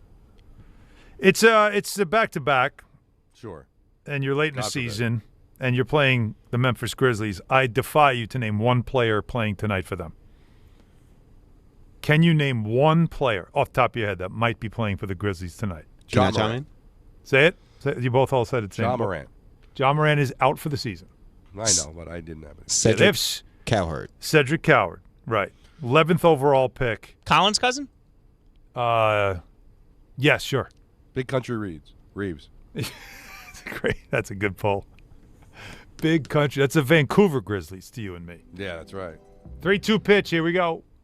Play that Ben Rice home run's looking pretty big right now as the Mariners massive. Have the tying run at the plate. Bednar is going to have to throw his 40th pitch here. This is not good. Anthony, where are they tomorrow? Off.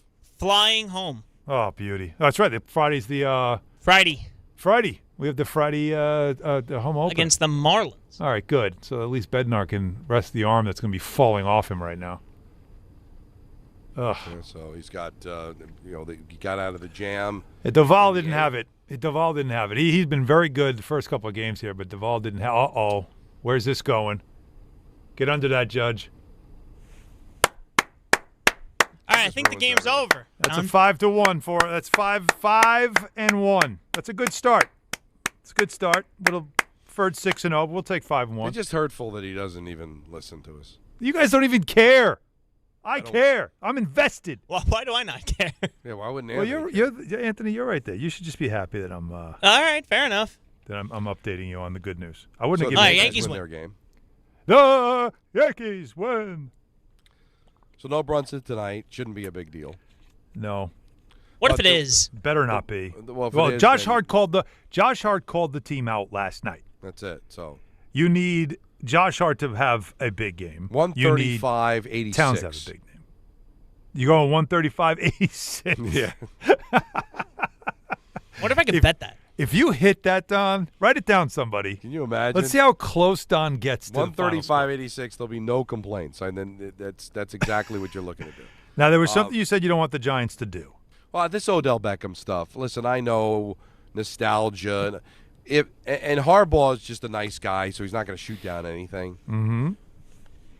Dude, you didn't play all of 25. You barely did anything with Miami in 24. Your last touchdown was in 2023. That would all be just to placate his ego, to come back and do something positive for the Giants. I'm good. All right? I'm good. If I thought he had something left, I'd be able to get over the insults to Eli Manning and all the antics when he was here. Wow. And I still look back at that catch against the Cowboys as like the worst thing to happen to Tom Coughlin and the Giants ever. And I cringe every time I see that catch. They created lost that a monster game to the Cowboys. It created a monster. The whole Josh Norman incident. And Tom Coughlin, battling to save his job, had to bite the bullet on a guy that he probably would love to bench, but because he needed his job and he needed Odell to be out there, I'm good. I listen, if Harbaugh sees something and thinks it can help us win some games, I guess I don't have a kick coming, but to me this just feels like Odell wanting to close out his career where it started, and you're kind of doing him the favor. I'm good. Do it. Let the Giants do what they want, but I'm good. But you don't he's not going to be the same anything.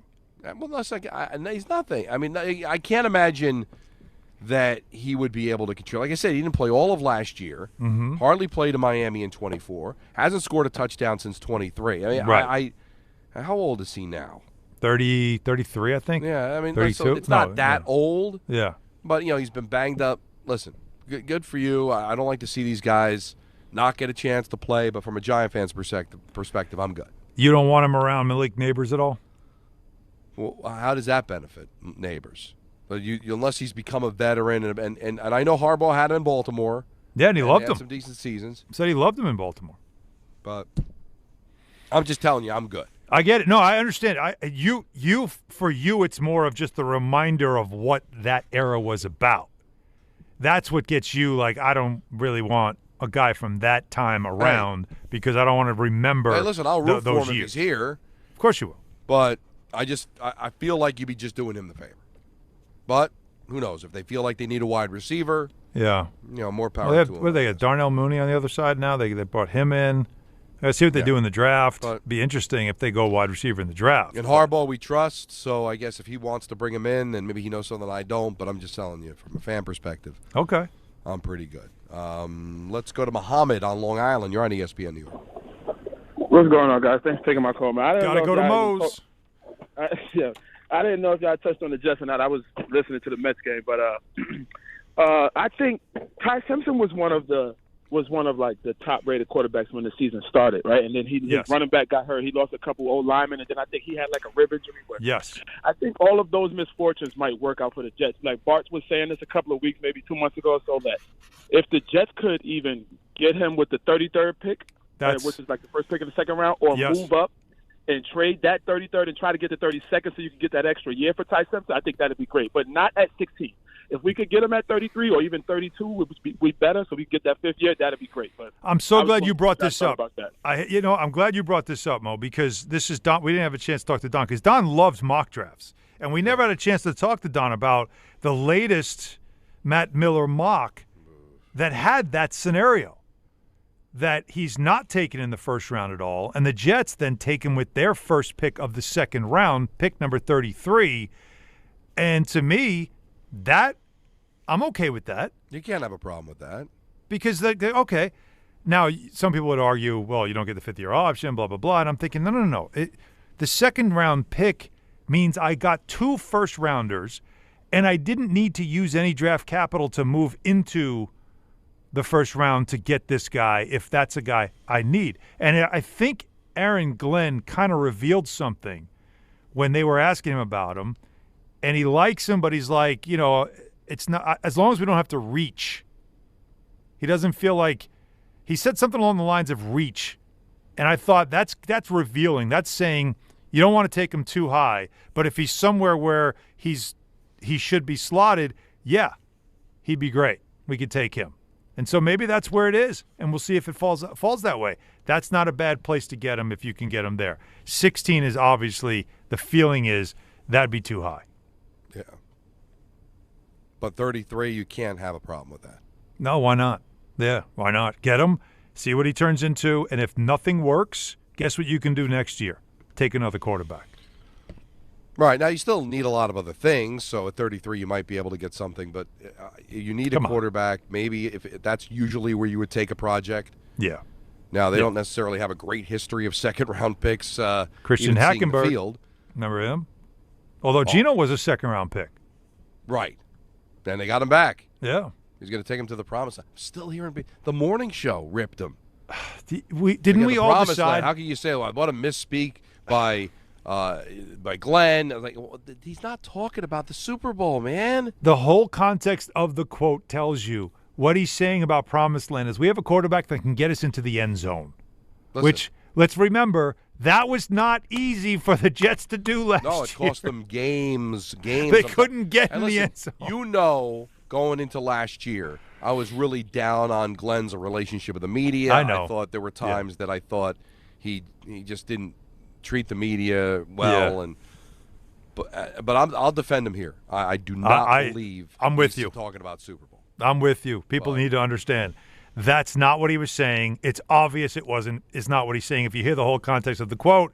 But because it's the Jets, it's easy to just use it as another reason to laugh at them. I know. So it's cheap humor. Now, Moose and Richard hang in there because Dan Gross is coming up next. He's got a 30-minute show before we hand it over to our coverage of the Knicks and the Grizzlies. Again, no Jalen Brunson, little maintenance on the ankle. You're saying 138.86? 136. No, what did I say? 135.86. 86. All right, I got that. Book it. We'll be back. We'll Bet be it, home Anthony. again tomorrow at 3 o'clock. Don Hahn and Rosenberg, ESPN New York. Attention, New York Verizon Mobile